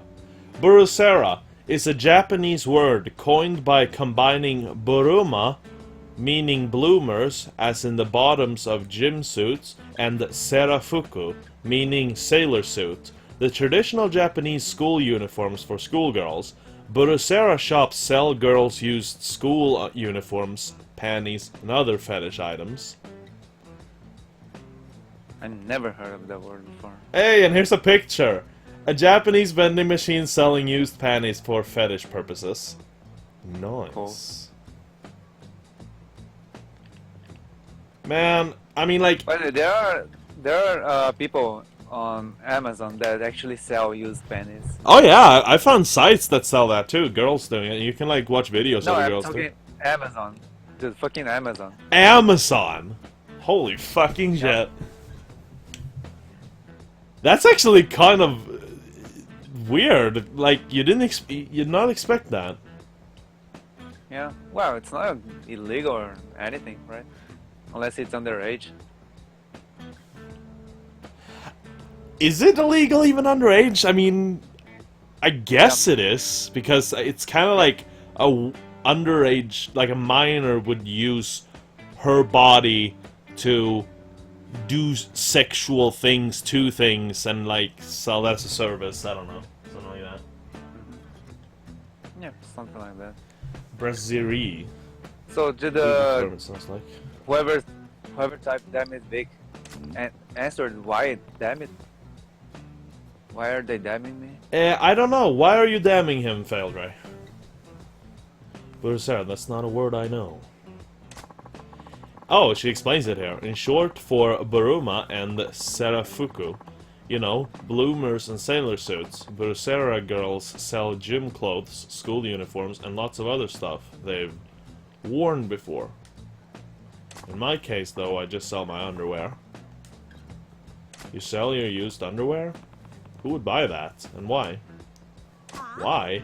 I guess men use them to do pervy things. What else would it be? I like that she's so chill about it.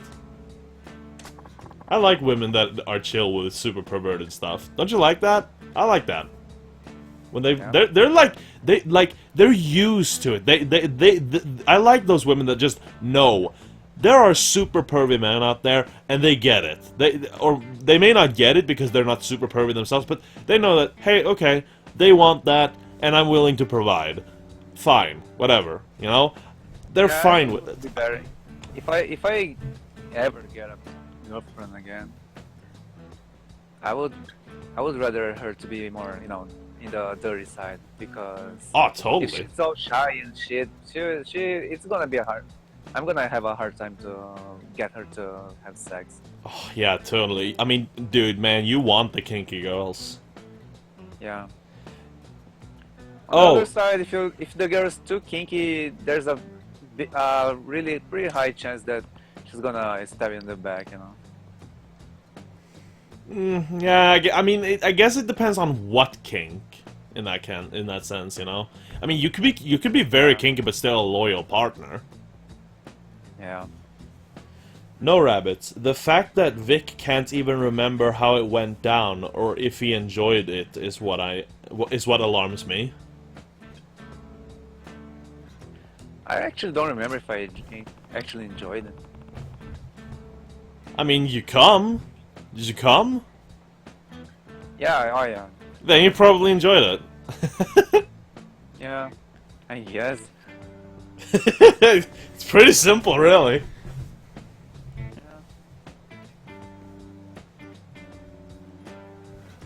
You were doing business with men who get excited over your second-hand skivvies.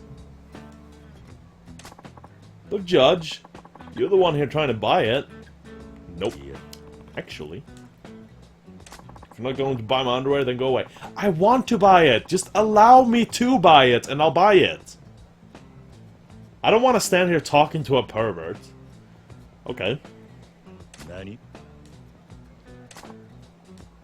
Hey. What? What the fuck, Droider? I go watch a few vids and then go to bed. Alright, Droider. Have a good one, man. Thanks for stopping by. Thanks for being here. Oh shit, man. Bye, Droider. Great, she's totally shut down now. I'm the adult here. I better set her straight. Hit that bitch! You shouldn't just ignore someone. Can you admit you sell your underwear? What's wrong with being a pervert? Can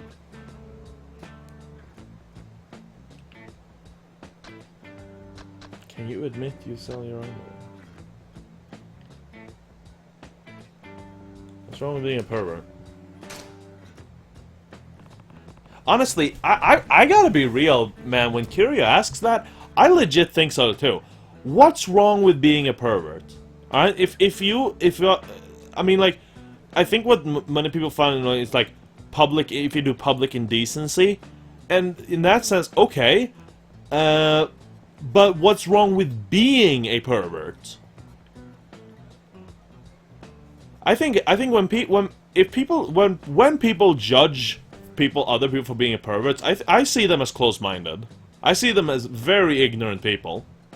They don't know how many perverts there really are in this world.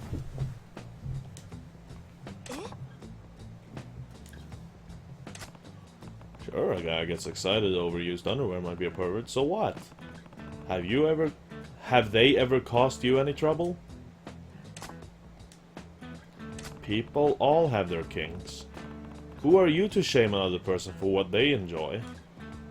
Yeah, nobody has that right. You can't judge someone just because they don't conform to society's standards of sexual normalcy. Fuck yeah, Kiryu! That's my boy.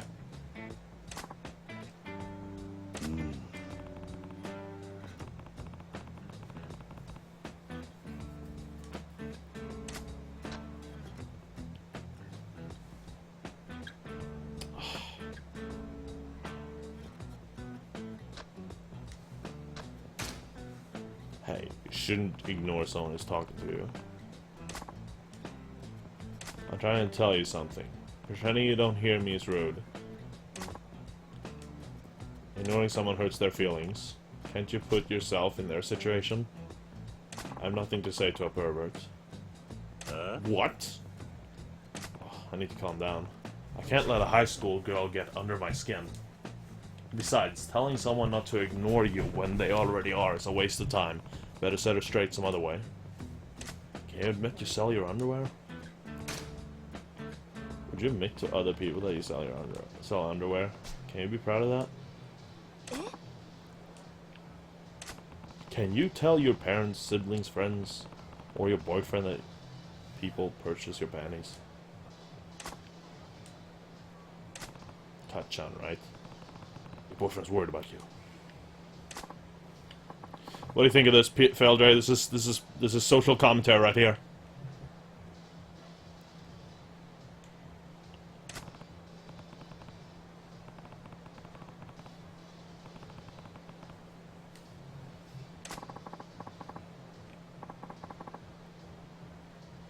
Tachan thought I would do that. I would never sell myself. Well, I'm just gonna be real here. Many people would probably argue that she is selling herself by selling her underwear. I'm not one of those people, though. No, I don't consider that. And you know me, I'm all for prostitution. I think it's fine selling yourself. Don't hurt anybody. You get money, you get happy, the customer get happy, I get sex. It's that simple. It's like, this is how it is. Consensual prostitution is a victimless crime. It just is. Consensual prostitution is a victimless crime.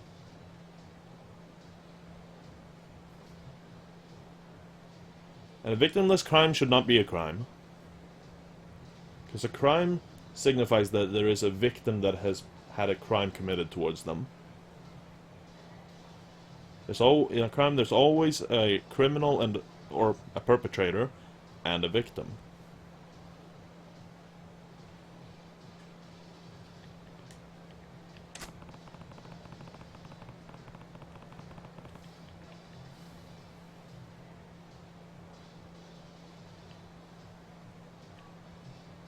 But whether you're marketing your underwear or your body, I think they're still both about selling your sex.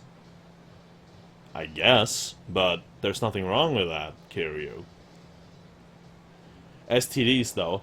Yeah, well see, but that's not prostitution. If someone gives someone else an STD, then there's two problems. One either is because one of the parts wasn't being careful and using protection, like a condom for example, which is their fuck up. Because it doesn't matter if you're going to a prostitute if you're having sex with a regular person. You can get an STD from both. So that has nothing to do with prostitution. You can get an STD from a prostitute or a regular person. But if the other person doesn't tell you that they have an STD, or they don't use protection, then it's their own fucking fault. You know, the person doesn't tell, then it's their fault, obviously. And that's why that is a crime. It is a crime to give someone a sexual transmitted disease without telling them and informing them you have that.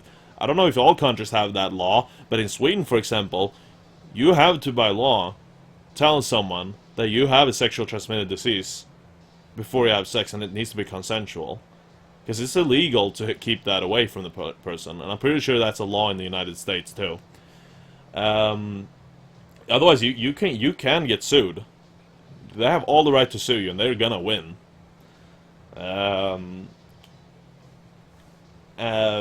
But yeah, and then using protection. So that has nothing to do with prostitution or anything like that. I'm glad you agree.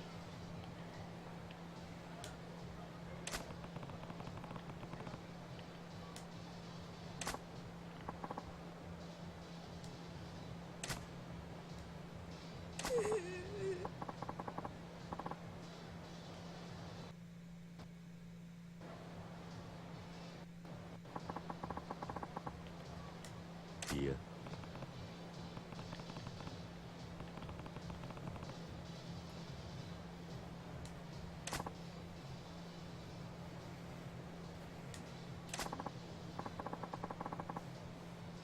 But you get a bunch of money, though.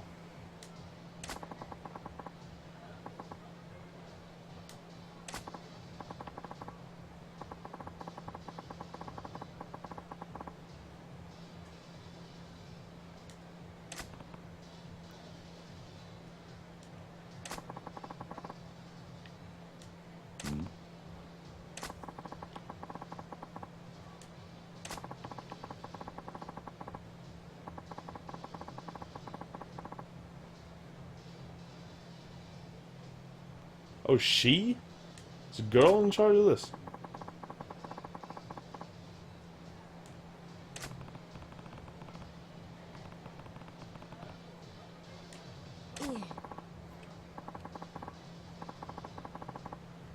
Oh my god, they're treating this like this is some fucking slave business going on.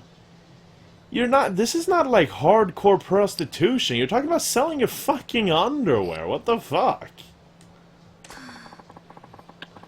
You have fucking female pimps going on in the underwear selling business? Well, they are.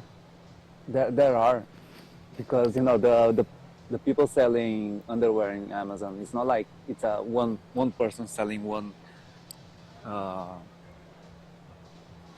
underwear. You know. But I'm talking about the submission I'm doing here. No, but there are like pimps for selling underwear here in Japan. That's fucking funny. Like, when you always think of a pimp, you think of like some fucking sugar daddy, right? That provides drugs for the crack house. It's just a guy who sells a bunch of underwear. They are, you know, in a Ziploc bag, you know. Yeah. All like airtight and shit Yeah. to preserve the fluids. And the smeal. Yeah. But I still find it super hilarious. Underwear selling pimps. No, but like what they are doing this, like what you're talking about that there are guys that are selling it for the girls, you know. Yeah. But in this occasion, this girl here, No, that it's the guys who they probably buy from the girls and they resell it. no, yeah, but what I'm talking about in this case is that this girl here that has a boyfriend. The boyfriend is concerned because she has a bunch of money all the time and sells, always buys a bunch of new underwear. So Kiryu seeks her out and finds out that she sells her underwear for money. And see, she says she can't stop selling underwear, because apparently there's a female pimp of sorts that apparently keeps track of the neighborhood and all the Burusera girls, and she is forcing them to continue standing around selling their underwear. That's pretty funny.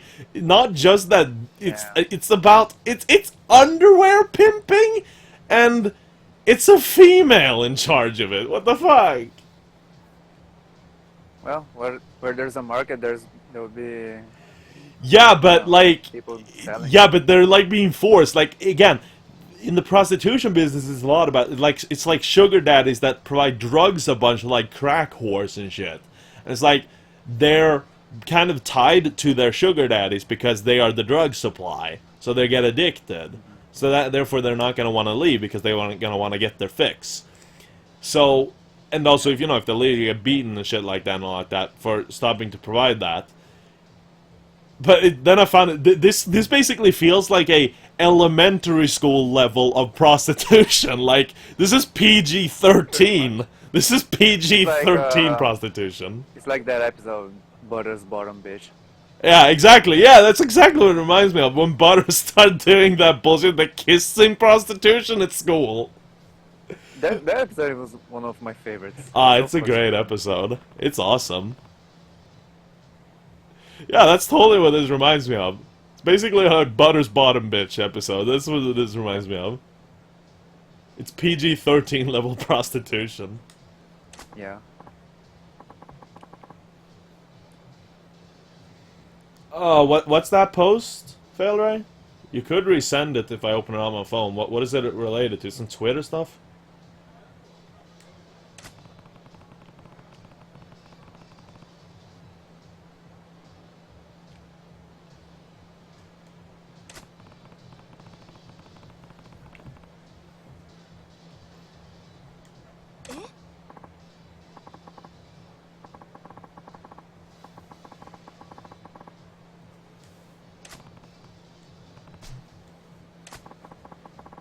I think she's doing her Burusera shift near the hotel district.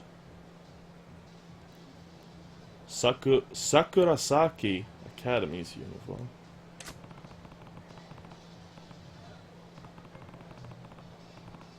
Oh, Twitter near Armada, some sexy picture or what?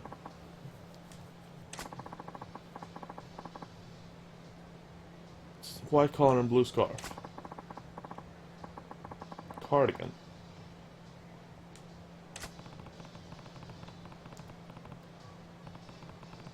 By the way, is this the part where you told me, dude, I'm walking around with 1 million Amrita?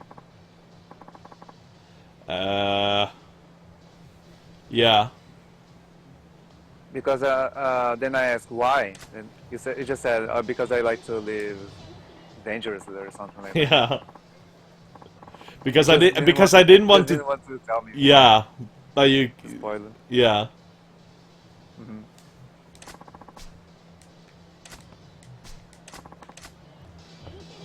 Oh, an 8-second clip? I guess I could open that. Resend the link. I'll open it here.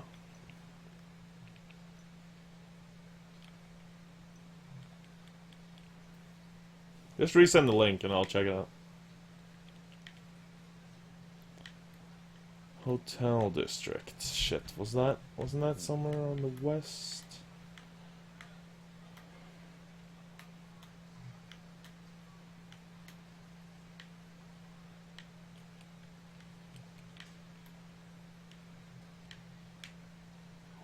Well, you go hotel district. There's running in the 90s. It is where I want to be. Yeah, running in the 90s.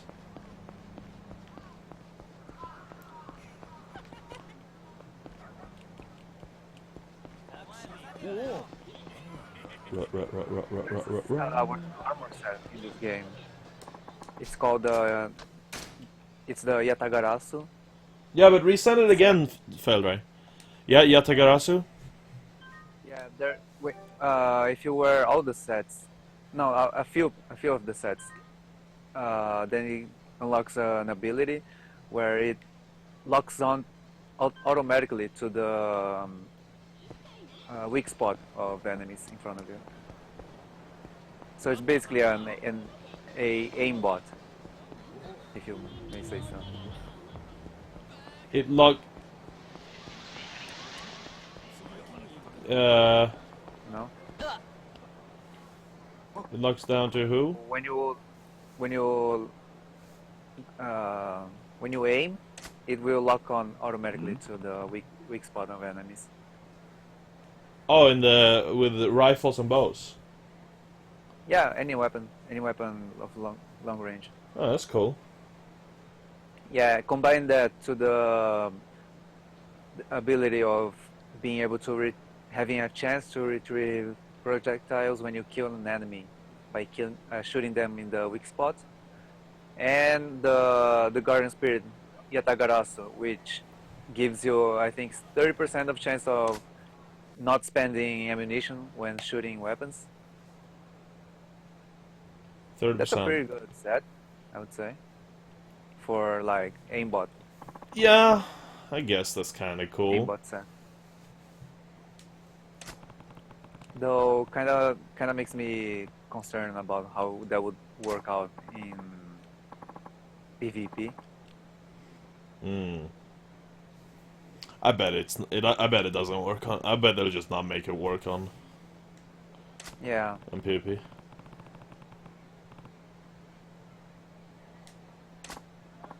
But does it lock on while they're moving? Is it trace? I don't know that far. Try. It just says locks onto automatically aims at weak spot of enemies. Just say that. I would say that if the enemy is moving, then you will probably not be able to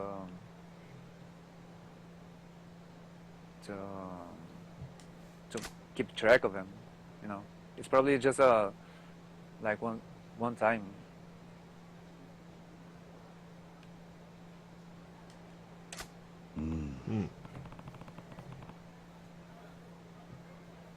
I got the link, No, Failure, by the way. I'll watch in a sec.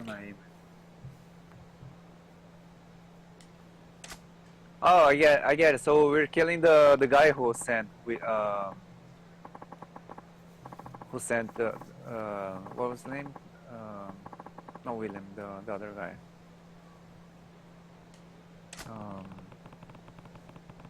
What's the name of the bad guy again? Kelly. Yeah? Kelly. So now we're searching for the guy who sent Kelly, right? Yeah. That's why we're here. The source guy. Yeah, I just went to the room where they had the conversation the beginning of the game. Damn.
I think I just got spoiled by the game. Hmm?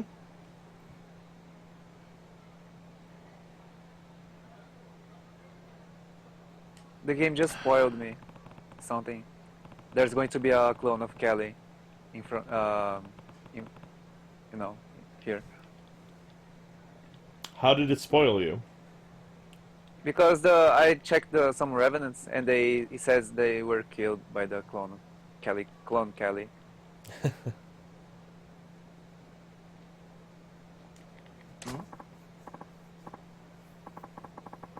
Don't knock until you try it.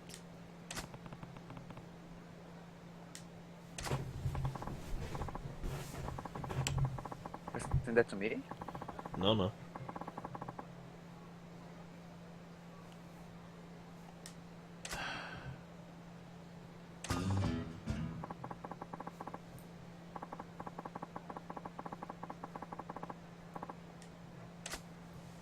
Okay, so this is an introduction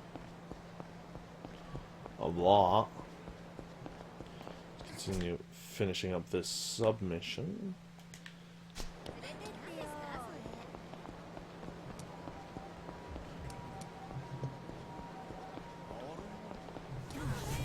I wonder what the jail times of rape is in Japan. I should look that up sometime. No idea. I wonder how Japan is like that, because like in Sweden, as you know, in Sweden we have very laxed crimes. And you know, like in Sweden they give less punishment to immigrants than Swedes when it came to rape, for example. It's fucked up, I know. You should be treated equal, but nope. LOL! A little Shiba dog! Oh my god, I'm running into it. Failray, what do you think of this? I'm abusing this dog. Oh gee. These guys didn't like... Ah, the guys run into the dog, too!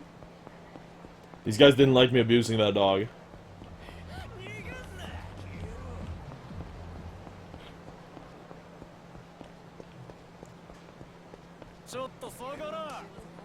Fuck you, Dodge!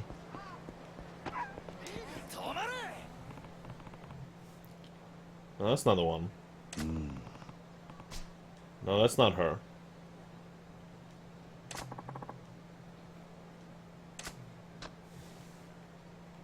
Nothing.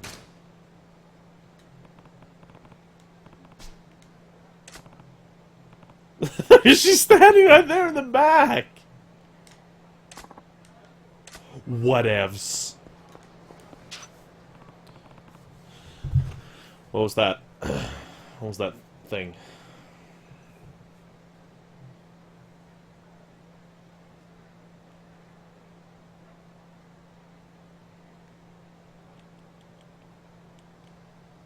The fuck?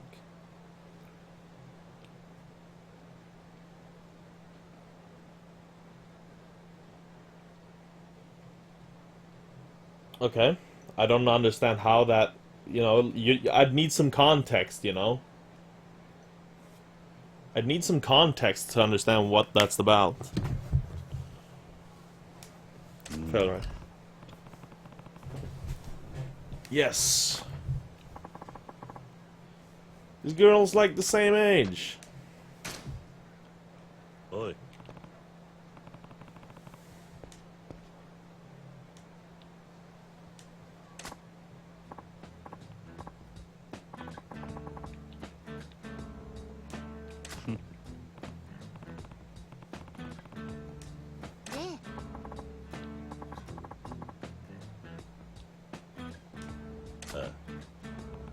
Kick her ass.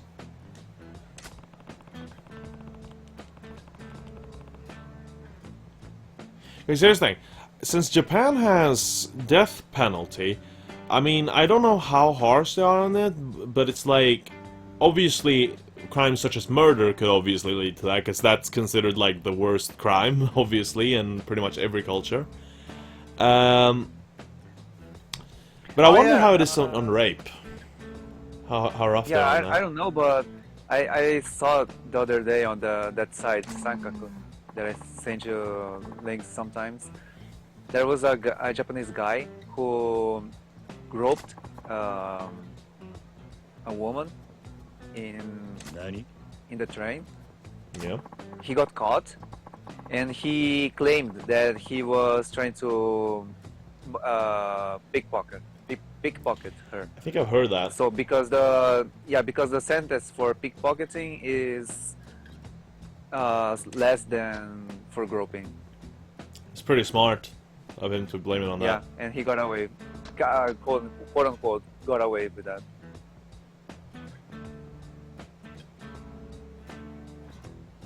Oh, I should That have is turned on the interesting. sound.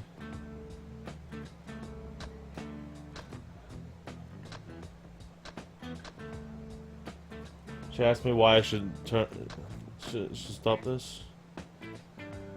Health hazard.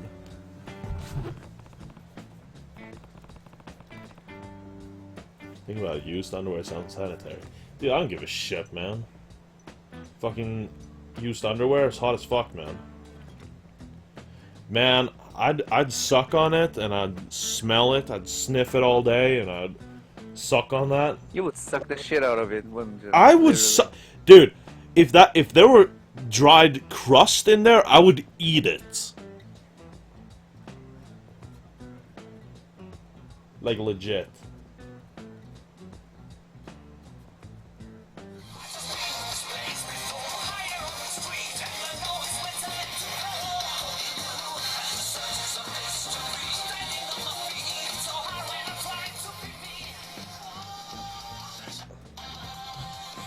Deja vu.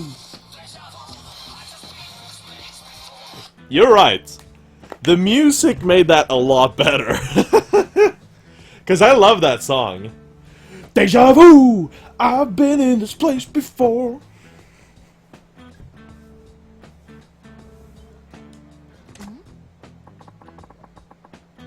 But isn't that exactly why men buy it? Yeah. Besides, you're worried about hygiene. I'm only selling underwear that I put on after taking a shower. So there you have it. See that shit's not what you want. I imagine there's a lot of that, you know, selling quote unquote dirty underwear that's not that dirty, you know. It's like maybe the girls just took a shower and then they put on the underwear and then they go to bed and then when they wake up they take it off. See that they don't become very dirty for that, you know. When you buy dirty underwear, you want underwear that they've worn for like an entire day or more, or like to the gym something, you know. Yeah, you want that.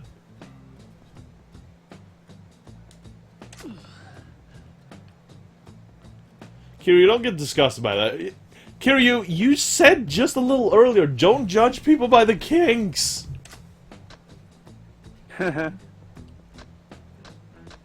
Double standards. Yeah, fucking double standards, man. Would be hilarious is the woman's blouse had no pocket. What? Think of your parents or girls shouldn't do this. I'll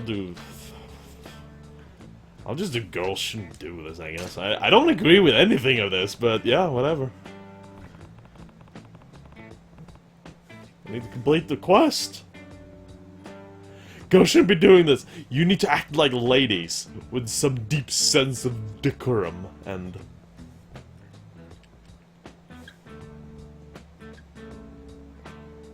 +10 hours stank. I know, right?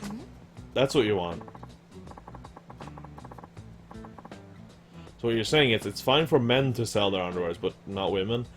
Oh, well, I'm sorry to tell you this, girl, but I don't think there's a big business in male underwear selling. Sorry to tell you.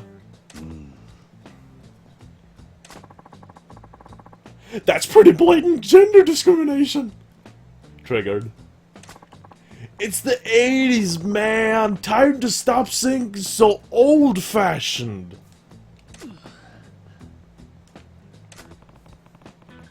What you do when you're selling your sex? You're fooling around in the world of adults.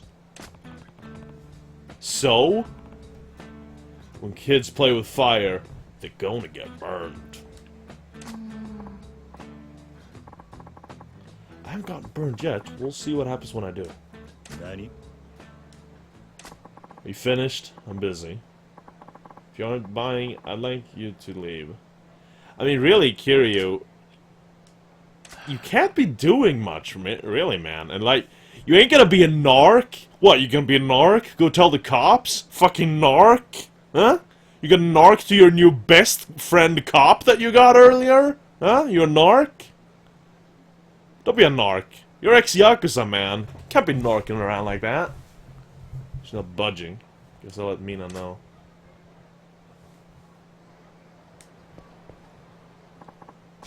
Yeah, can I buy, please? I'd prefer to just buy and go to a corner somewhere.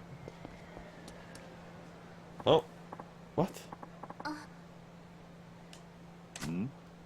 Oh. Oh, she gonna get burnt now.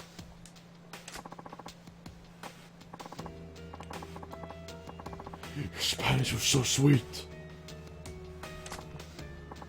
I'm glad to hear that. Oh, yeah.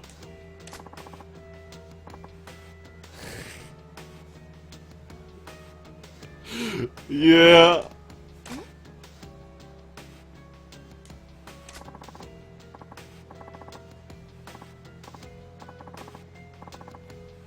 Yep, yep. Yeah, that's a good boy. Yep.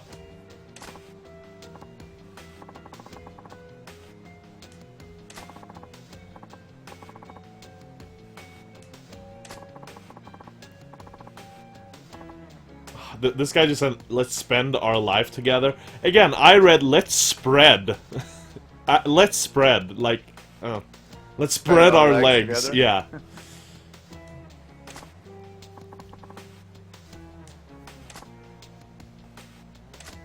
Aw. That noise sound like a baby. I made up my mind.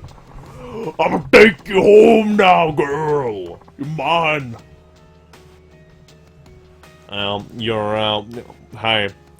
Moral cookie. You're giving us a little bit, too obvious message here. I already decided I'm spending the rest of my life with your panties, Psycho-chan. Forever. Eat your face off! Woo! Daisuke! Daisuke! Daisuke! Woo! What is I love you in Japanese again? I forgot. What is it? It depends. Give me one! Depends on... Can be ski. Ski? Ski means I like you, but you know it's the same as saying I love you, because the literally I love you means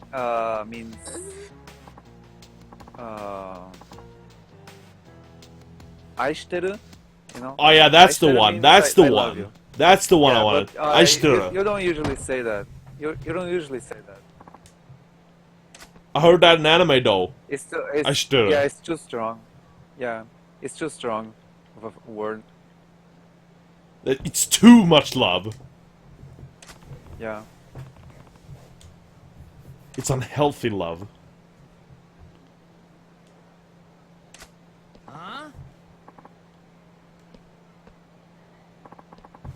I see a lot of young guys carrying knives here. I have a hard time believing that a lot of young people go around carrying knives in Japan. It feels very unnecessary, you know? I mean, in here it seems more understandable. It doesn't seem very necessary for young kids to go around with a bunch of knives in Japan. Yeah, it's not normal. And I'd say in Japan... Because you can get in a lot of trouble if you... Yeah, I'd say, you know... get caught. I mean, in Sweden, for a first-time offense carrying a knife, you'll get a fine. They'll take the knife and you'll get a fine. That's it. I think in Japan, they are much, like much stronger even than they are in Sweden when it comes to Yeah, because there knives. has been a lot of stabbings here. Yeah. Since, you know, in Japan they're very, they're completely anti-gun on anything, and they're very anti-knife and everything. Especially since there has been a lot of stabbings here. you know, makes them even more strict. Oh, yeah.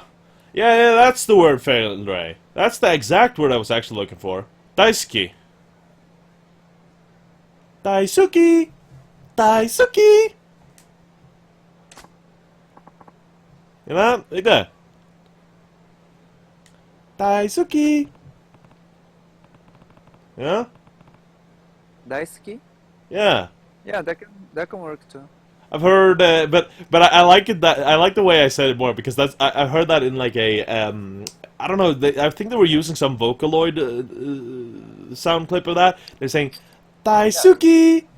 I think that sounds a lot cuter saying it that way. But I just found Daisuki. the last boss. I'm gonna fight him now. Noise. Yeah, you got burned, girl. It's kind of concerning though because I haven't found any shrines to save my game near it. So there's going to be an annoying boss. You rush ran if down I the die. spiral stairs and then you have to go through those enemies, right? Yeah, Yeah, well that's the closest one. damn. No, that's fine. I don't even know why you'd act like that's far away. It just runs down a pair of stairs and then you're pretty much in the basement.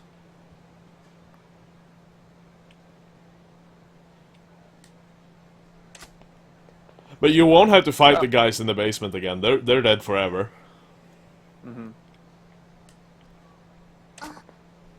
Because that was quite a tough fight, wasn't it? Where you got closed Oh, in. yeah.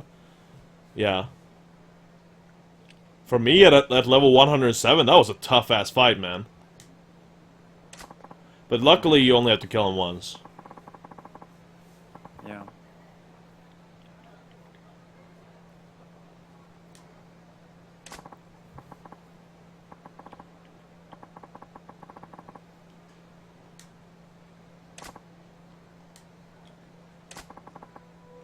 Oh my god. I hate to admit it, but you were totally right. The Berserker business is too risky a game for high schoolers to be playing. I gotta say, I like pretty much every enemy in this game, but this last boss here looks stupid. I don't like his design. I actually watched a review of Neo earlier today, and the guy was like, he loved the fuck out of the last boss design. I But loved it. yeah, he loved it. But I'll side more with you there. I think it looks. It basically looks like someone that tried to make a unique enemy design and ended up taking a bunch of motherfucking elements and just shoving it together, making an inconsistent mess. Yeah. Yeah. Like, there's tentacles, there's ice, he has like a froggy skin, he's walking on two legs, and he's like a mage guy. You know, it just feels like they throw in a bunch of stereotypical monster thingies. Yeah.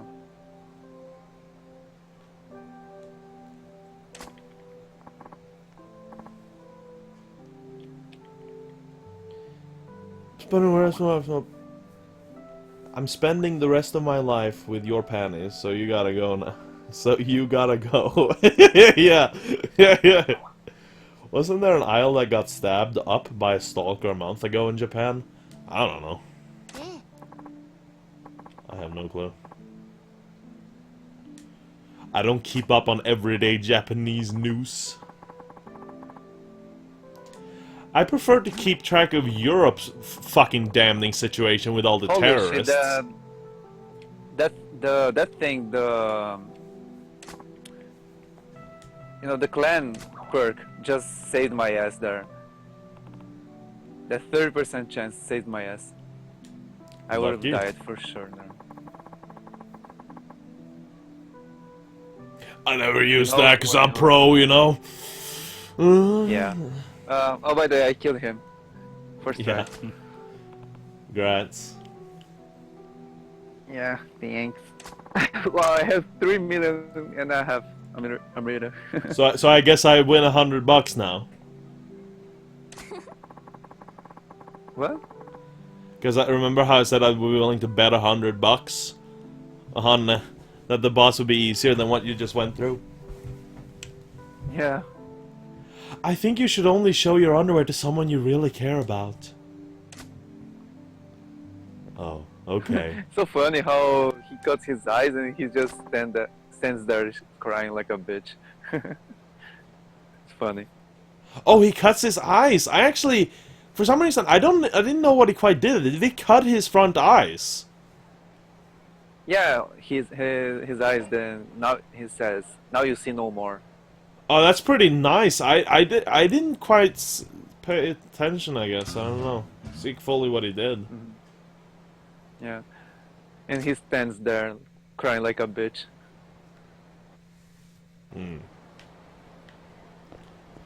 That question was more for Vic. Yeah, I mean, I guess Victor don't pay attention too much on that, but yeah. Apparently there was some stalker that stabbed an idol in Japan like a month ago, or something. Wow, that's a. There has been more than one case of that. Oh yeah, he also stabbed her eyes. Huh. Where's I'm that pretty god? sure he stabbed her eyes, so she couldn't see anymore.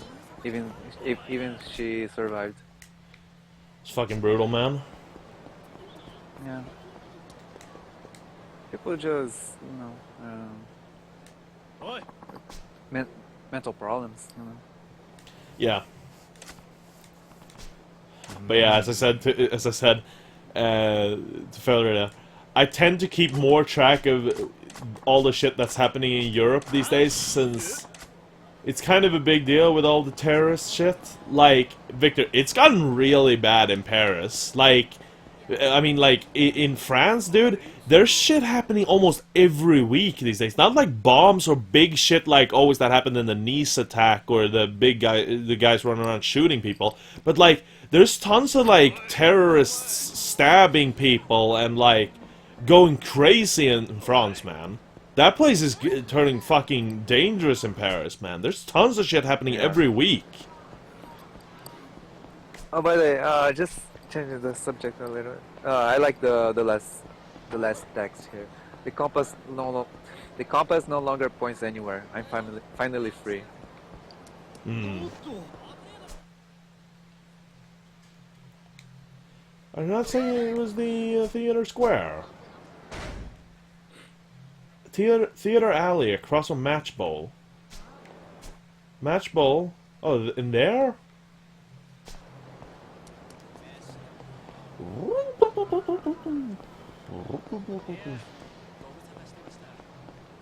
Oh damn! Now I see the way of the strong missions. Yeah. Check through the mission levels. Yep. There's one that's like over 300. 300? Yeah. Nice. Nice.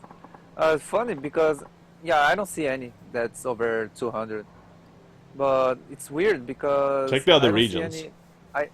No, the highest, the latest one is Kinky region. I don't see the other regions. Yeah, you have to do missions in each region to like fill up those bars by the bottom right.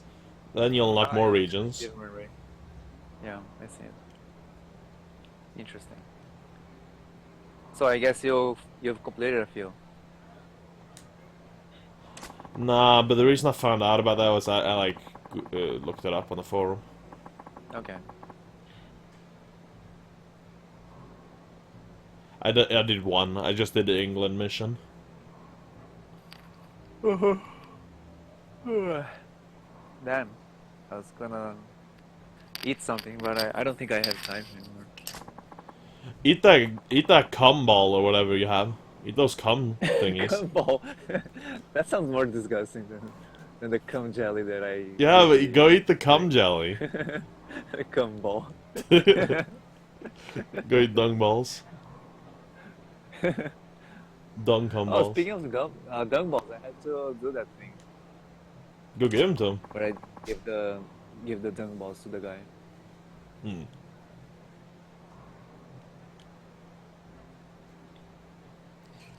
Go eat some of that cum jelly. Cum balls.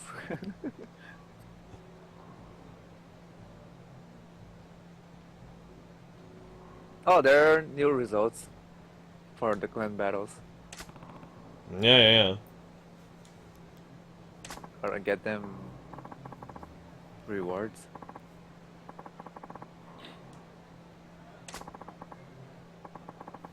They really should make something so, you know, Frex is Red coming, Bull y'all. on every Yeah, we time. better hope for that.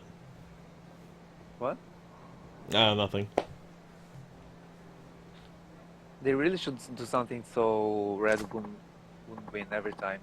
Even though I am in the Red clan. Well, they're kind of doing something about it. What they're doing is they're actually something switching, like the clan's allegiance or whatever, which side they're on, red or white. Oh, so that's why I thought I was on blue, even though I checked Yeah. later I was red. Yeah, That's they why- switch them that's around why. sometimes. Okay, that's interesting.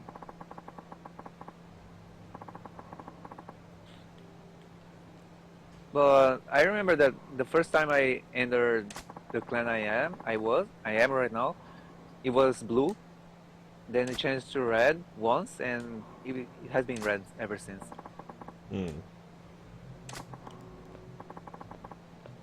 Yeah, I think they kind of switch them around to try to kind of balance out the points depending on how many people are in which clan. Mhm.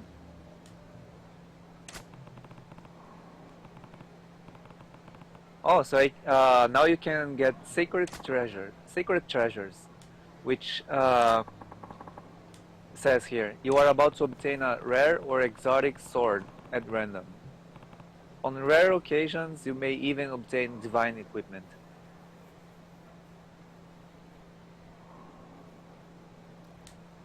On some You know, for the trading. What? what?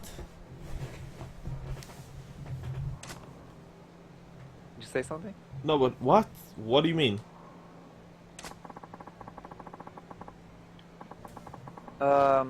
You know the trading thing on the secret tea house. You can trade the glory, right? Right? Yeah, yeah, You know how you can trade the glory?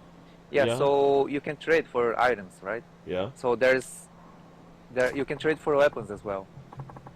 Then there's now since I finished the game, they included another tab for weapons. So one is for normal stuff that says masterpieces. Okay, so in this masterpieces tab, for example, the sword says you are about to obtain an uncommon or rare sword at random. On rare occasions, you may even obtain exotic equipment. Okay. Okay. So if I go to the next tab, if I go to the next tab, it says sacred. The next tab is called sacred treasures. So, for example, in the sword, it says what I just said before. You are about to obtain a rare or exotic sword at random. On rare occasions, you may even obtain divine equipment. While trading stuff to them. Yeah, if you buy them with glory. Okay. So since I finished the game, they've unlocked another, tab that gives you even better shit at random. So you can buy sword, dual sword, spear, axe, sarigama. And it bow, gives you a rifle, sword, or katana. it gives you whatever weapon you choose at random. Yeah, whatever weapon category. You cannot select the weapon, but you can select the category. Fucking Whether RNG. it's a sword. What? RNGs, man. Yeah, and you buy them with glory. How expensive we're talking? Right now, the sword costs well every piece of the sacred treasures where you get rare, exotic, or divine costs 820 glory. If you kill a fairly hard Revenant, you get like 110 glory per Revenant. How much did it cost again, you said? For a trade of a weapon? 820. So basically, you For will have a to chance, kill for like, one chance. yeah, for a one chance. Kill like 1.5. Or no. What? You get like 60 glory. It depends on the Yeah. the Revenant. I've received 120, 110 Yeah, glory yeah, for yeah. one Revenant. So yeah. Uh, although since I got so many rewards, glory rewards, right now I have 300. No, uh, 37,000 glory. Okay. So I have quite a lot. Glory. I could purchase a lot, but I don't think I'm going to. Oh, by the way, you can select the nigger from the samurai nigger Yeah, to yeah, be yeah. to for the transformation thing. A little bit of a shame you can't that you can't be one of the females in the game. Yeah, it's a shame. Yeah.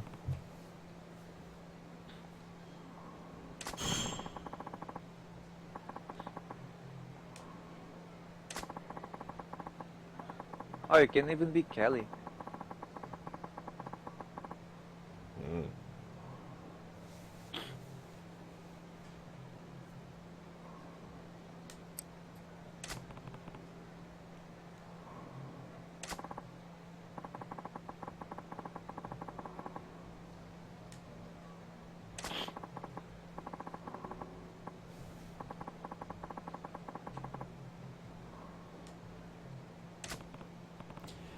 Kelly sticks out so much because Kelly feels like he's gothic fantasy while everyone else is more like, Normal. yeah. Yeah. Like, Sure. Kelly would fit into the Dark Souls franchise. Yeah. True.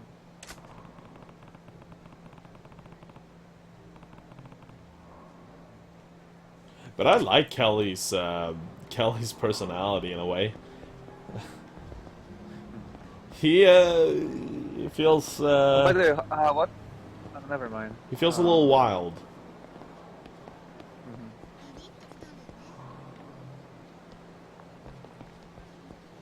I wonder if I should enhance the Suzaku, or if I should just level up. I kind of want the samurai points, so I guess I'll just level up.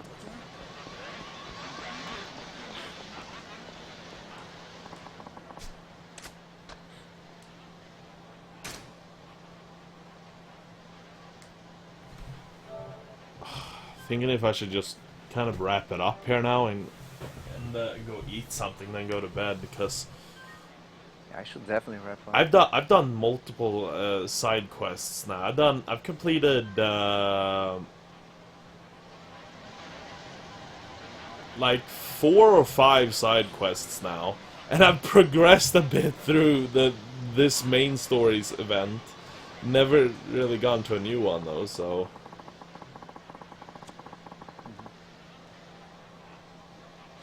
And then I did a bunch of discoing. But yeah, it's gotten quite late. Did you manage to win at it?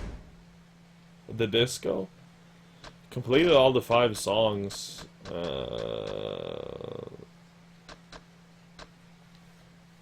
On easy. Lol, easy. Yeah.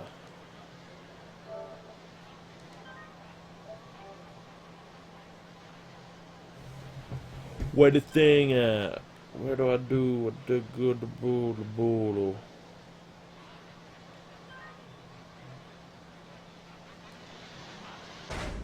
Where do I? How do I?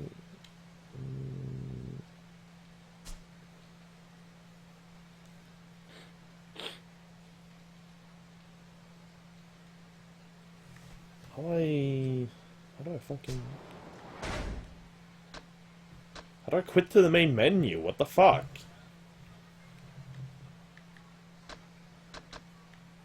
How... What the fuck? How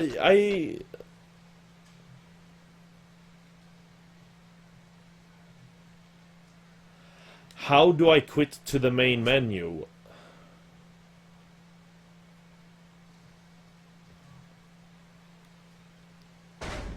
Oh damn! The divine armor has familiarity as well.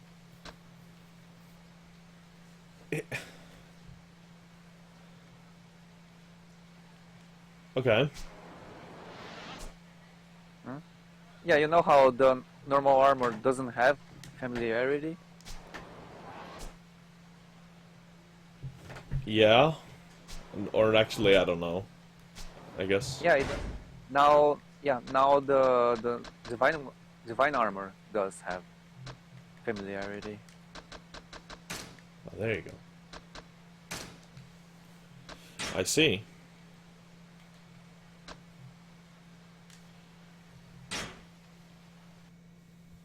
Sega.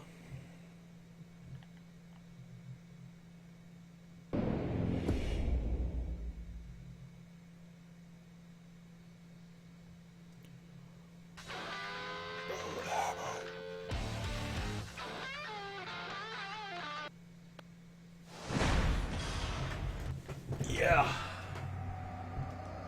So, I think that'll have to be it for today, Faildray. The clock is almost 10 here, and I want to go make some food. Then I'm gonna go sleep.